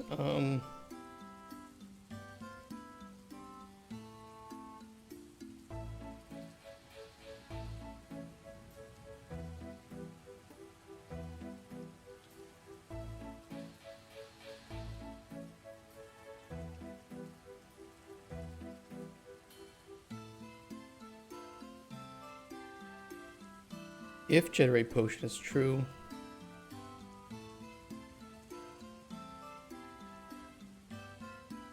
generate random potion.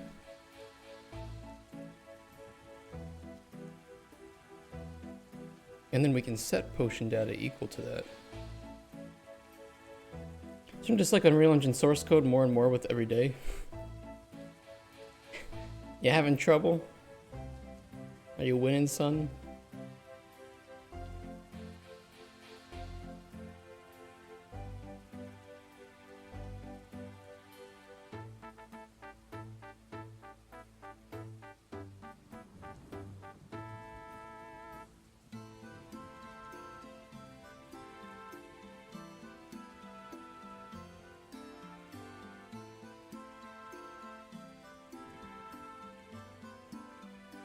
And then at the end we want to set this to false.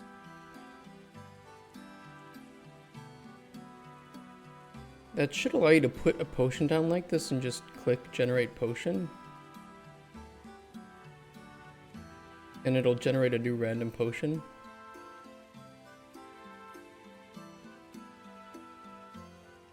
It can generate some random ones that you're placing down.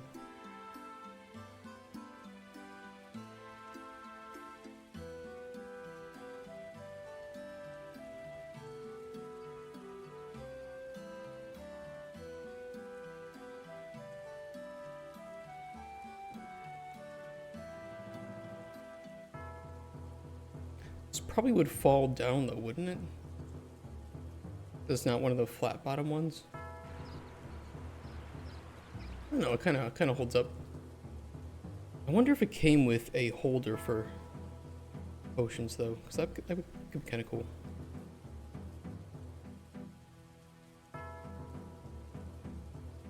I only see bottles and glasses.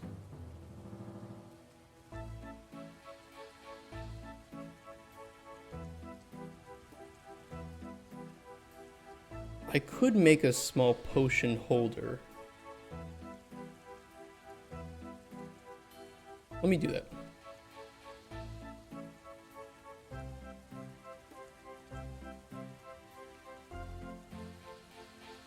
It's literally just gonna be a hollow cylinder. That's it. That's all it's gonna be.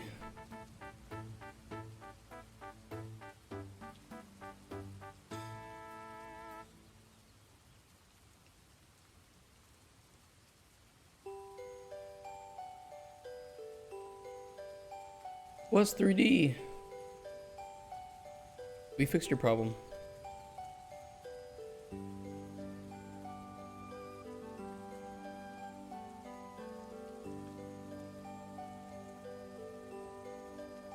You think that'll be big enough?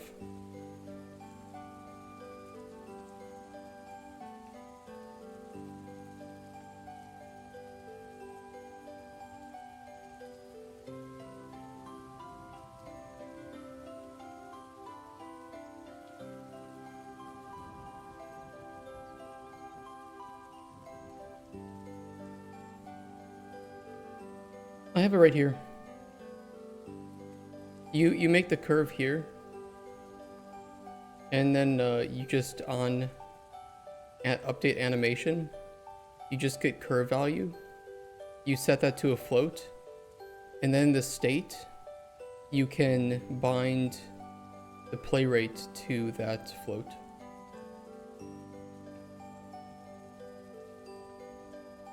And you can do that for the blend spaces, or probably you can do that for individual animations as well. Yeah, I wanted to show that too, just to make sure. That way you didn't have to go back through the VOD or anything.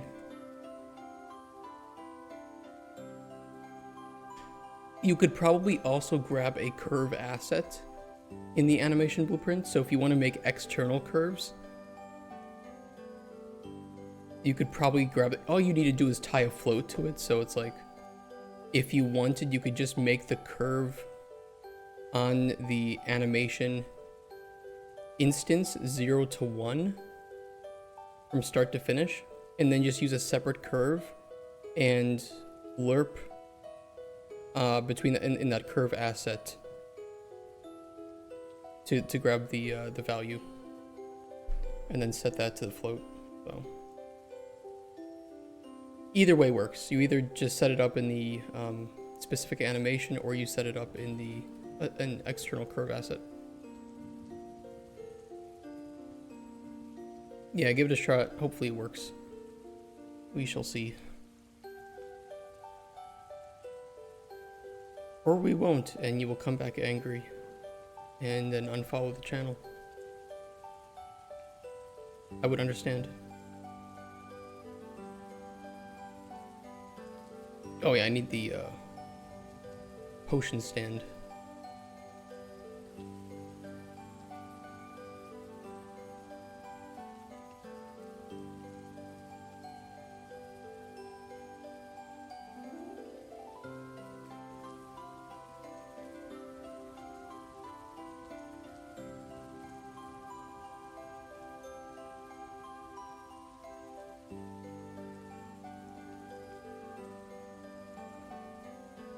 Do not create material.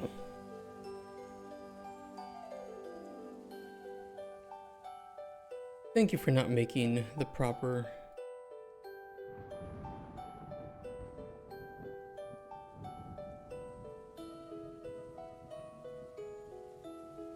There we go.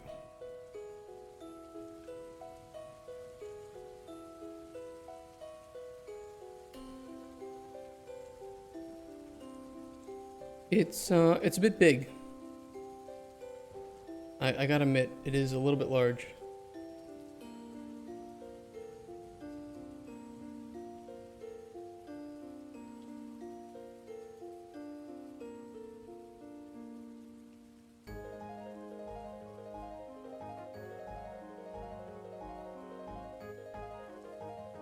That's better.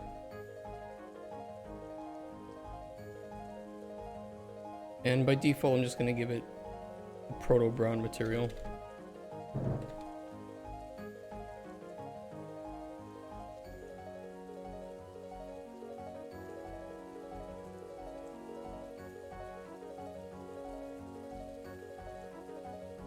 It's actually a little bit too small now. What do you think? I mean, it should stand up in there. Oh no, it won't. You know why? It's because it's got shit lision.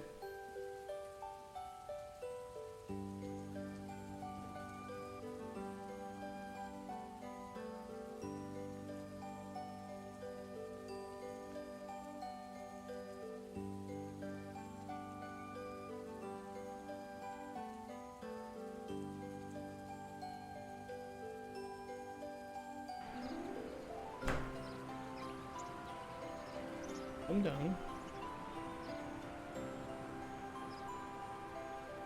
Come on.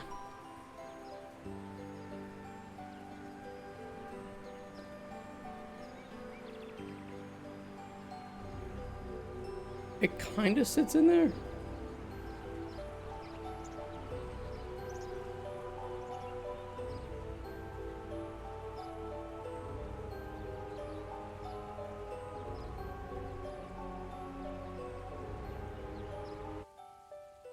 The size is a little off, though.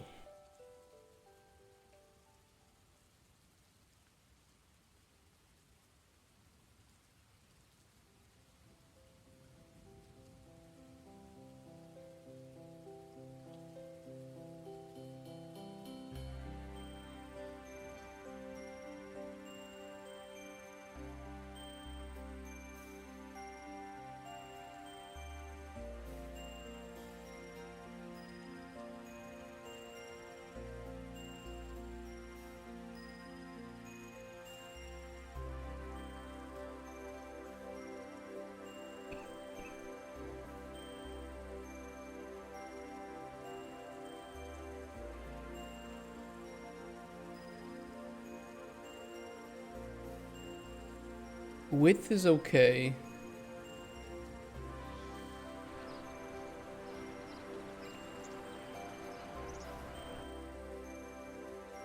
Height's a bit much.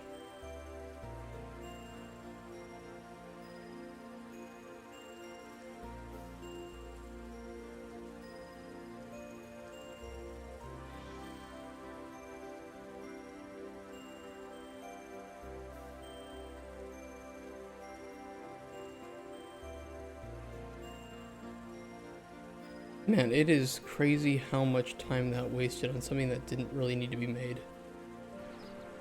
Just absolutely wild.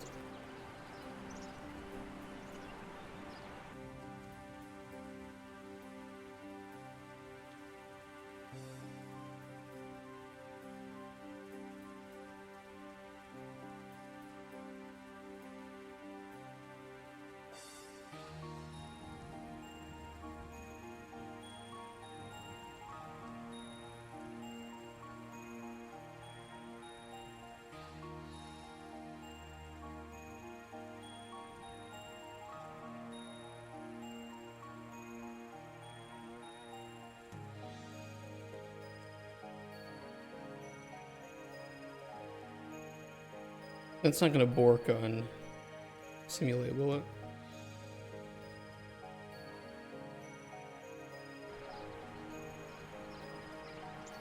No, it looks fine.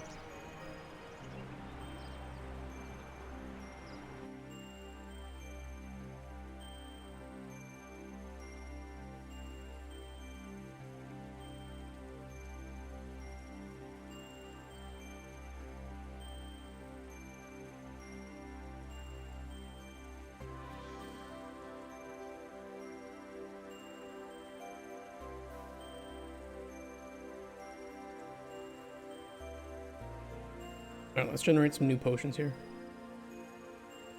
Some of these we wouldn't have to put in a stand, so I'll just delete the stand if the potions go okay. Dirty water. Night vision, draft of health. Of the health. Of the hearth. Health. Fortify stamina, warmth, night vision. That's pretty cool.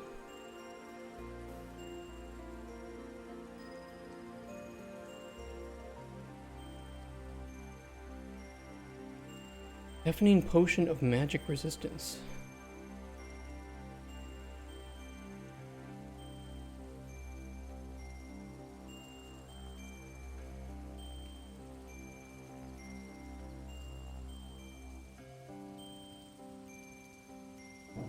Just an adrenaline tonic.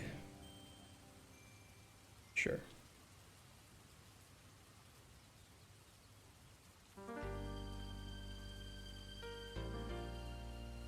In which case I'm going to switch these two so it looks a bit better.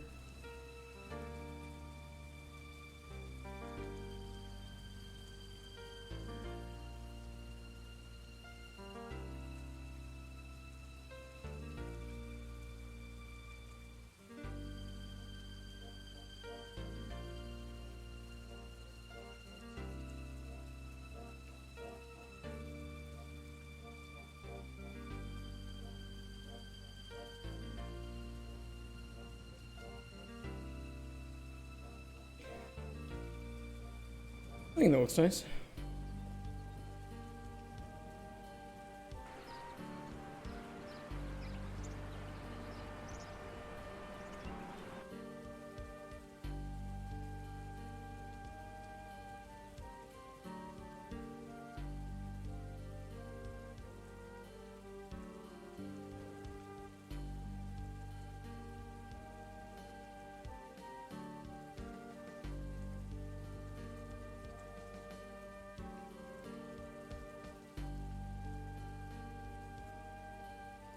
We'll play some junk around here too. Although we don't really have that much junk made yet.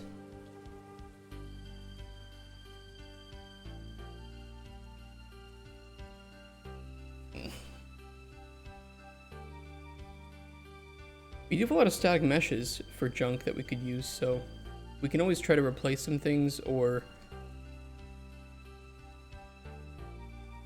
you know, like some damaged books would be cool. We could always put a material overlapping on here with It'll make these look a bit damaged.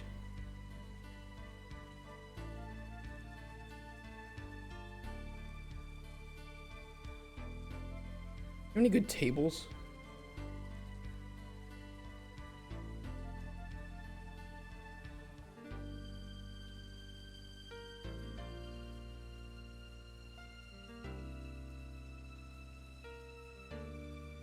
Not really.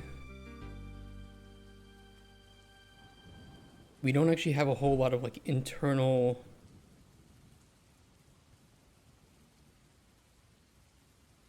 a cauldron?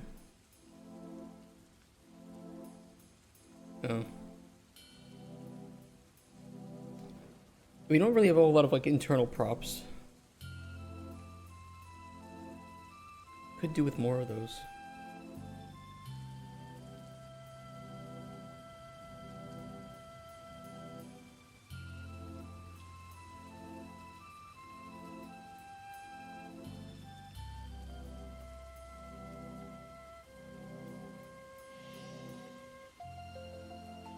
It's just kind of empty in here.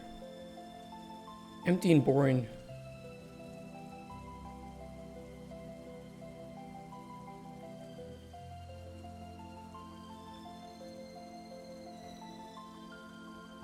Maybe I have something. Let me see. It's more arcane. It just needs something. It needs some shit to put inside of here. We kind of knew that when making it, though. It was just like, I don't really have a lot to put in here.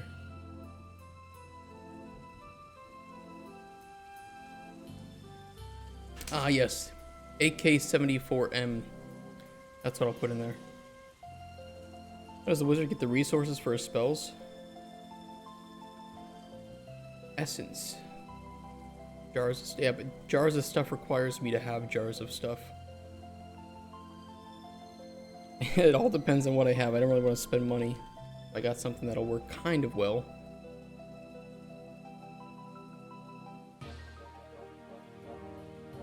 Fantasy Medieval Kingdom. What do we got for props here? Oh. Yeah, we use the underwater.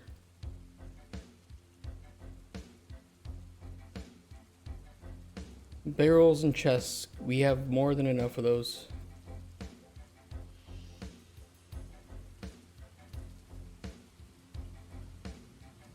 It's got weird looking tables and chairs. Okay.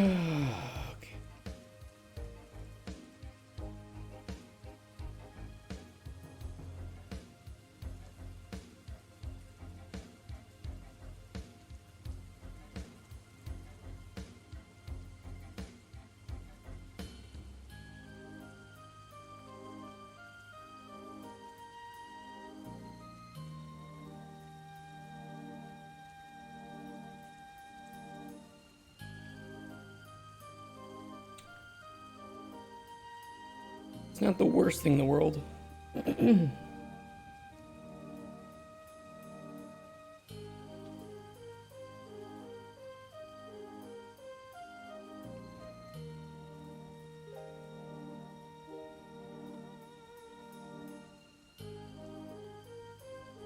Take some throat syrup? I don't have any. In fact, I'm already on multiple medications for phlegm because I have a deviated septum. I need to get surgery on it, but it's expensive. It's not that crazy, but it is expensive for me. I just gotta do it sometime. Undeviate your septum. Dude, I wish it were that easy. I promise you. It's not really like this is not really like magical stylization.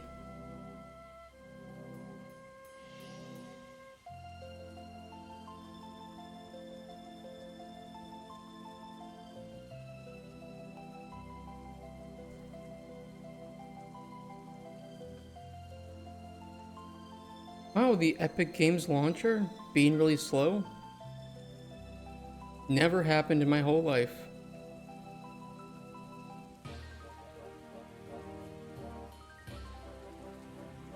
Yeah, there's nothing different about this.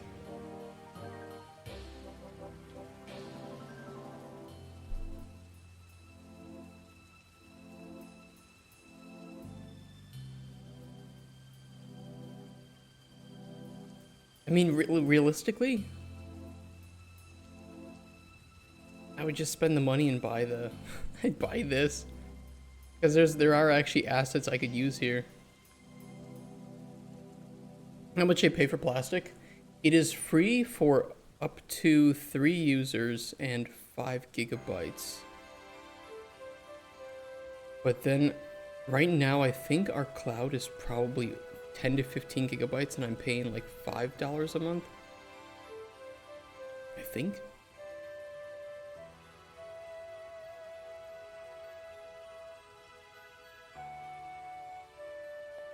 Yes, it's not bad pricing. It's not bad pricing, especially compared to Perforce.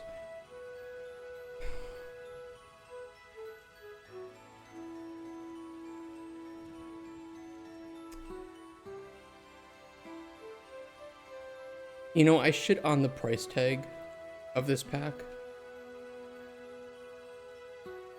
But actually this pack has a lot of props. A lot of really nice looking props.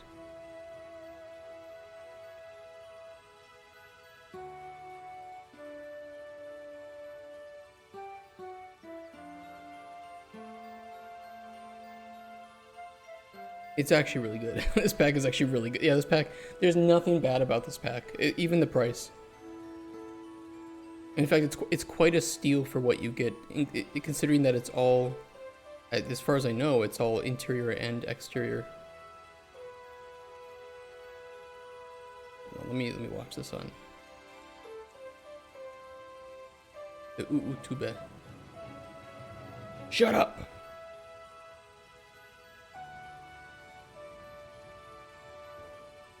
How much is this? 190 bucks. It's a lot. I think it's a bit too much for my prototype, though.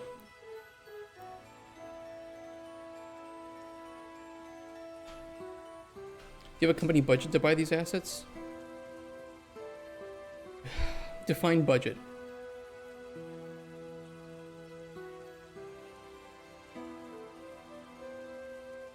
Would you use this in a full game? I wouldn't use this in Cauldron Chronicles only because I'd like to have unique assets, but if we make our stylization similar, I guess we could. Because I think that even things that are not directly props, like I think the cliffs look nice.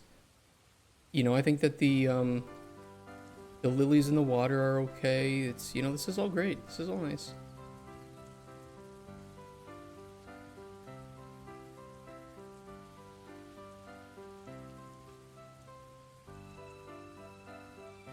Fully modular with interiors.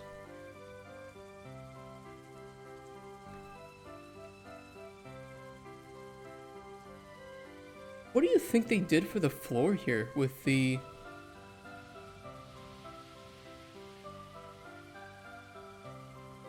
I think they just did a decal?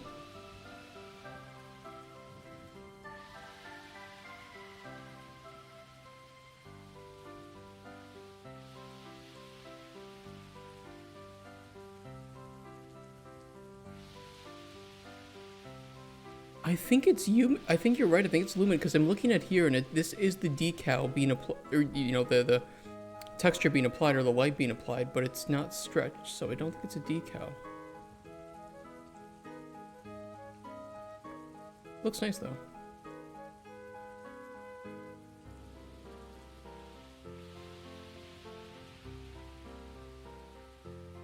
If you don't need them, don't buy them. If you want to overhaul your world, then go for it. I think it's a waste of time to overhaul our prototype world. Or what is a project that won't be used when we make our vertical slice. All we need to do is showcase to the publishers that, hey, it's the idea pretty good. Do you like the stylization? Okay. Our game will look like this, but be bigger. For the props, though, the props are nice. There are other games I could use these props for.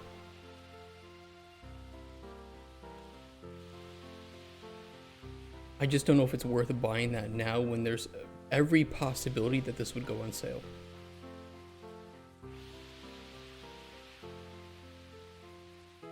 At some point in the future when I actually might need it.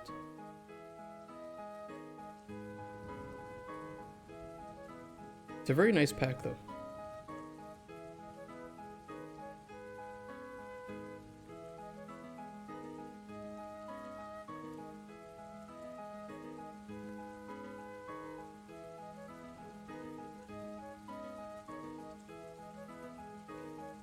I wonder if Polyart Studios does outsourcing.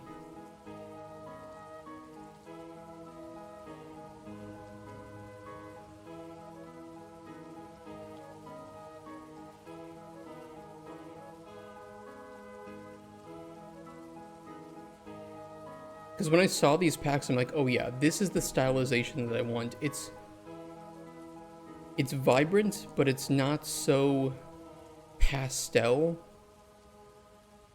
like you would get with like Genshin or something. The prices are crazy. Like how much?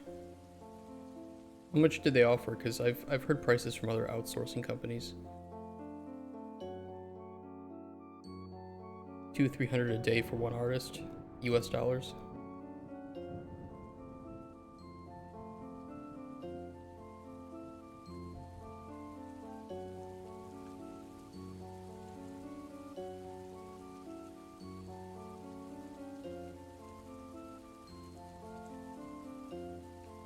Simple environments would be somewhere around 40 to 50K, and something that would require more variance, somewhere like 100K. What did they define as one environment?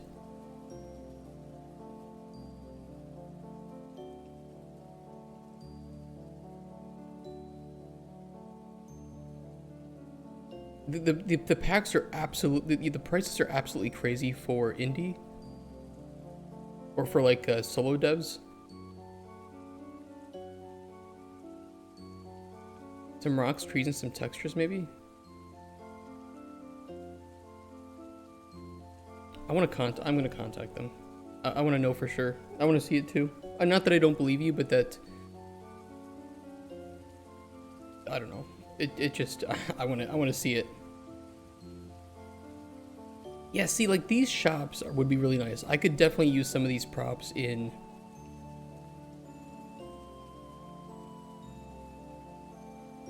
our game here.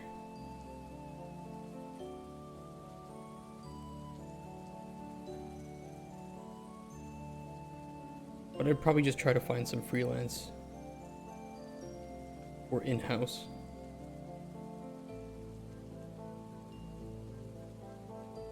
Because I think we have budgeted a art director, of course, who would do some of the 3D modeling, but also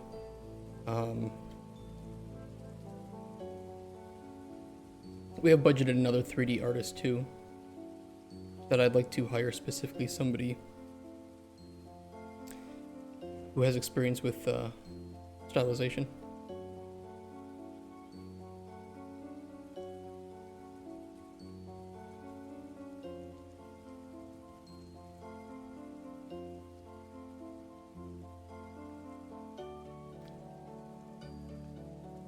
Jesus Christ, they need a different host for their website, because my god, is this bad.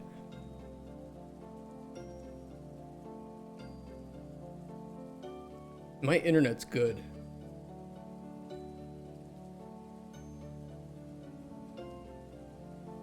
It's like you're an art studio, you have a portfolio, and your website is loading at like 2 kilobytes a second.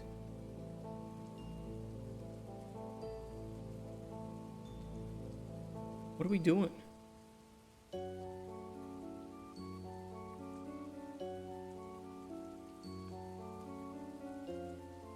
Maybe they have like a portfolio video. No.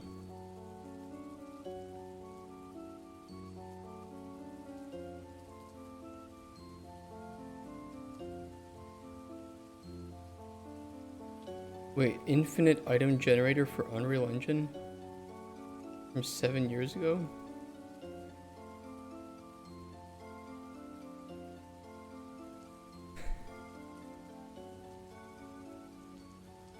This is like literally what I just made.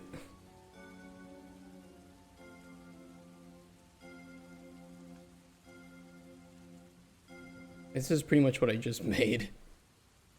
I hope they aren't trying to sell that because that's really, really easy to make.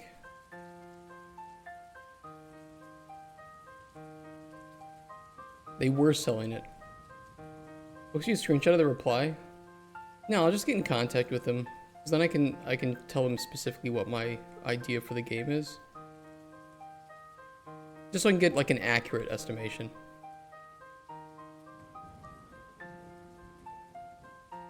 But I mean 100K is a lot. That's a significant portion of our budget.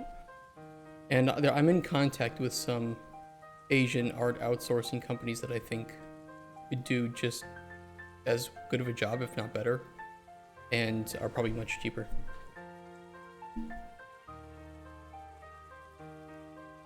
Although I would have to contact them and get a quote from them too.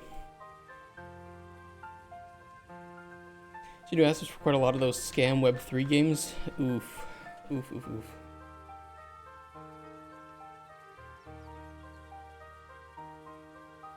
That's a big oof.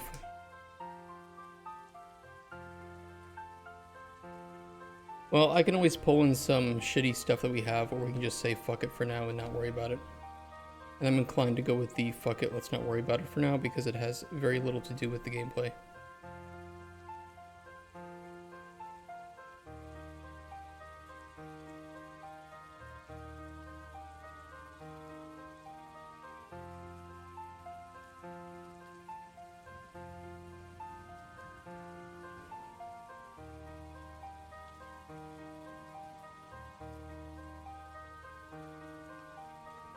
They're mostly NFT type games, probably because they charge so much. You'd think they'd prefer to have more clients and charge reasonable prices.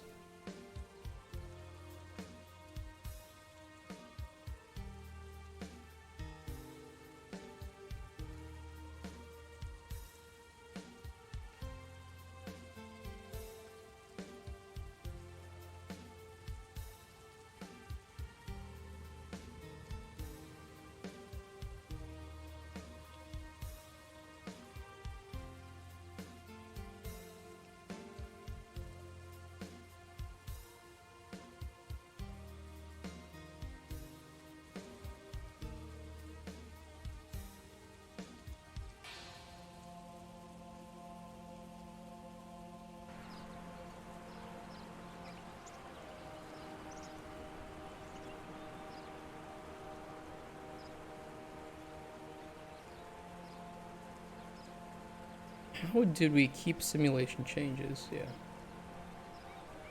Here we go.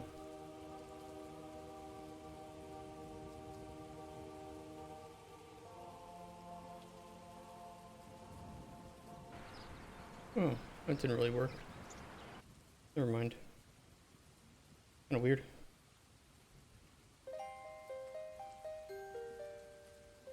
We don't have T games have money, but then waste it so easily. Because it's all for money laundering.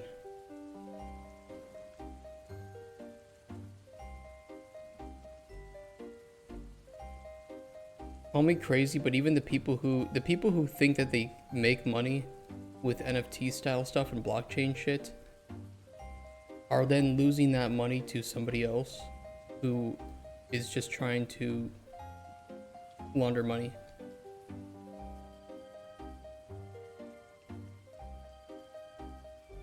Which, if it's anybody new to the channel, by the way, just know, no NFTs, no blockchain, no loot boxes, no pay for convenience DLC, no day one DLC, no extra DRM. I'm sure there's a whole bunch of other things that are supposed to be on that list. That is what we stand for.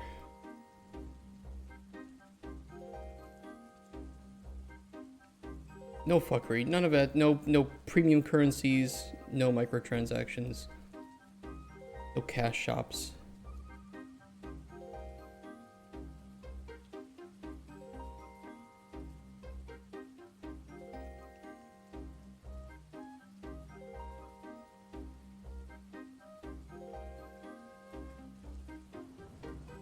Premium raptor coins? No, none of that shit.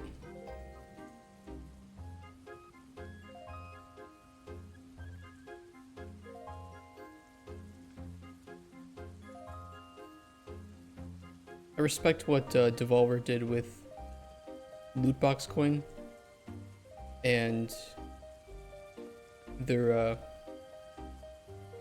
NFT, the non-fuck with the bull tape or something that they called it, and they donated all the money to charity.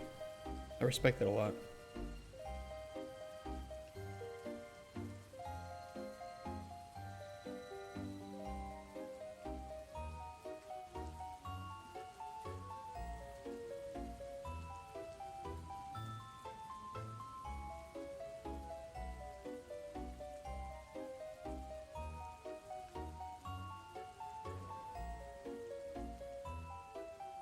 We could put the same on the collectible ingredient. We could have it generate a random ingredient.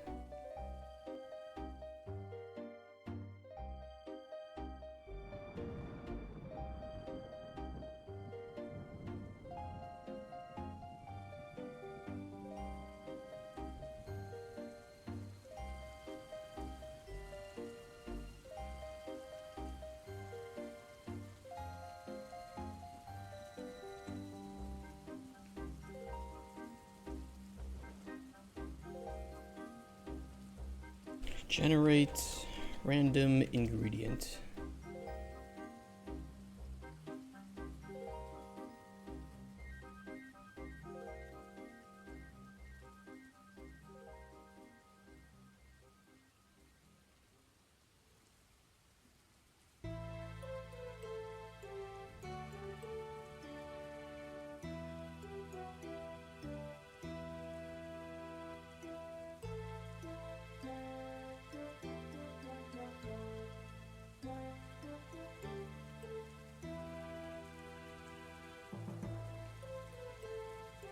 And then set to false.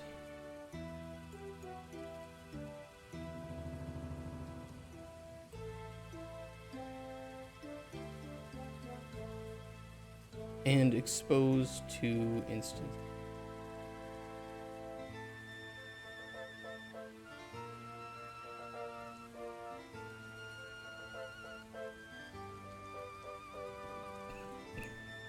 And then we can do this and see what we get. River bream dried, sure. That works perfectly. Amount reward 1.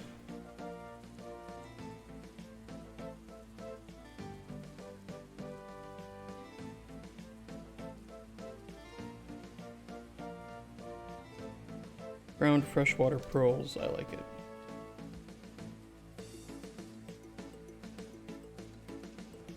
No collision issues. They look fine.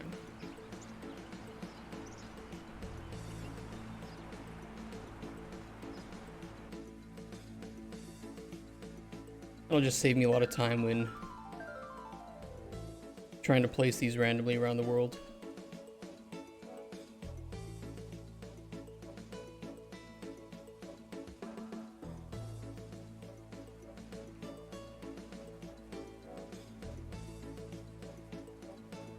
Oxtail cactus dried, sure.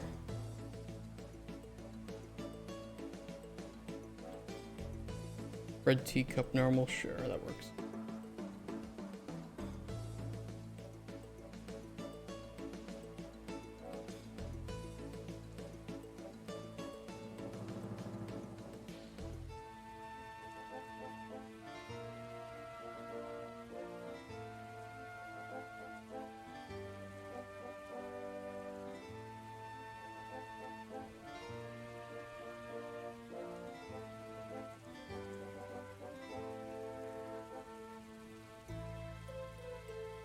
Okay, that'll work.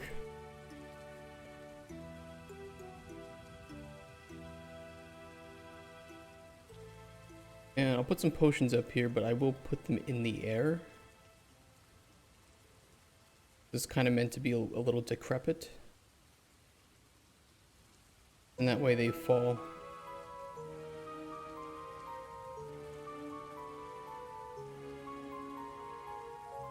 This music is slightly off pitch and it's kind of bothering me.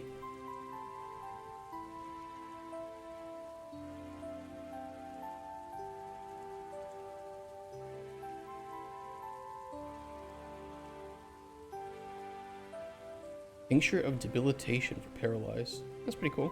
That'll work. I'm gonna change the icon though.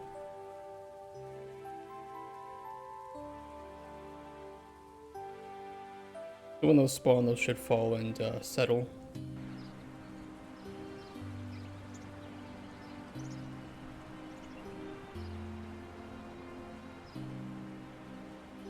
That way it'll look a bit cooler.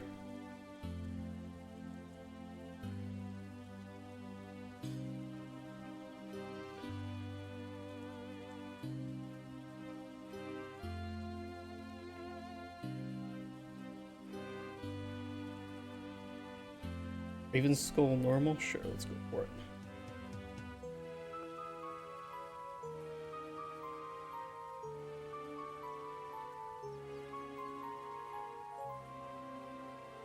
Put a sack here.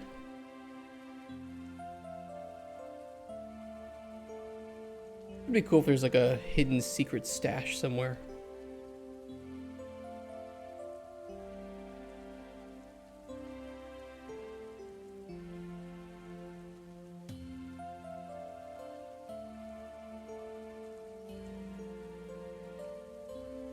Hidden stash of weed. Of spoon nuts, maybe. That's this realm's hard drugs.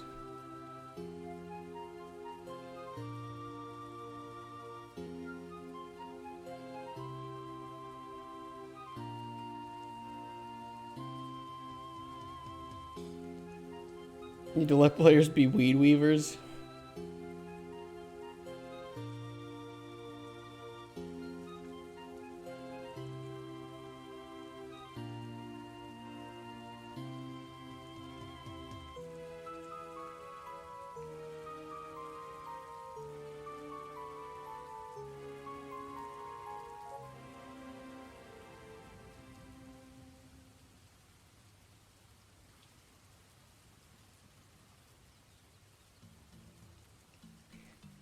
Yeah, I'm at that point where it's like placing loot around. I just wish I had more props.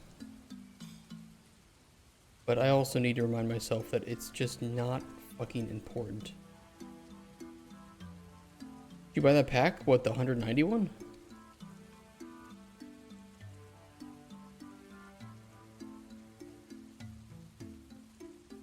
No, I didn't.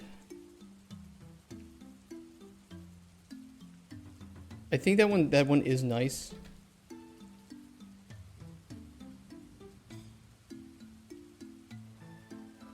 I might get more longevity, at least in the moment, from the stylized village. Mainly because I do need a better alchemy hut. And at some point we will start having to put things into the hut.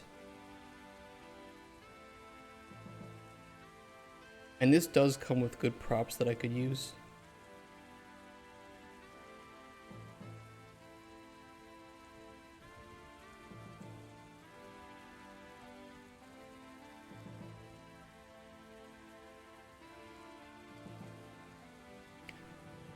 I don't know.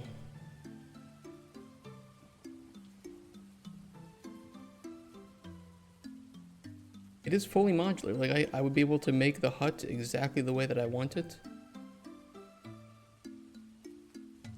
We have more than enough, like, vines.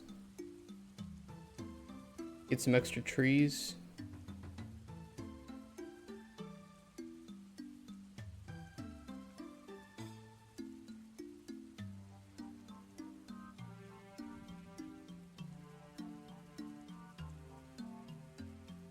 I think I'd really need to ask myself, do I for sure 100% need this?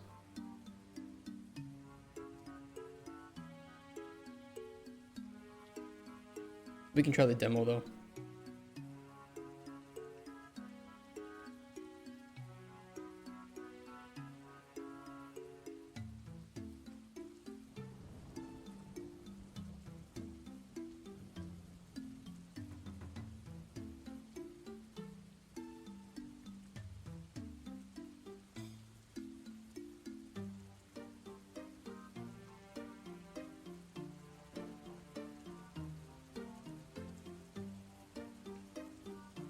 There. We'll try that when we get some free time today.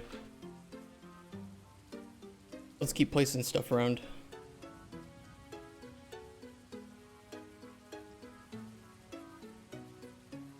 I want to place this on the rocks.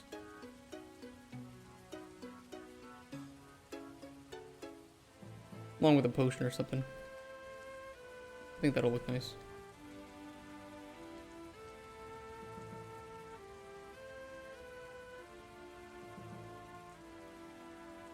We'll generate a good potion, then I can change the mesh if we need to. Potion of Fortify Health.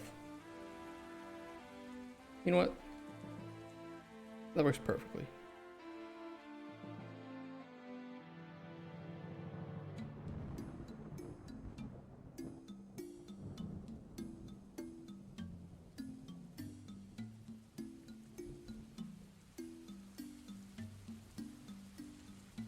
And you know what? Maybe a ingredient on the other side.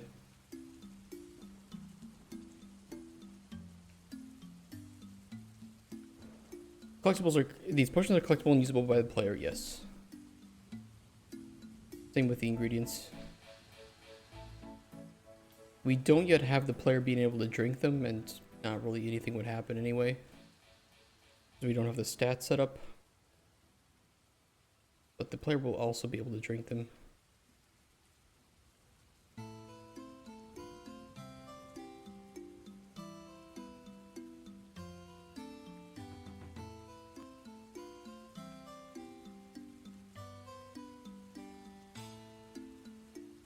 I'm going to change the default amount to reward to be 1.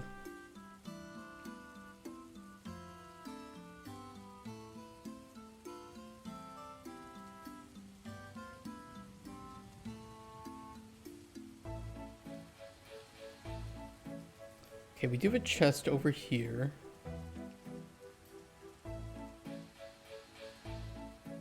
I will keep some empty space just because I would also like there to be small environmental puzzles for the player to solve, especially mostly with potion use, and that could reward some extra loot as well. Yes, I could make an editor utility widget, although that would take more time than just creating and using a boolean. It's all about time. All about time here. When we do go vertical slice, though, we'll make a editor utility widget.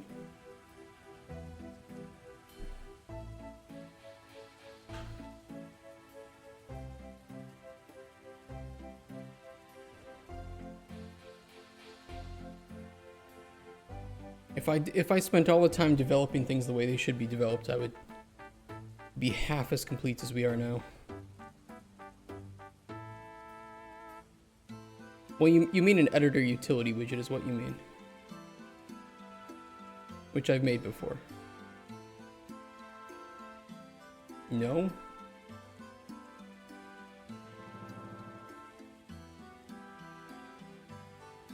Okay, I'll look at a, let me find a function. Where's my default collectible? Do I have any functions on these?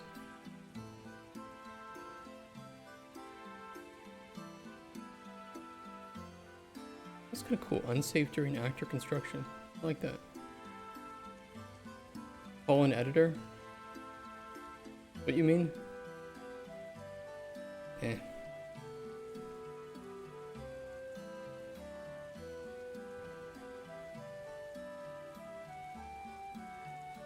Wouldn't save me much time in this case. Would save me time in some cases, but not really in this case. You know, like in Unity, you can create attributes for variables for serialized ones that appear in the impact factor. a button attribute that just creates a button in the inspector, which will run said variable.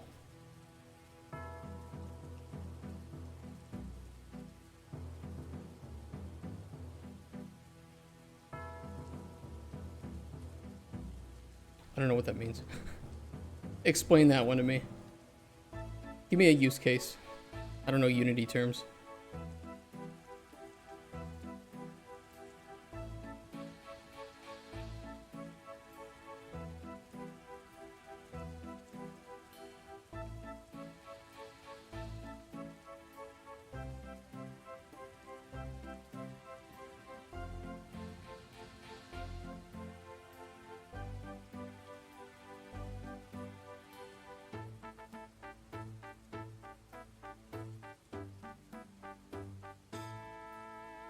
There's some crates around here, some barrels.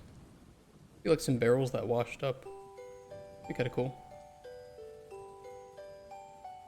Why can collectibles affect nav mesh? Because they have collision. Like the beliefs to generate potions, I would just put button generate potions over the method that did that and done. You have it in the editor and click it. Yeah, that's exactly what we're talking about. You can put that in the editor too. I just did a boolean because it was literally the easiest, simplest, quickest thing to do.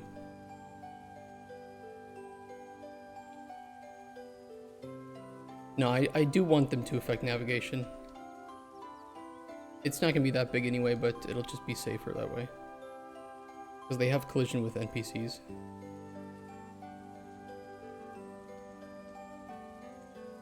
I promise it will not be a problem when I have the new CPU. You won't even feel it. I won't feel it. You won't see the number 159 up here when it talks about stalls. It'll be much, much smoother. And I can't wait for it. Spoon might get stuck on a rock. No, he won't get stuck on a rock. He'll path around the rock if there's something like that. And anyway, right now he prefers to walk on the path, so there shouldn't ever be any issue.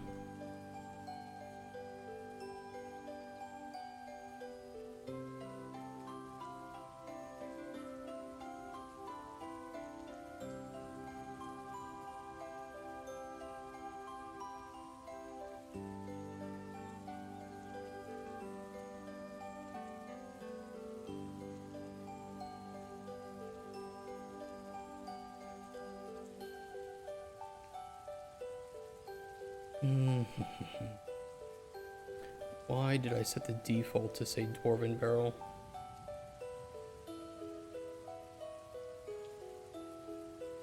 Hold on.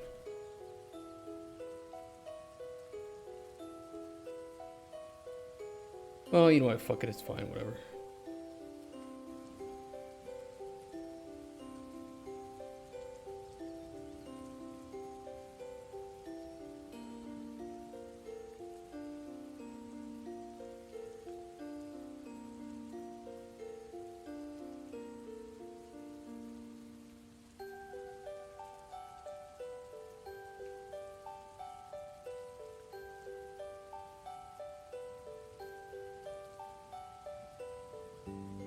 Mr. Fibo, you've missed me dearly. Well, enjoy your sub. That was gifted to you.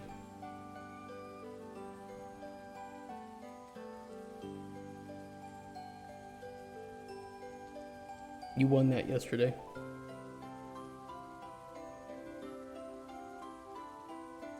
It was for all the nude pictures you sent me.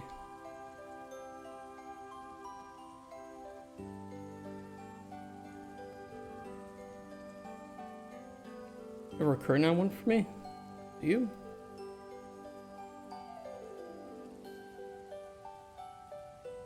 I don't think so. Because Lazy Fangs gifted some subs and you ended up getting one.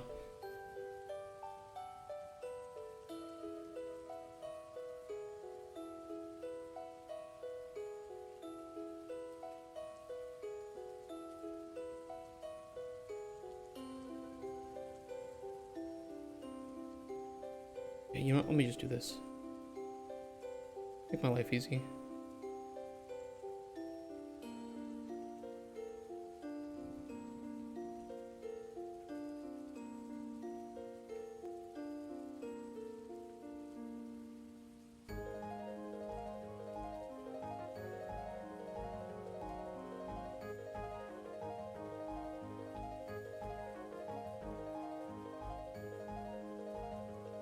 I don't think anything spawned from that would get stuck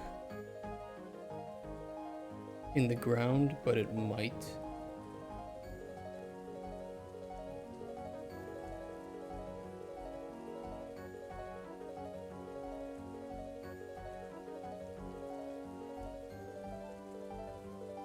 I'll boost it up by 50, fuck it. I've always been calling the embassy daily to get a passport. I love it.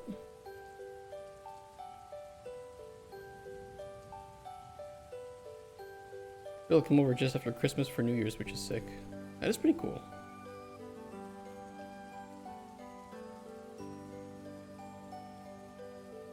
That'll be a fun New Year's. You guys like the urchin? Secret little animal in Chronicles.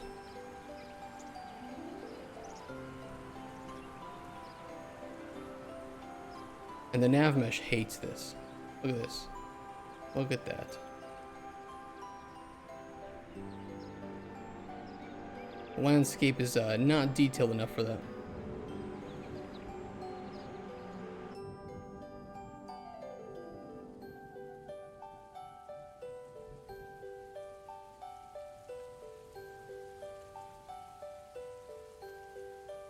Don't really do anything for holidays. I'd rather sit and play games. Yeah, you guys can like bake some cookies together. That's always fun. Put on some Christmas songs. I like Christmas a lot. Fond memories of Christmas. Hey, Storm Creations. What are all those trigger boxes? These are so the sea urchin doesn't escape its nav mesh. It looks really chaotic, but it's to lock in the sea urchin. No way in, no way out.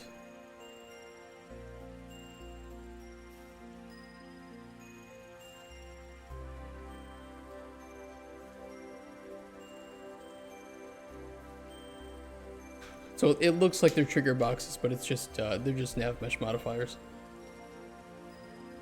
Most of these are nav mesh modifiers that you'll see around here.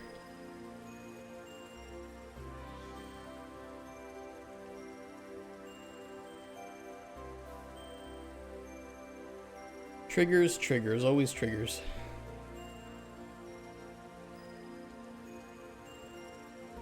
Mom's the goat. Like Christmas with her too? Yeah, my family always had fun with Christmas. I always enjoyed it.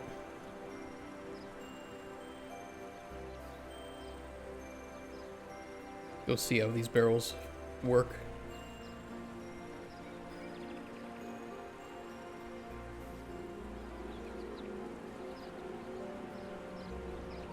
Gotta fix that stupid thing. That stupid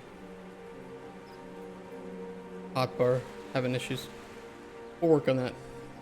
After loot, I'll do some bug fixing.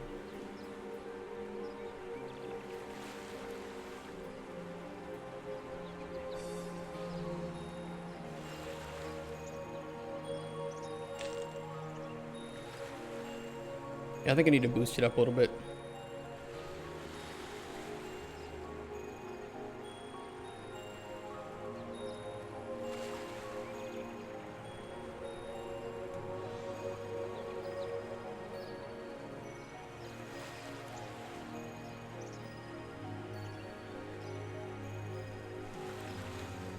I think the offset's still a little too low.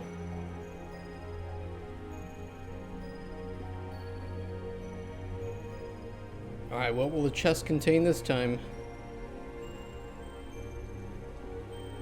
Couple ingredients. And a potion.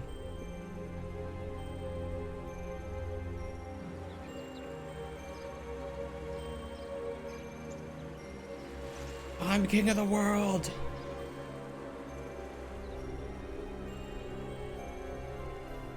Inflicting soundtracks is always fun. How you doing, Storm Creations? How's your Tuesday? I didn't ask you that. It is Tuesday, right? Okay, it is Tuesday. Phew.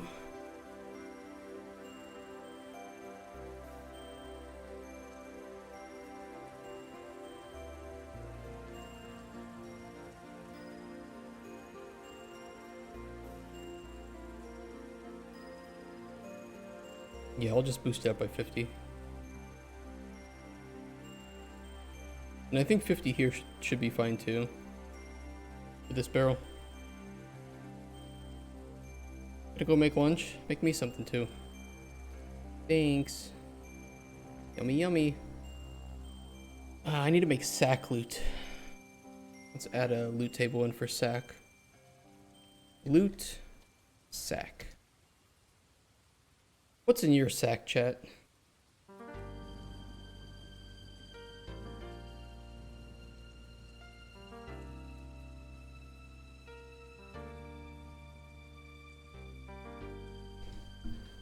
You need to eat?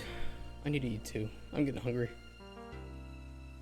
I had pancakes and syrup with bacon last night, which is a very, very uncommon thing to hear of here in Poland, but it was good. Maple syrup is expensive in Poland.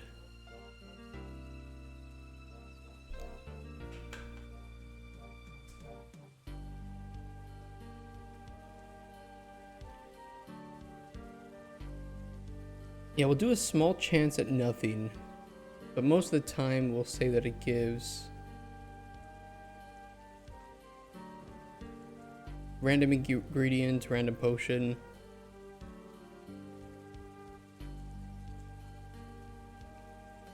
Or we'll do a call on the junk table.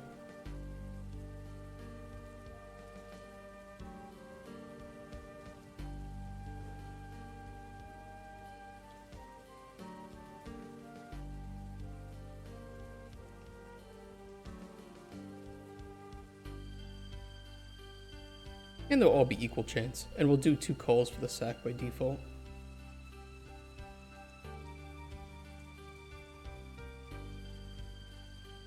Sphere 2. Costco has it cheaper though.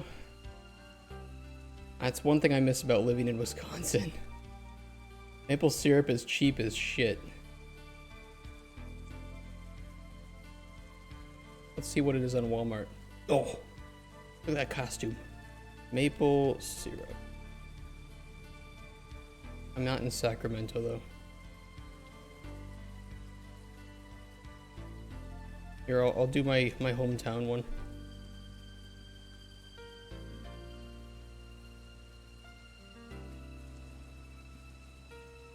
$32 fluid ounces for $16. How many liters is that?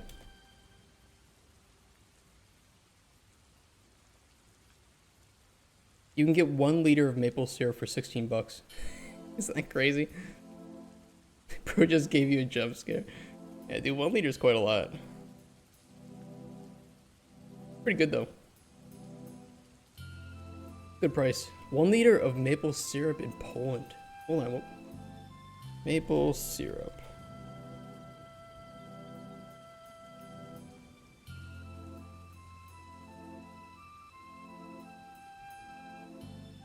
Like organic. I just need like 1 liter.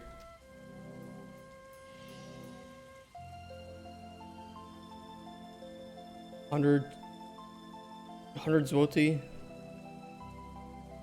120. Let's just say like 120 average. So that's about 30 bucks. Yeah, like double in price. It'll last you long. It will last a long time.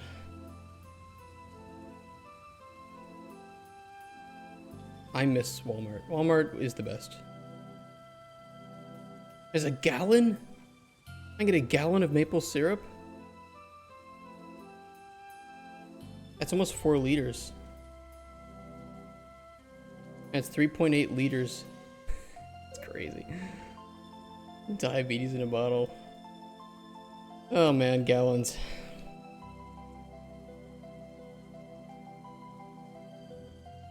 I do miss gallons only because getting a gallon of milk was really nice.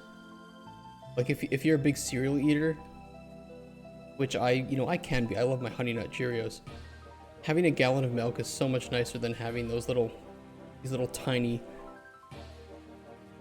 liter bottles. Call me crazy.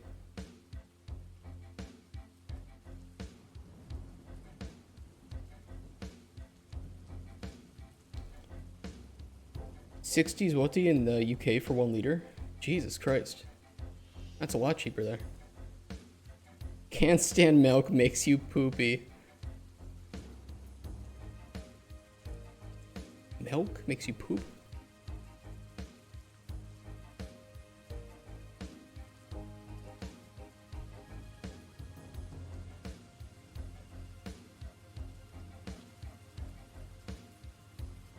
Honey and Spoons Nut Cheerios. Yeah, it does sound like... I think all adults are lactose intolerant, though. Like, it just comes with age.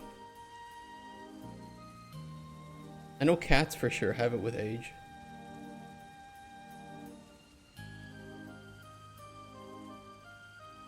It might be all mammals. 22. Well, yeah, but it's like, it's because you're only supposed to have milk with when you're a child.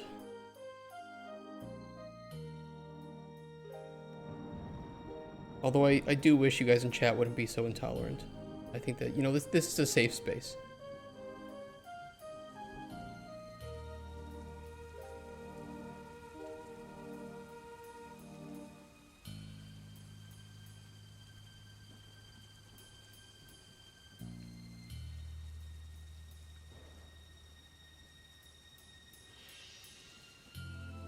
Straight gains. Drink it and then, yeah, just drink it on the toilet.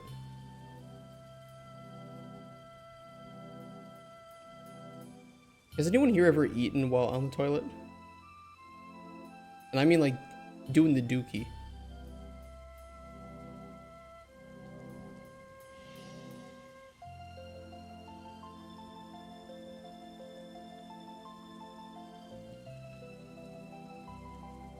I don't want to eat a gallon of ice cream on the shitter. Yeah, understandable. Fair. No, I don't want to start puking at the same time.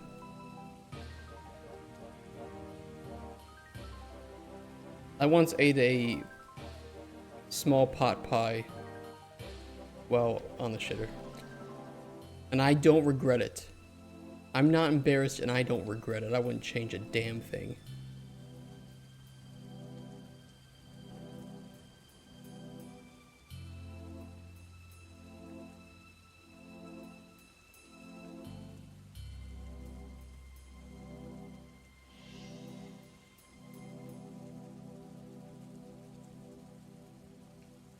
I do sometimes poop just to make room for more food. Yeah, I mean, fair. That's right.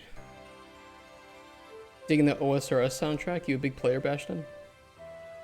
You a player?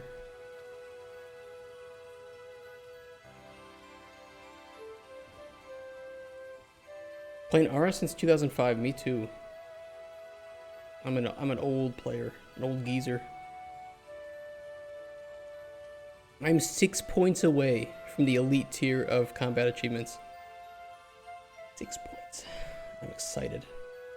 Increased Slayer elite chance. I love it. Can't wait to get my 20-year cape next year. Oh, so you're still playing... Are you playing RS3 then? Or do you just collect your capes there?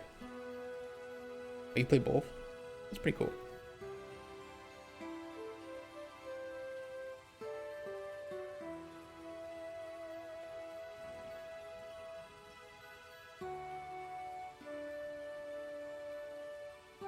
I tried RS3, but I just couldn't get into it. I'm an OSRS main.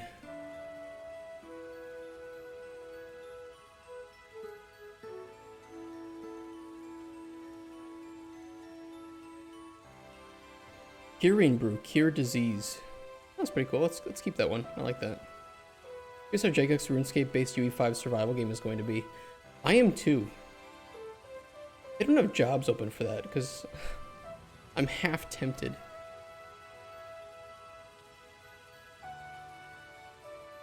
They probably hired for it a long time ago though. Looking for a producer for it.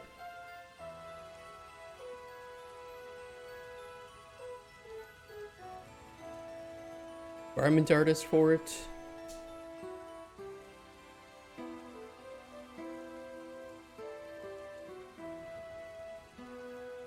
and a VFX artist.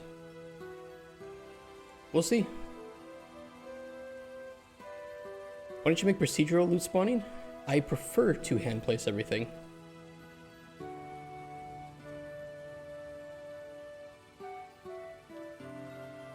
No, True Nightmare Gaming, it's a new one. Yeah, it's a new game, and it is very much alive and being worked on. I signed up for the alpha. If that doesn't roll down, I can always just rotate it a bit if it... Actually, that looks good. I like that. How big should the world be at the end? We don't know yet. That's going to be very much up to scope. This is just a small section of a prototype world that does not represent what the final world will look like. What I'd like to do, though, is aim for density as opposed to size. I'd much rather have a small, decently traversable world that is good in size and has a lot to do. And a lot of variation within it, especially based on seasons and stuff like that. This is already pretty decent size, yeah. I don't know if I don't know if I could claim how much bigger it should be compared to this. Maybe 4 to 5 times would be an ideal for me. Did you use landscape painting or PCG? Landscape painting. And then I go through and I manually mess with areas that I think shouldn't have grass on them to prevent any like clipping.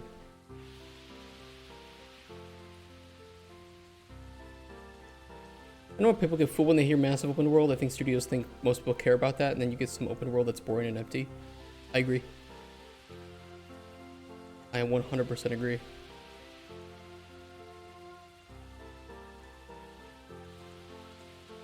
Nothing turns me off more than when I hear bullshit like massive open world, 100 square kilometers. And it's like, okay, yeah, but what's there? Why should I give a shit? Because we just placed points of interest. This is outpost number 52. Okay, I'm out.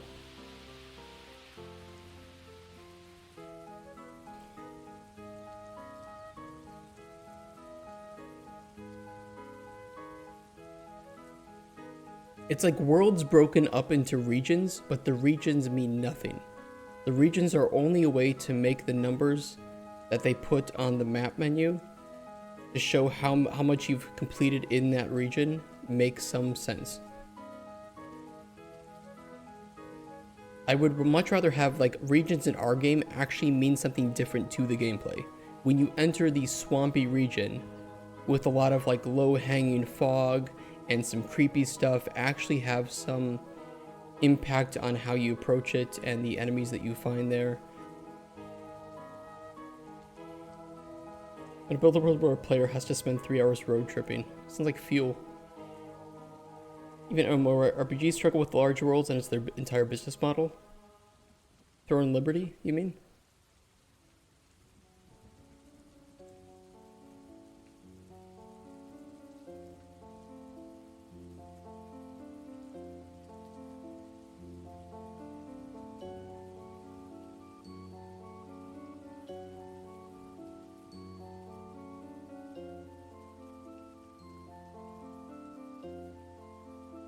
One of them, yeah, the problem is you have large grasslands there with like a pack of 10 mobs and that's it. It's either that or like Throne and Liberty, it's like you have mobs spawning everywhere. Like holy shit, can I pull up a map? Throne and Liberty map. And they have some really cool looking regions. The thing is they have nothing interesting in there. So you have like a region. I didn't want to do that. Oh no, they have them, look. These are all the enemy spawns in here. Like bro, can we just calm the fuck down a little bit? Can I just run through part of your game without running into a fucking enemy spawn? Every 2 feet. Jesus Christ, it's so annoying. I feel like they did use PCG to spawn in some of this shit, and it just shows because it lacks any soul or interesting location.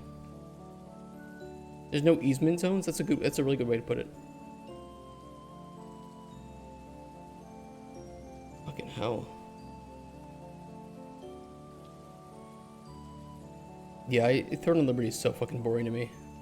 It's not fun. The quests are boring, the characters are boring, the loot is boring, it's grindy as fuck.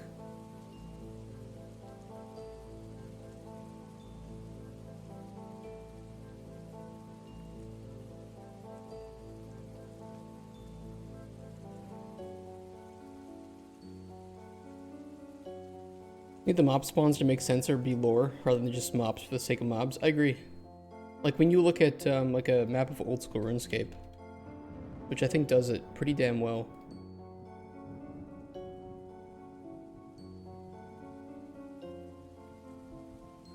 You know, you have locations. You find goblins in the goblin village. You find dwarves by the dwarven mines. And in the when you have sections of wilderness like this, you might have like a roaming bear or two. Or a wolf. But it's not like you have them sprinkled around everywhere. It's like you have one or two. So you have areas that you can just run through that are relatively safe and you aren't going to get attacked by anything.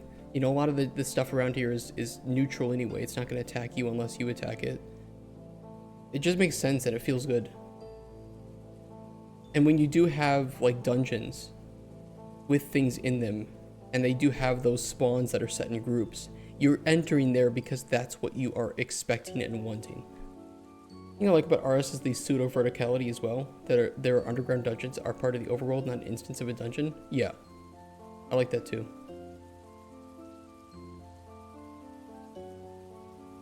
OSRS's map is very nice, especially a lot of the newer areas they've been adding.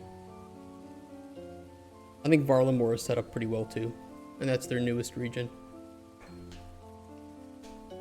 So like here you have a lot of spawns, but they're spawns for the hunter skill. So they're not enemies that attack you necessarily. These are enemies that you do specific hunting methods to handle with.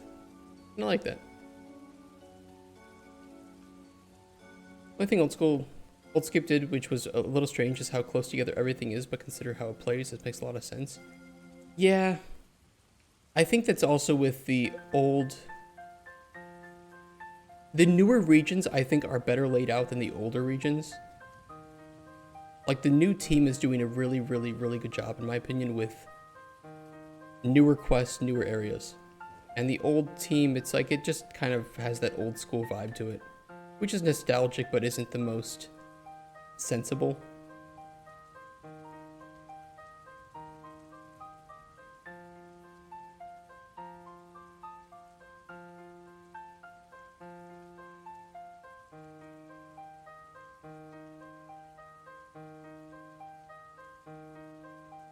Loot crate 3. And we'll do a positional offset of 50 on these. Hopefully that'll be enough.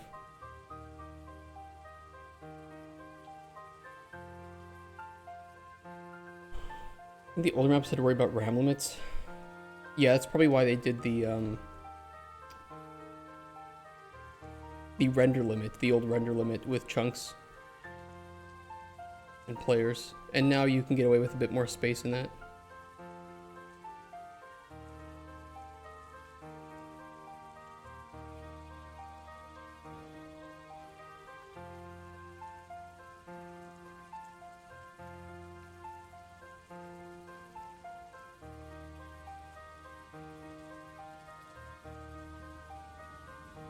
I need a sign that says do not dispose of unwanted hot dogs in the cornfield, but I need to be more concise and easier to read quickly. In what situation would you need that sign?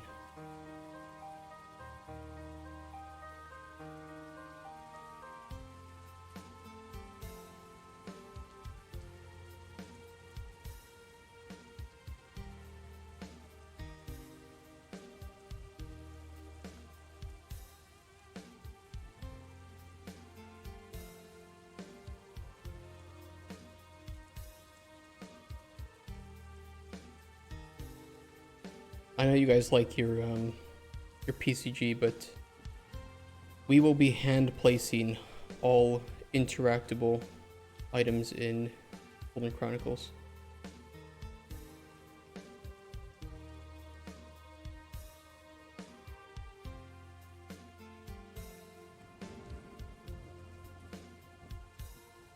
I'm with you, Beshton.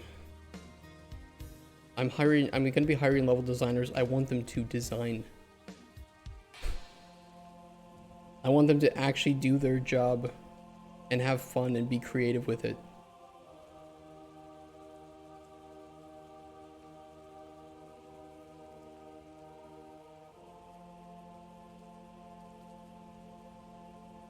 My PCG. I think PCG is okay for things that don't have interaction or aren't meant to.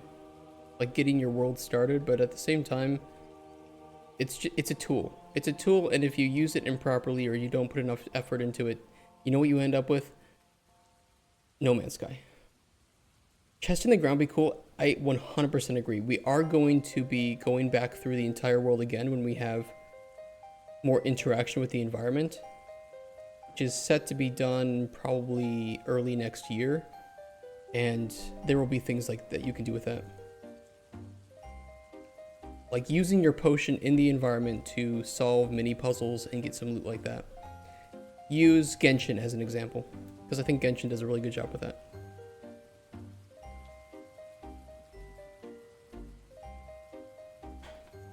Use PCG for stuff like make this fence meander the landscape. I agree. I need to roll perception to see the buried treasure. No, you won't need to. Your perception is called you are a player. If you perceive it, good. If you do not, then you will not see it.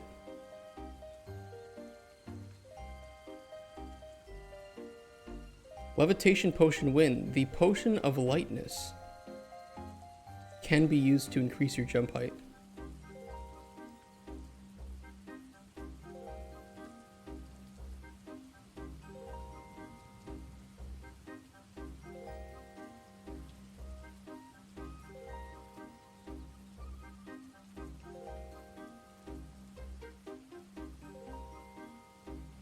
You.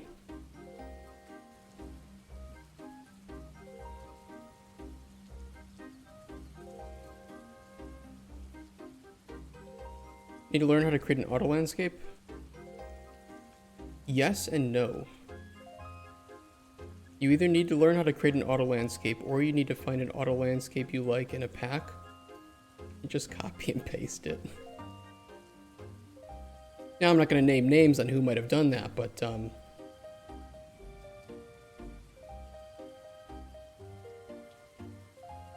I took one look at the auto landscape materials and I'm like, yeah, I'm just gonna use one that I like.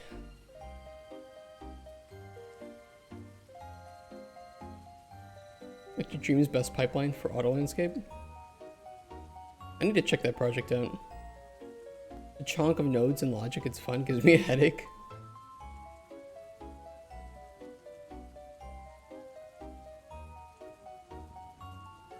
That's all gonna be a, hey Mr. Art Director or Mrs. Art Director, this is your job now. Here's the money that you get for doing your job, and I want you to handle everything related to the art. Thank you. Goodbye. Not in a rude way.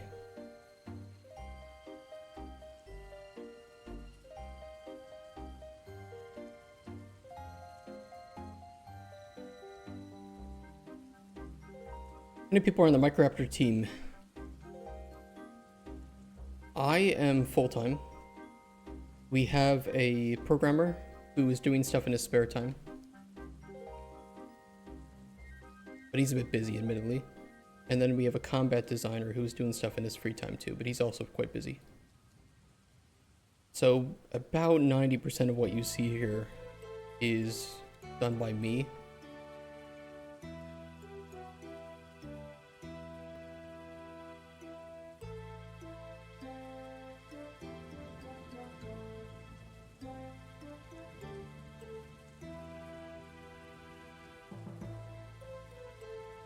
Is your mom working on this game? She would if she knew how. I promise you she would. Like, I want to help my boys.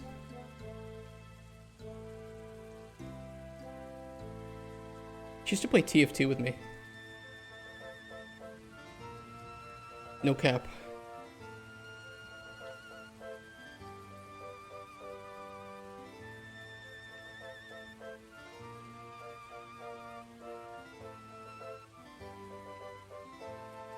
Mom doesn't even know how to operate a smartphone. That sounds like my soon-to-be mother-in-law.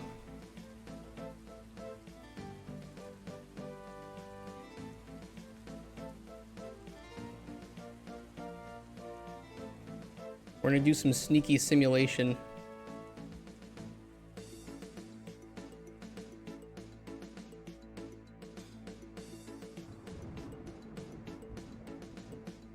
Ready for it?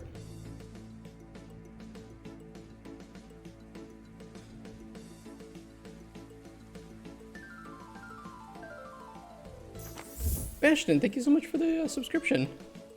Enjoy your 5 free fish. Baszton just subscribed. True. Why are you so loud, Mr. Polish man?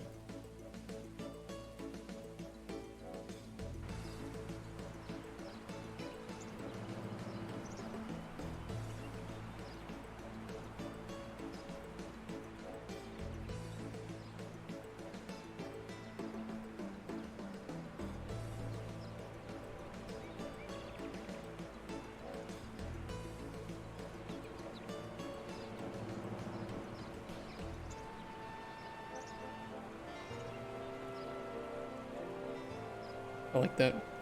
That'll work.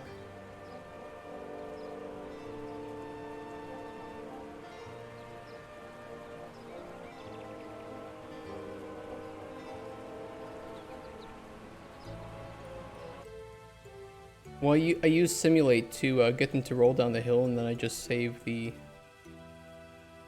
points of where they rolled. Sneaky little feature.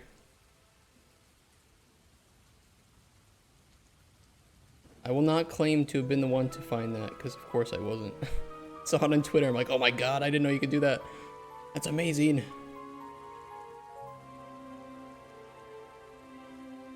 Then I can take the positions, I can modify them a little bit if needed, and then I can replace them with my barrels. Yeah, that looks okay. I don't think I can replace it specifically with the actor.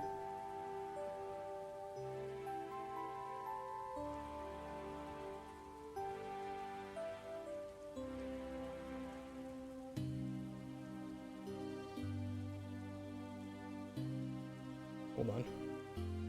I can do it. I can do it.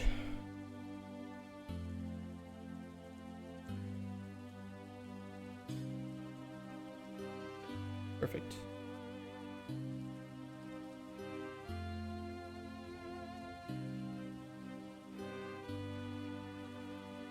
And then you can replace them with your blueprint.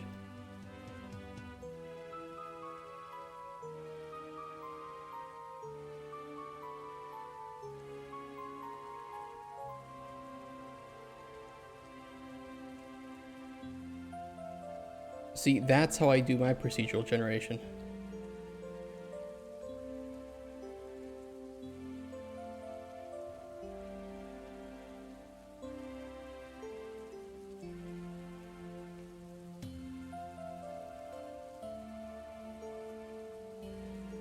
You guys are catching so much fish. Hold on, I want to do fish too. Let me do a fish. Okay.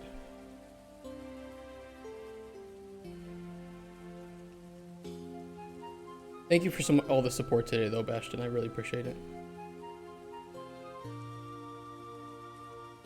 The only way we were able to afford Fluid Flux was because somebody was nice enough to donate enough to afford it, and so many of these asset packs and nice things. I caught a salmon.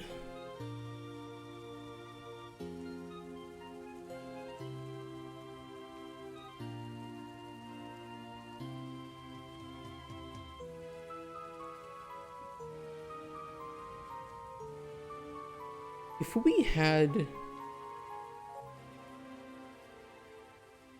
I don't know if I put a static mesh in here, if it would use the swirly... Let me see. Let me try something. Not that. I think I can test it out.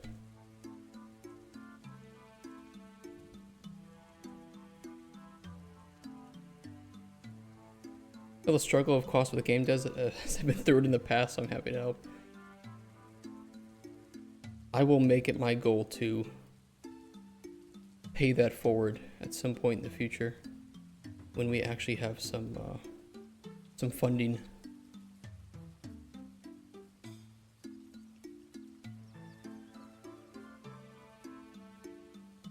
Would that even work as is?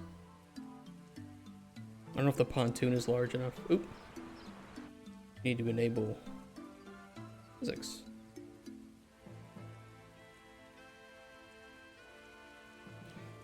That would be a start, wouldn't it? It's a very big pontoon.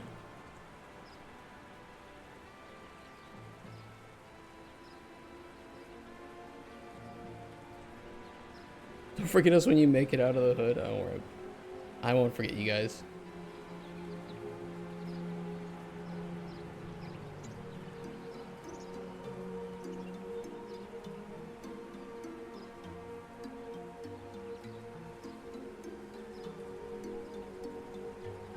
Oh shit, it actually is gonna get caught up in the swirly. Hold on. Come back. Oop! Too far. Wait, come back again.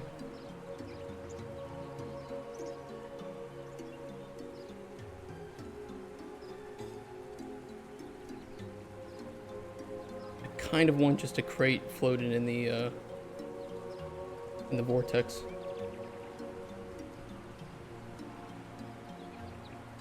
It might be too heavy.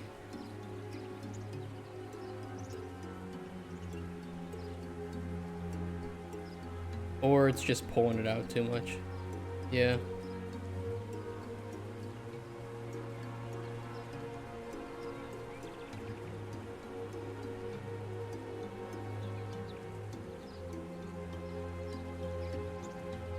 I kind of want to watch it now. I'm curious if no, it'll get stuck on the log. Well, actually, that would be cool too. A couple of barrels stuck on the log.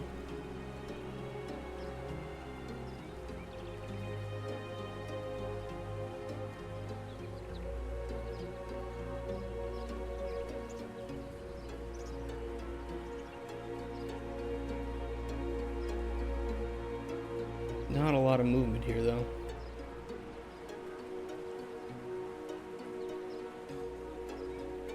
A buoyant chest? It could be cool if there were like a couple of buoyant barrels and maybe a chest that sunk to the bottom or something. Uh-oh. Well, that's just gross. Don't look at it.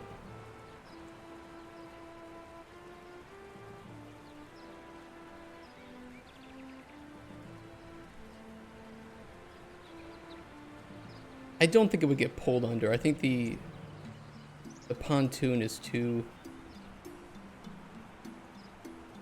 buoyant on this. Be cool though. Little woodland critter riding a log down the river. I don't think I have any critters in the game.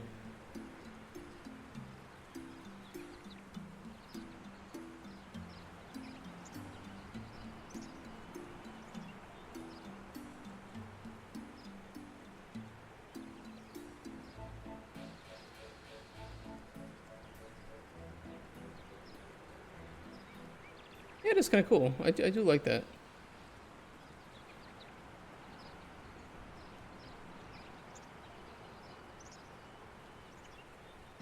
The pontoon is really trying to keep it upright.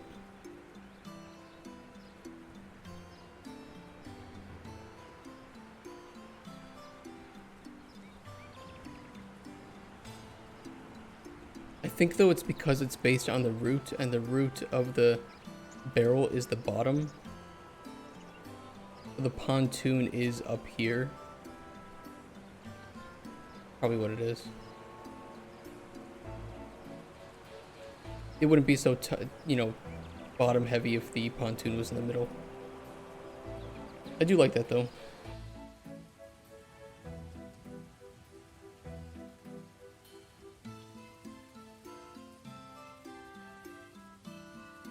To make a different barrel mesh. I can put the pontoon on an offset, so I could do that.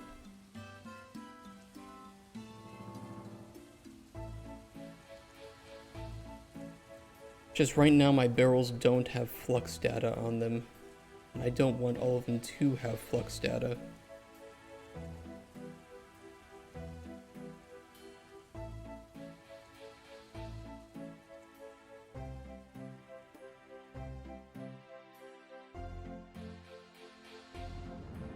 Calculations nightmare on CPU, yeah. I'm gonna see if it falls off the...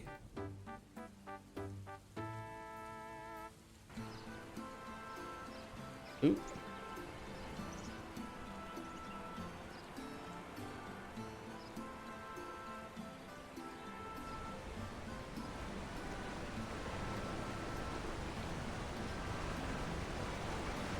I think it'll get stuck on the rocks. Not these ones, but these ones.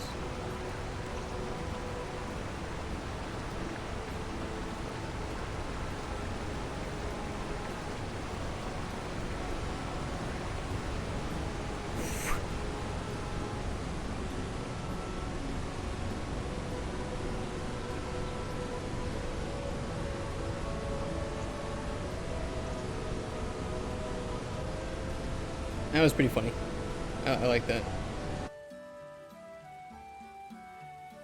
Having some barrels come down the river would be pretty cool. Infinite spin, yeah, it doesn't have like any... I could put angular damping on that to assist a bit with that.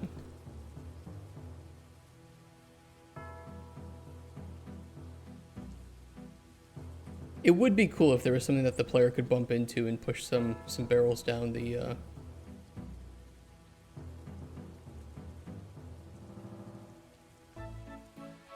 down the river.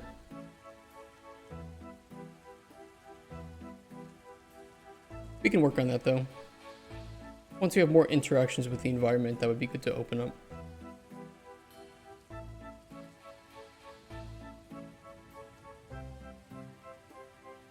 We have nothing in the cave, the old cave. This is the old cave where I hadn't yet learned how to make holes in the landscape, so I just pushed a big area of it down and then put rocks on top. Ignore the green.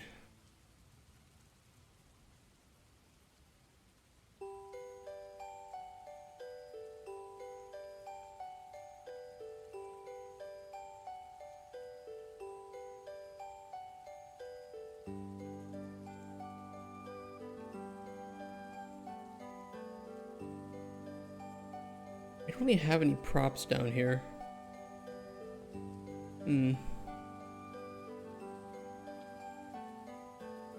We absolutely have to put a chest behind the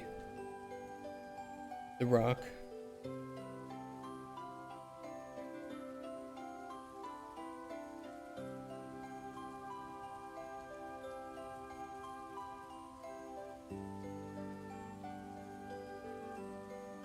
Video game were so addicting that it was like a drug. Should the video game be banned? I think the video game should be banned to people who aren't adults. Is the loot RNG or guaranteed? It can be either. It could be either. You can use loot tables, and for loot tables you can set up specific rewards or have it be randomized. Not like a politician, thank you.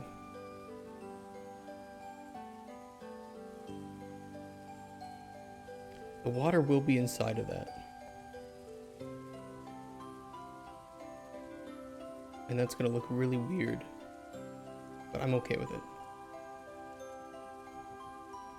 So if you have a loot table, like you want, I don't know, like a tutorial chest to have some loot in it. Maybe like a couple of ingredients and a potion.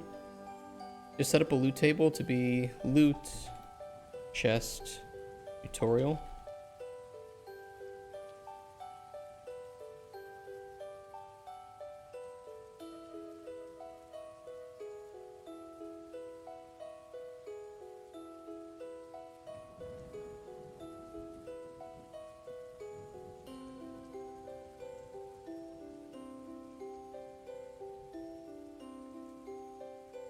We'll do tutorial 1, tutorial 2, and tutorial 3.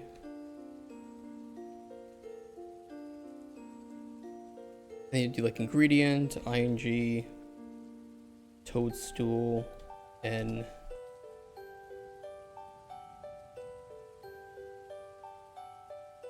use an array, yeah.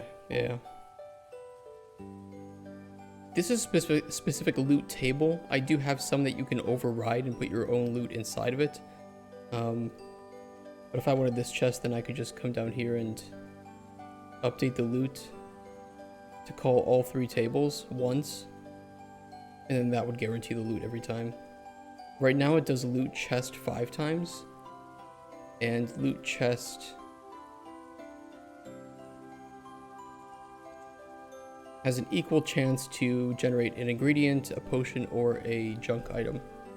And then we condense all of that down. If it can be condensed, then we spawn it in the chest. However, for the chest, I will show you what happens.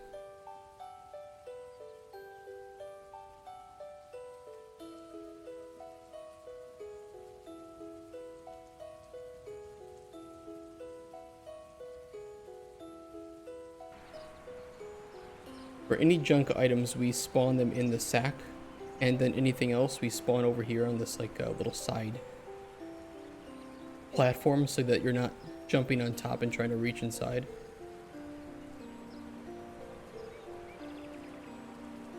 Just meant you put the platform in there? Yeah, it was...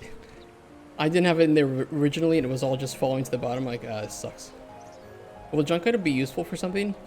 Right now, they have no use other than they'll be sellable to a merchant, but we could do anything with it. Like if maybe some of the junk items could be a magical sword or something, or a legendary item that you could use to give to an NPC that might change their fate in some way or something, or might make them really like you. It's junk from your perspective because it isn't a potion and it isn't an ingredient, but it could be not junk to someone else. And we can just determine if the player has that in their inventory. We can open up that inventory option and we can give it to an NPC from that. They do say one man's junk is another man's treasure? Absolutely. And especially for 2 gay men. Can we just use junk as a potion garnish, like a fancy cocktail? I don't know about that. That seems a little bit complicated from a logistical perspective.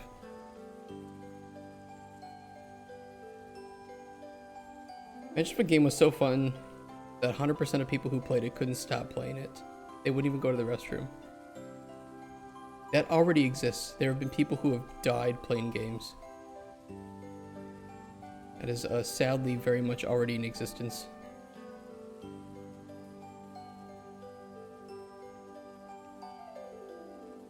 We will have more collectible types too. There will be like some lore books. How goes the cave dressing? It goes very well. Thanks for asking.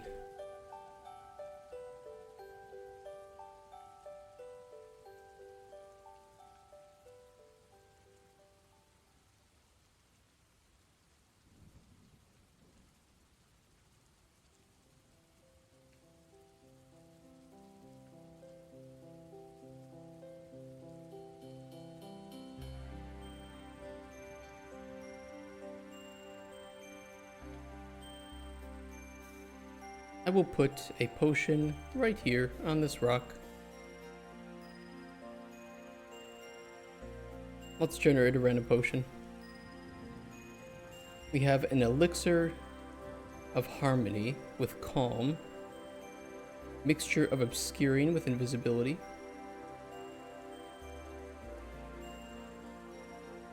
strength boosting potion, adrenaline mixture, Health fortifying dram of stamina. Curing elixir of illumination. That's kind of cool. I like that. So it cures disease and gives aether light too. Are all your caves lit up by the crystals, or do you have a post process for it? They are mostly lit up by the crystals. Note though, however, that this phantom box is adding a lot of from Lumen, but it's only an editor.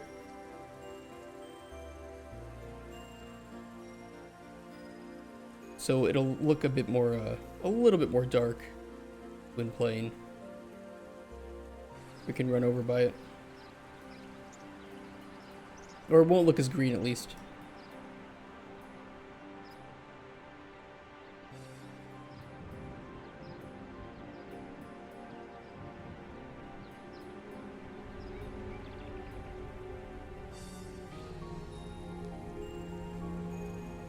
And also I forgot that technically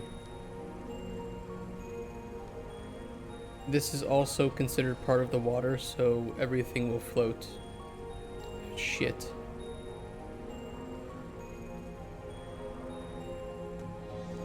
Fluid flux!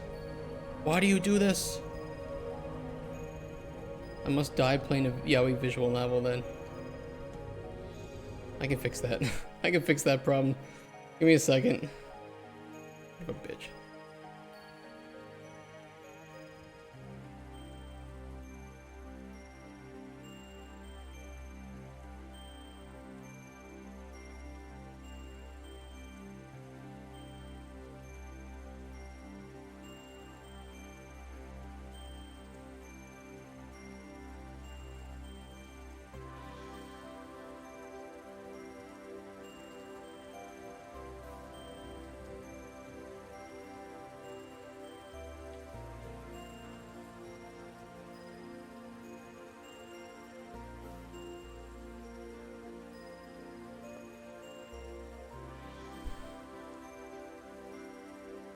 We might do some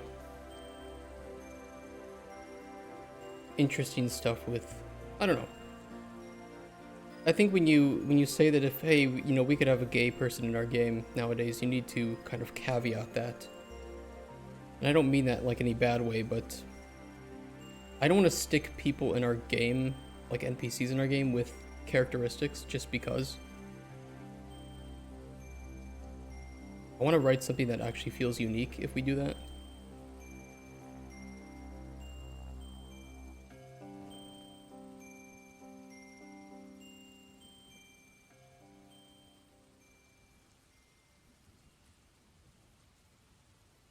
I'm not really a fan of forced inclusion in games.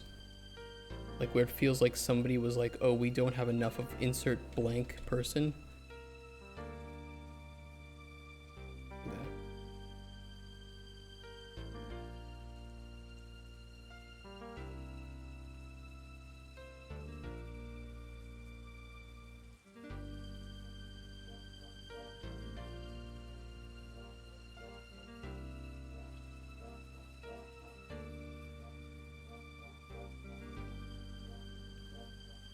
Fluidflux did something, yeah.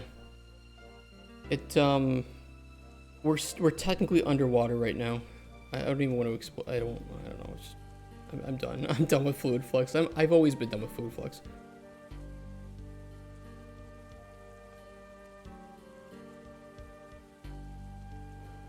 Long story short, we are under water.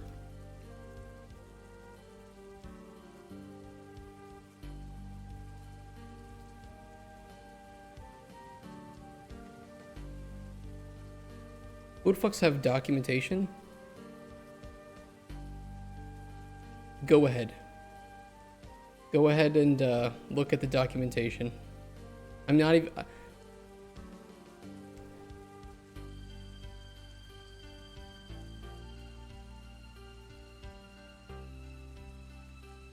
Just have fun with Fluidflux documentation and you can tell me.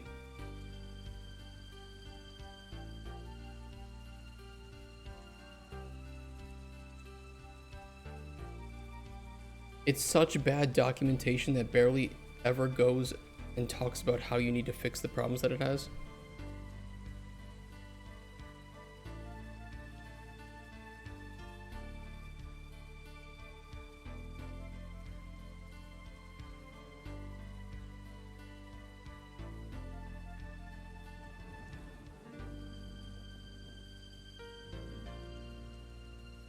On spawn. Destroy flux components. We need a message.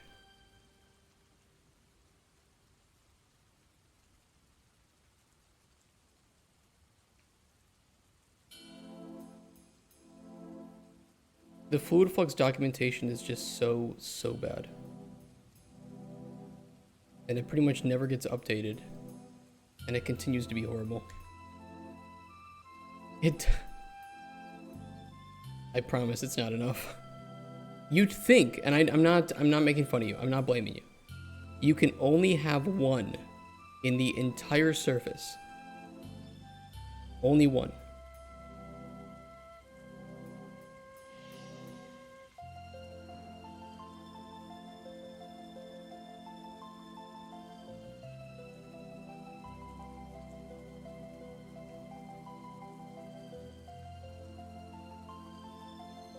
UDS does get a lot of updates. A lot of good updates too. Limited, it's not even that's limited to one. You're also only limited to, you can't have overlapping simulation systems, even if they're entirely separate. You can only have one surface.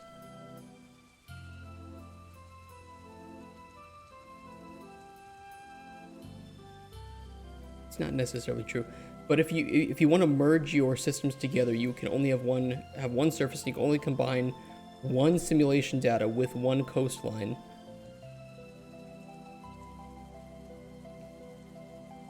This isn't even part of the simulation. It is just baked in water. It's really fucked up. How come you're not using Unreal's water system? Because I didn't think it looked that great. And the fluid flux documentation does not tell you what it cannot do very well. It tells you a few things, oh, it's not really made for this or that, but that's only like 10% of what it actually can't do very well. And so when you buy it, which of course you can't get a refund on it, you just don't know that it's so limited and messed up.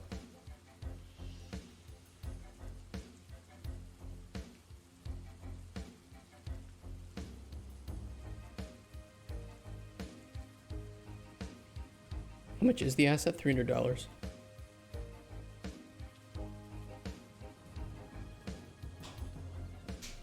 And the creator is now not updating it because he's working on one that is done in C++ and not Blueprints. And he made a separate one, and you can't get the new one if you bought the old one. So all the new features that are on that and the improved performance, nope. Report him to, I don't know if you can report him for that. It's just so stupid.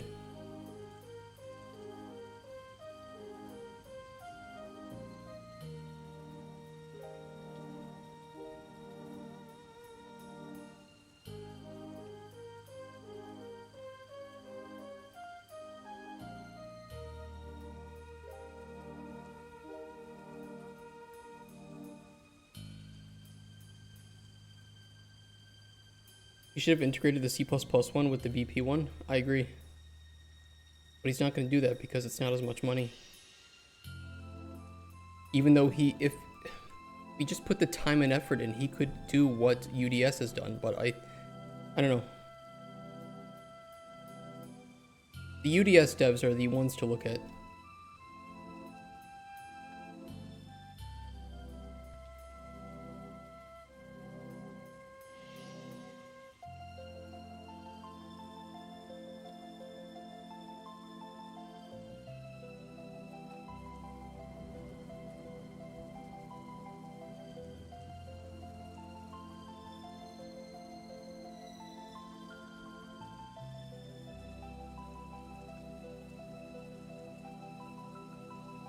It would be cool if the UDS guys made a water plugin. That would be huge. If the UDS guys made a water plugin, it would be compatible with UDS. And all of the problems that, you know, I have some problems with the compatibility between Fluid Flux and UDS. And they would just not exist. It would be so good.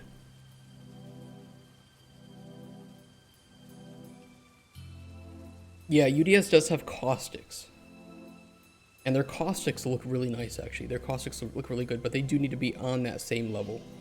And the problem is I have water not on the same level. Although the caustics that I do think look pretty good with fluid flux as well are infinite. They're really bad. Like, look at this. They apply it to the entire mesh and not just one side of it. So I had to actually disable decals on these rocks here. Even though they do help it look better up here as well. Yeah, it's just...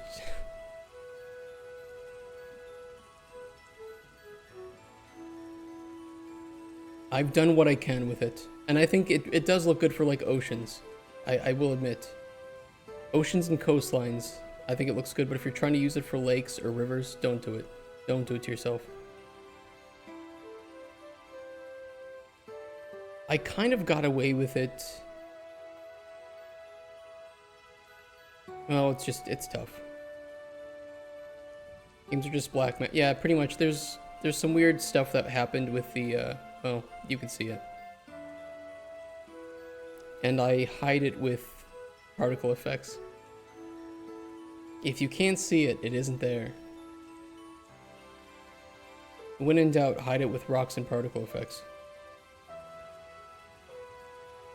Out of sight, out of mind, exactly. Let me go see if those problems are fixed down in the cave.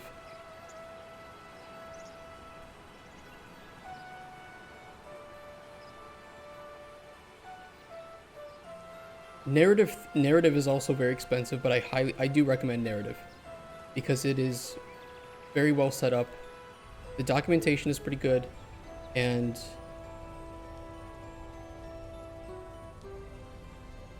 the developers are very responsive and nice. Okay, I fixed this one at least. Although the water plane is blocking visibility trace. Is it really? I can fix that. Just a static mesh. What's narrative? We use that for our dialogue editor.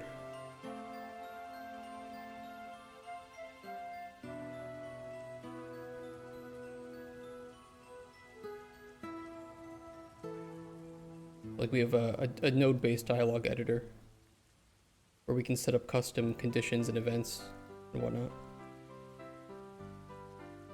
They just updated to Fab. I just checked it like an hour ago. It's finally out. And they put a claim all on Quixel Mega Scans. That was actually really good.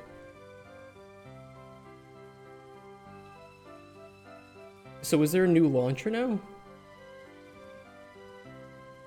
Do I have to update the launcher?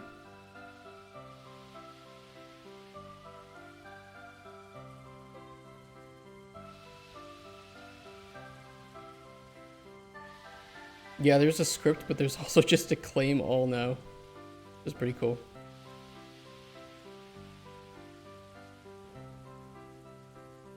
But the launcher wouldn't be changed, right? The launcher would still be dog shit and slow. Oh, they support Unity?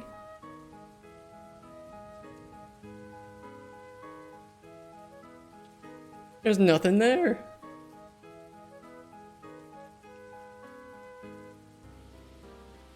They're probably still doing some stuff with it.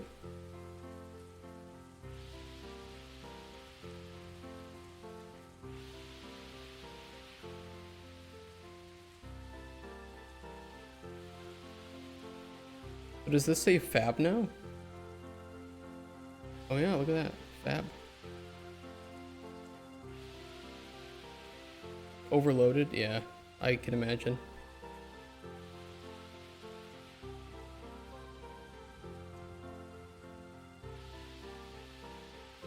Oh, it just launches you to the external. They just gave up on their own launcher because of how slow and shit it was.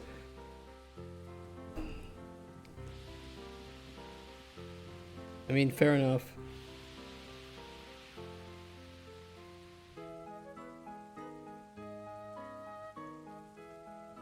Yeah, it's just down.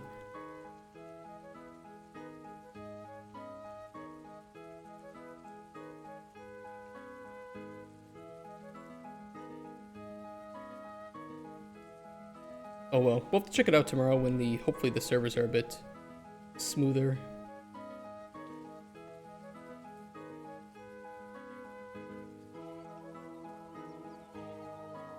It's cool that it's launched though. I'll post that in our developer stuff.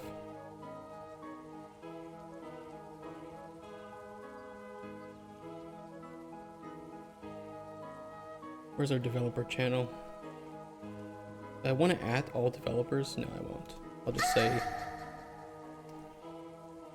Bab is now live. Just your spooky outfit? Yeah, do you feel spooked? Ah! I can do this too. Ah! Did I get you? I saw a spider down there. It's kind of cute. I liked him. Got you guys. Thank you for humoring me.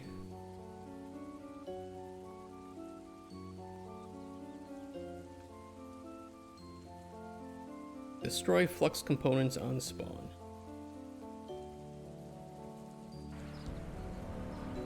It just fell. I think it's clipping with the... Oh yeah, it is.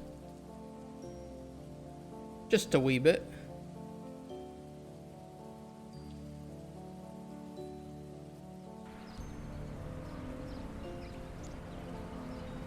Oh, I think I know why it's doing that. I think it's because of the... No, why is it doing that? Is it like the brief second where...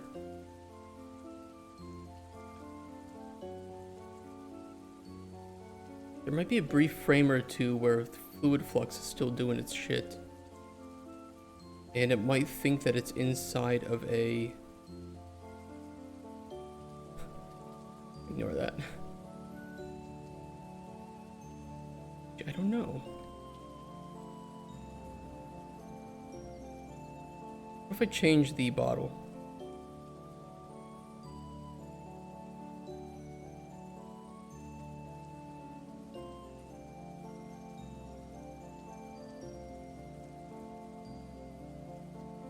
It might be too that the collision on this is fucked up, actually. That might be the more realistic scenario. Yeah, it kind of is. I just need to put it on top of the collision. But we'll keep the flat bottom because I think that'll be a bit easier to get working.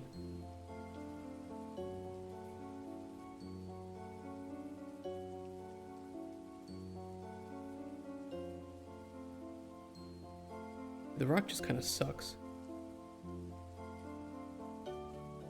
This is one of those risks that I talk about with buying assets off the store. This is why a game that is made almost entirely from assets scares me.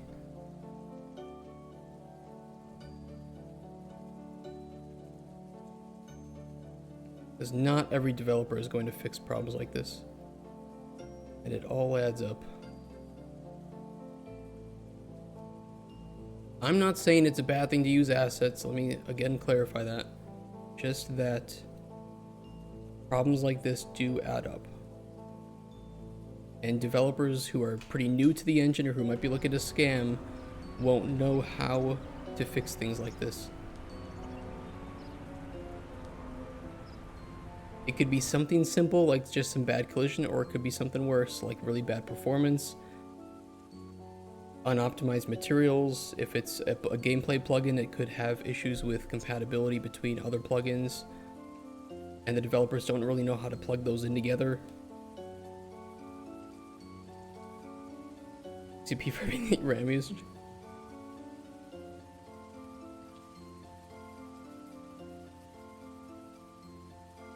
It's games like the day before. You know, those games like that cleverly connect store-bought assets and make cutscenes and trailers that seem like they are more cohesive than they actually are. Spending more time troubleshooting and fixing things than developing half the time? Yeah. 100% you are. You're safer buying assets than you are buying plugins. Plugins are where the scary shit might happen. If they're not developed well like UDSs, you could have those issues with compatibility between your own homebrew systems and stuff.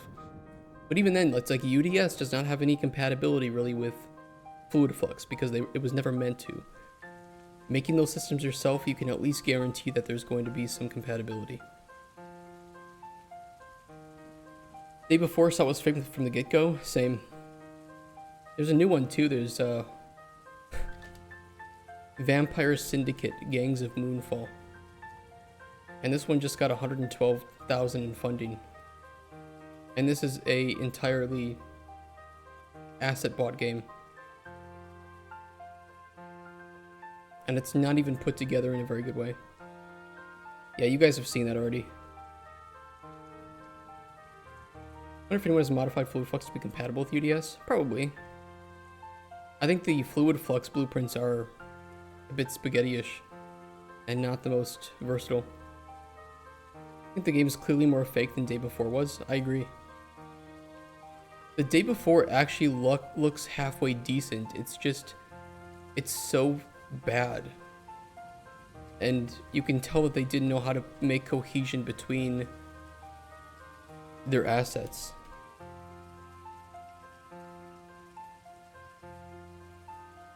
But when you look at it on the surface, it actually doesn't look that fake. Like when you look at screenshots and shit.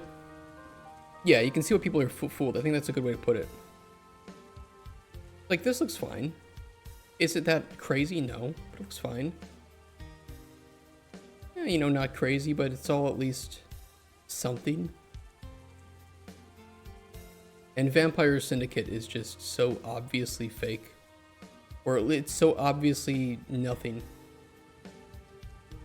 That I was looking at it and stopping it every single time they showed a new scene. I was like, that's that asset pack. That's that asset pack. With like just an NPC purchased from here thrown in. Aren't they looking to come back? Yeah, Fantastic is looking to come back, though I don't know if their game got funding. Escape Factory. 4 days to go. Thank God. Thank the Lord. Unless they pledge money at the last minute just to steal 2,500. They'll just get a family member to pledge. They probably will, yeah.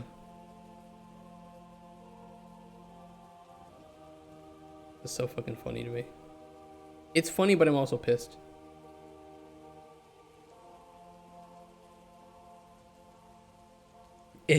With 9 days left to receive money from people, about $15,000 something was never the goal. It doesn't matter in the end because on the deadline they will log into alt accounts and donate the remaining amount of the money, which fulfills the goal. Take about $2,000 home and rinse and repeat. Maybe Fantastic 3.0. This guy gets it. How's the backing going? I just donated $2 towards the making of this masterpiece.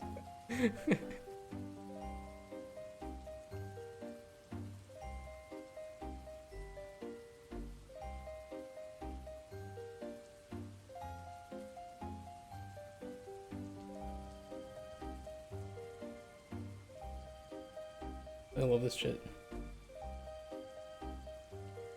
Nam, you get it? Yeah, because he's got flashbacks. Just love their please give us a chance. We will be legit this time. Why did they name themselves the same thing?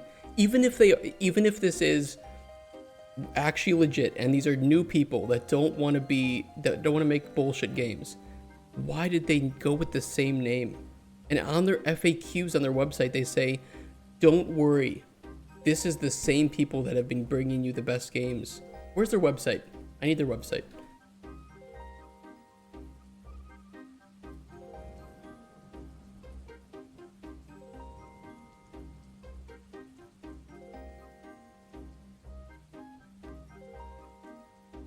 Has the fantastic team changed? Our team has become smaller, but it still consists of the same people who created all of our previous games. Okay, so nothing's changed.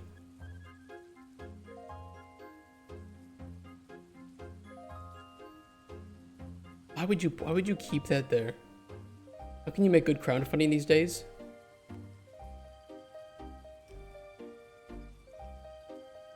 I will write down what I think is the perfect concoction to make a successful crowdfunding campaign. Number 1, have a vertical slice. I already know that that is a tall order, but I promise you, that is the best thing you can go to Kickstarter with.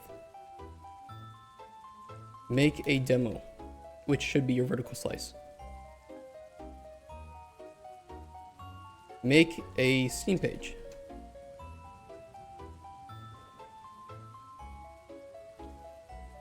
Put demo on Steam page.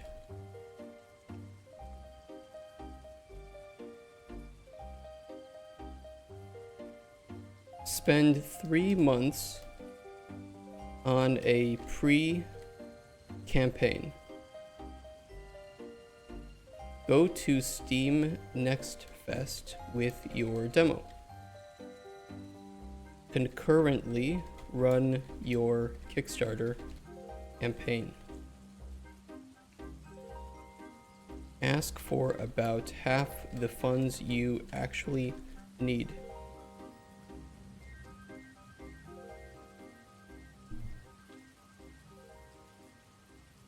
Put demo link on top of your campaign.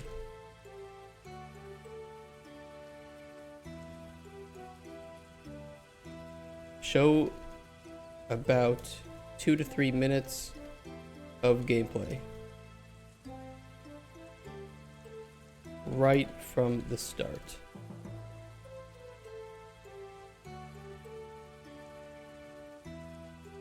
You do that if your game idea is actually good and you have people to convert to your page, and then people to convert from your page to your Steam page, and from your Steam Next Fest demo to your Kickstarter, you're golden. Having the vertical slice is the hardest part. It really is. It really, really is. How you doing, Freds? Good to see you today. Use an unedited acid pack pre-made demo level in your trailer.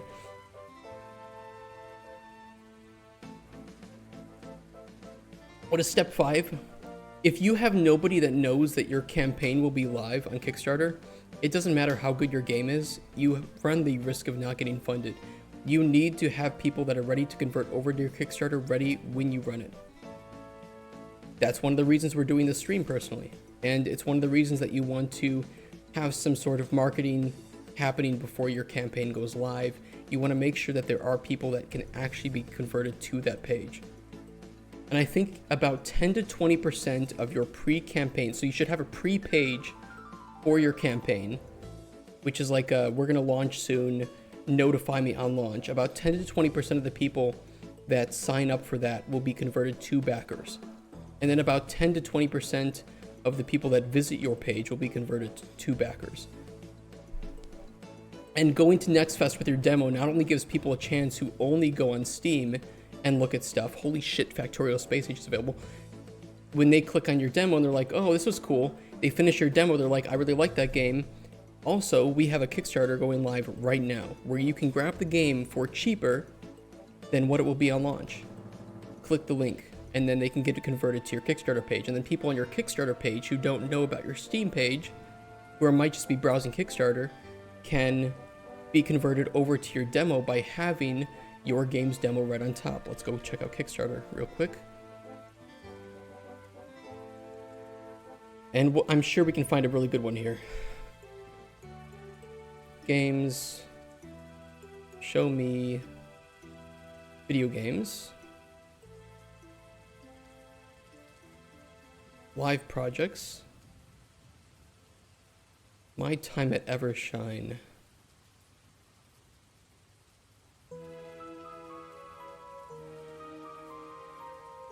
Wait, why Kickstarter again? Oh wait, this is I know this developer. This is Sandrock developer. They don't need they don't need to prove themselves here.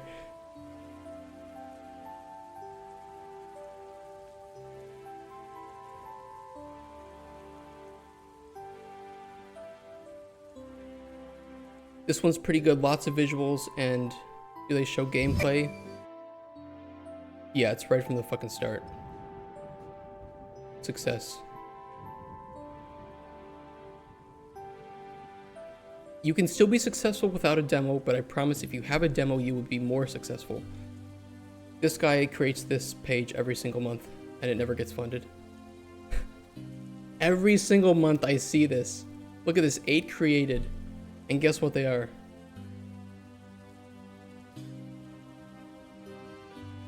It's the same thing, and it never gets funded.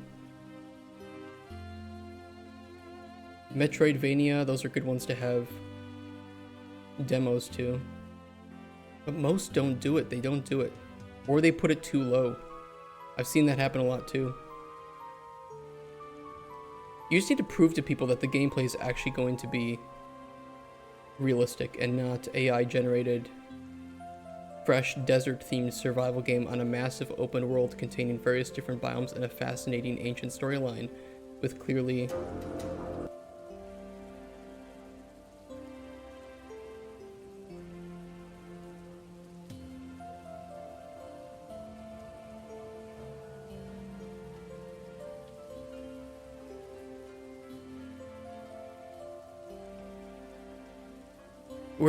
what's the asset pack for this one?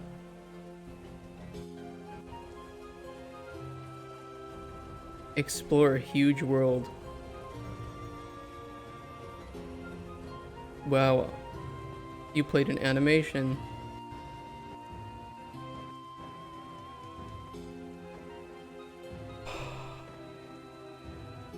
You know, for what it's worth, this is still better than a lot of the slop that I see on here.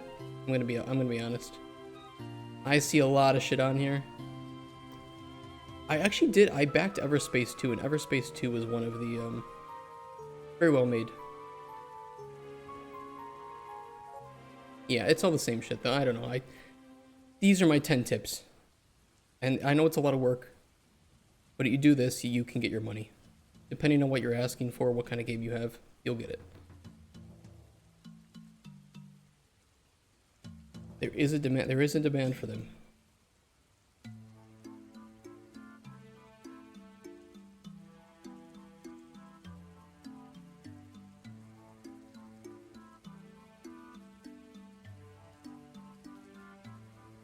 Need to move this up a bit so when it spawns, it falls. Okay. I think I'm pretty happy with some of the loot we've put. We can always just kind of go around and put some things where we think that they might be fulfilling. But I'm pretty happy so far. I'll put down a potion here.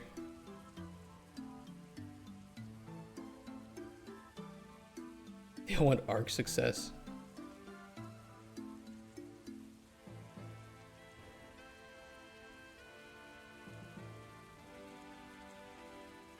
Druid Sensing Elixir. Actually, this will be nice to keep here. That's a good potion to have here.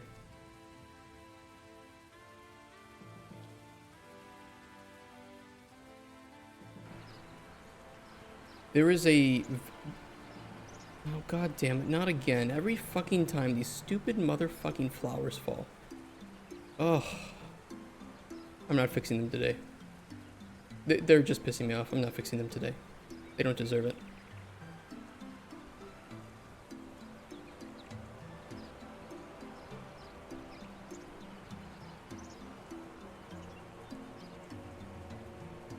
The fuck?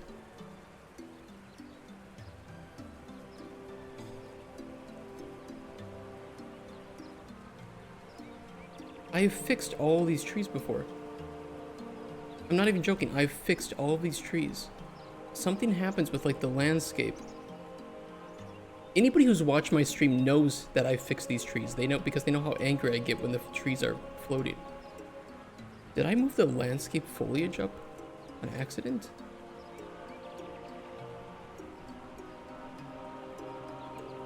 I'm...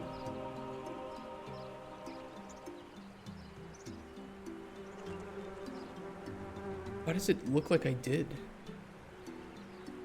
There's a rock in that tree. You're out now? Take care, man. See you tomorrow. Hopefully.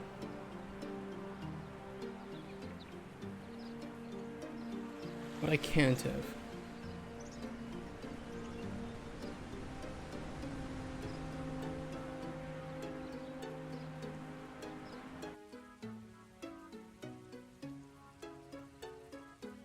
I have fixed this land, all these trees.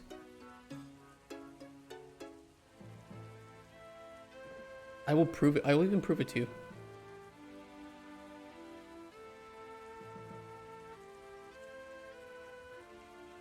Sweeney's gaslighting you. I'll prove it to you.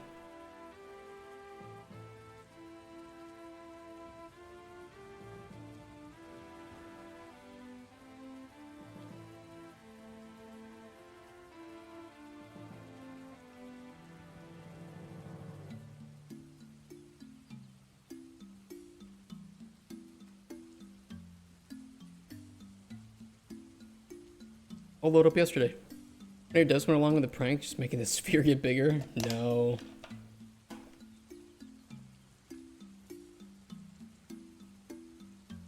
There are logs, but it was okay yesterday.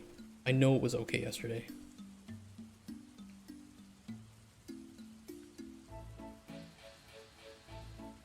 I fix these trees a lot. I hate them floating. We run that same path nearly every day when testing.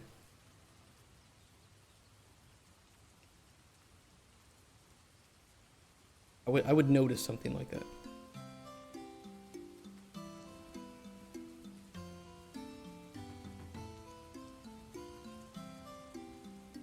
I wonder if something happens up on save. Mr. President, wake up. Something happens. I don't know when or where, but I feel like that's happened multiple times. Because I just get deja vu every time I have to fix those trees.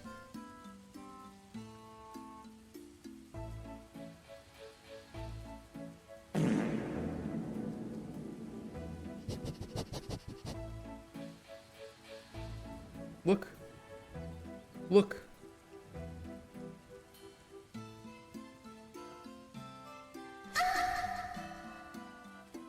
Tree's fine.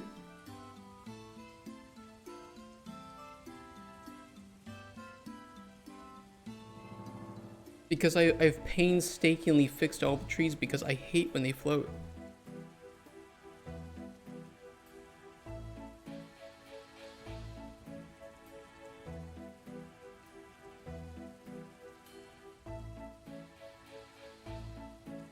So what happened between... What happened? Yeah, they are well rooted. There's some good trees.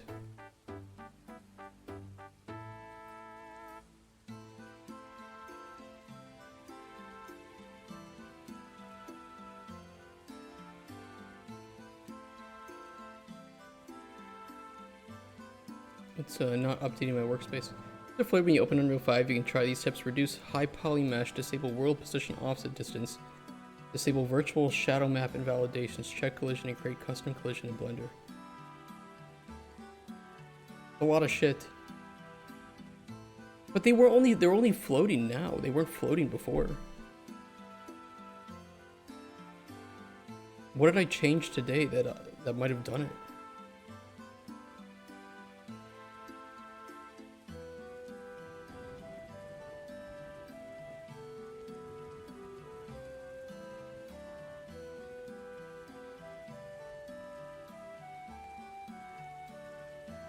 Being really slow to download.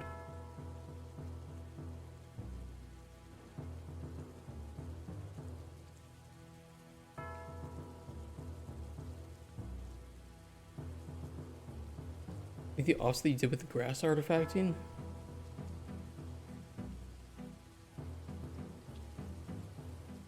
This wouldn't be the first time that changing a variable has reset something else that shouldn't have been changed.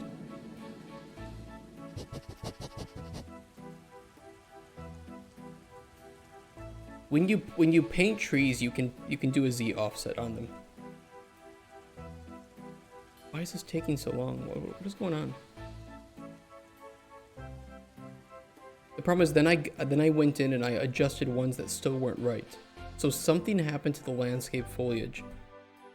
But I don't think I can revert just the landscape foliage back to what it was yesterday. Unless, no, there's no way. There's no way I could do it. Not without reverting the entire level. I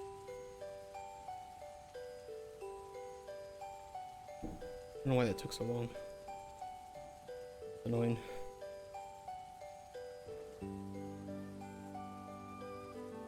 Another round of tree placements.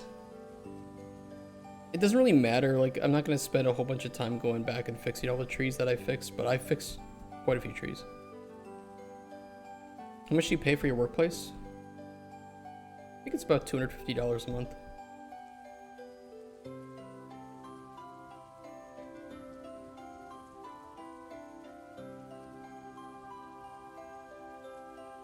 It's not terrible. It's a bit much for our budget right now, which is nothing. Just for income, I should say, which is nothing.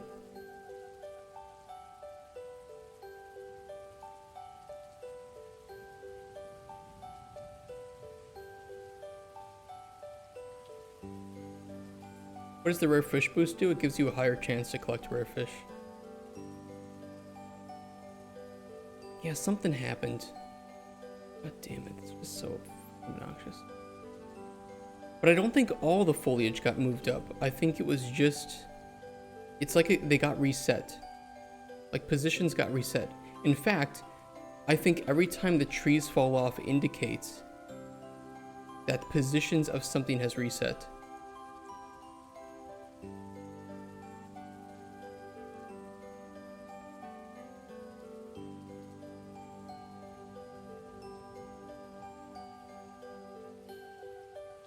But I've had to fix these numerous times, and I don't know why they get reset. Because I didn't change anything. Maybe related to fluid flux? I don't know. I don't remember when it started happening, but it definitely started happening at some point. Also, our textures are low res. I need to regenerate the...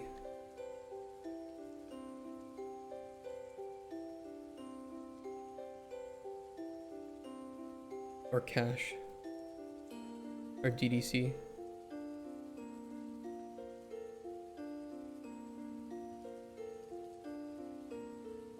I've fixed all of these before. It's so fucking frustrating.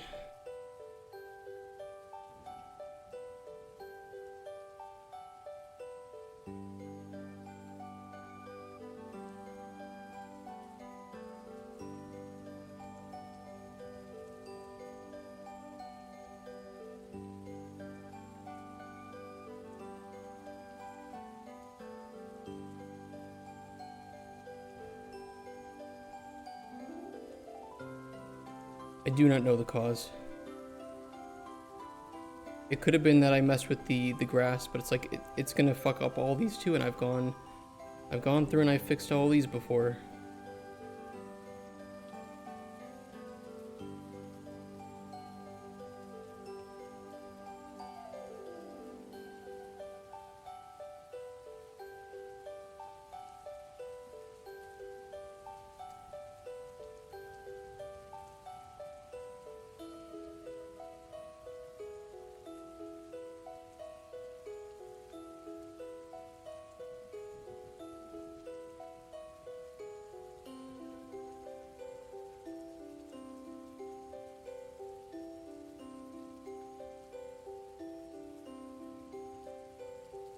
We have quite a few hilly places, so this is not a rare event.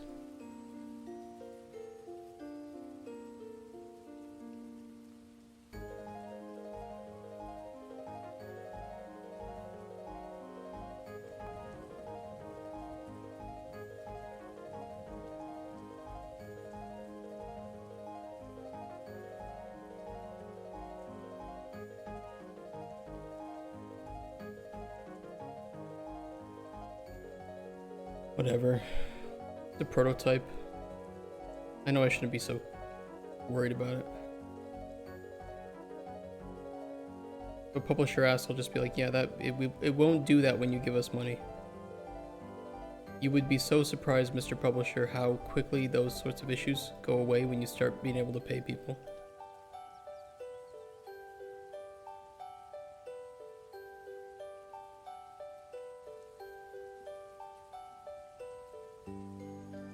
And you have level artists that properly set up Z offsets and go through and fix these.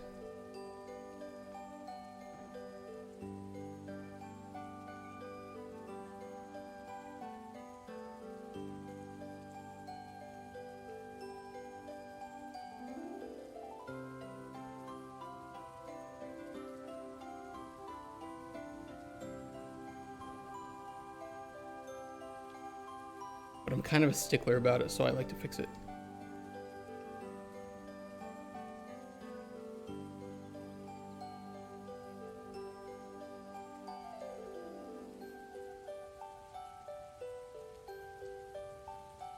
Fish boost on. Yeah, you wish it was that easy.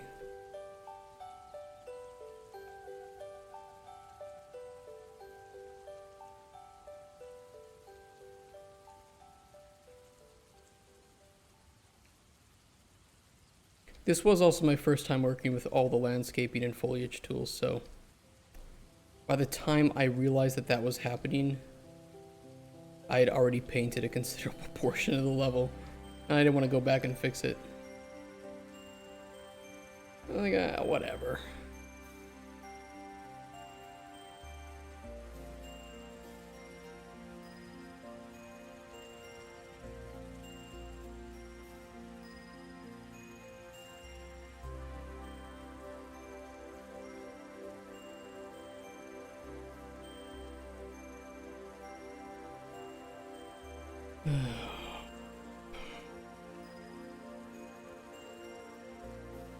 I'm gonna fix it and then it's gonna do it again tomorrow.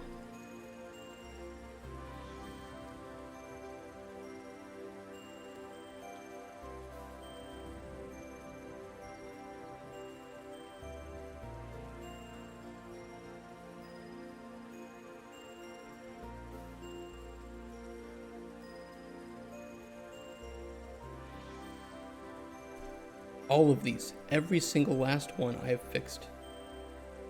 Now we do it again. As punishment.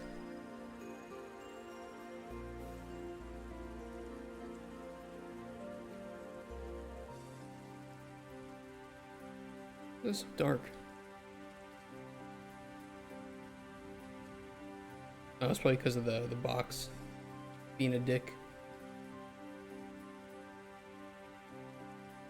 I know that won't be in the game, that's just a editor issue.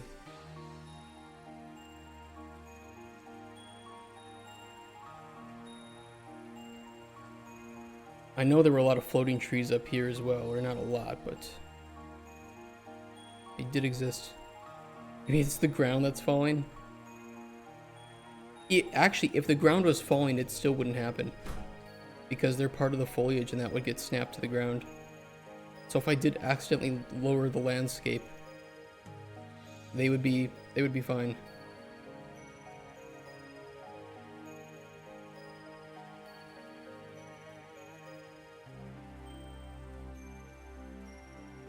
Pretty easy to take my AK textures and downscale them.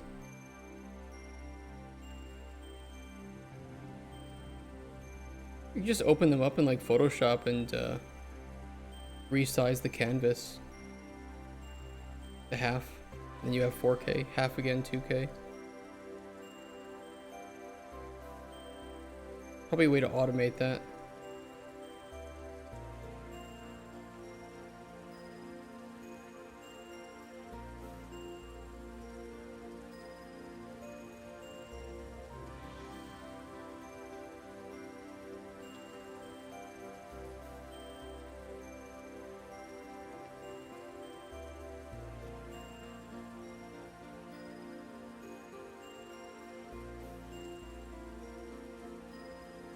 Okay, that's good enough. That's not good enough. No, it's good enough.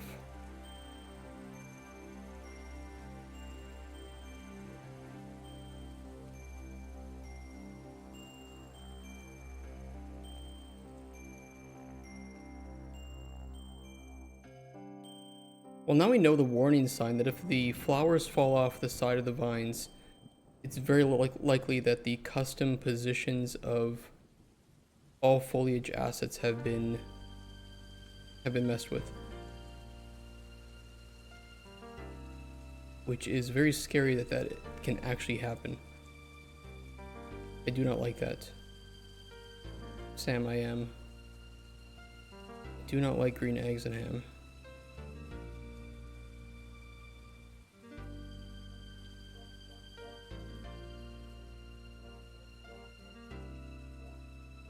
Player can't get up here. Modifying it so it looks a bit better.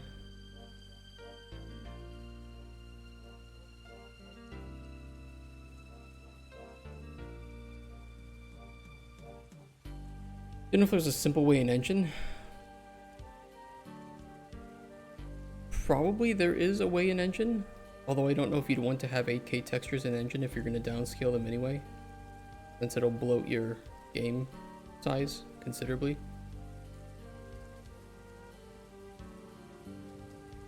And it'll still have to store the raw asset, so probably better to do it out of engine. The fuck? Get out of here.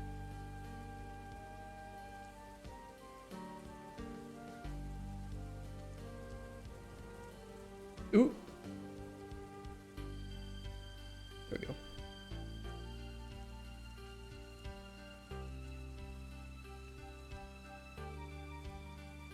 Okay, we'll watch a Tim Kaine video since you guys have been so awesome today. Let me go fix those flowers and then we can load up a Tim Kaine.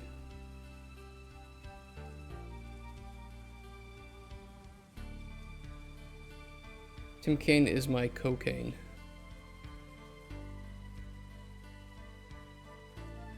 Oh, what now? Tim Kaine is a ex-developer. He's retired now. Worked on Fallout, original, Arcanum. What are the other games? I'm trying to fix these. What was the...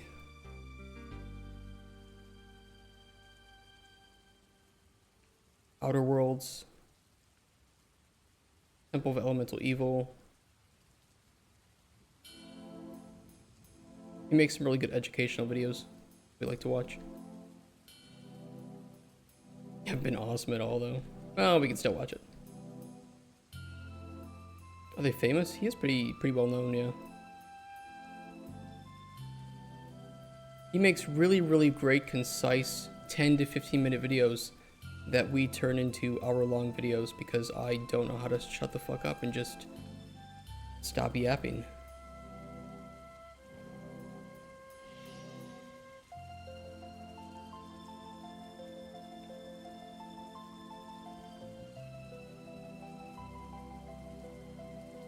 That he was still at Obsidian? I don't think he is, but he might still do some consultation for them. I don't know.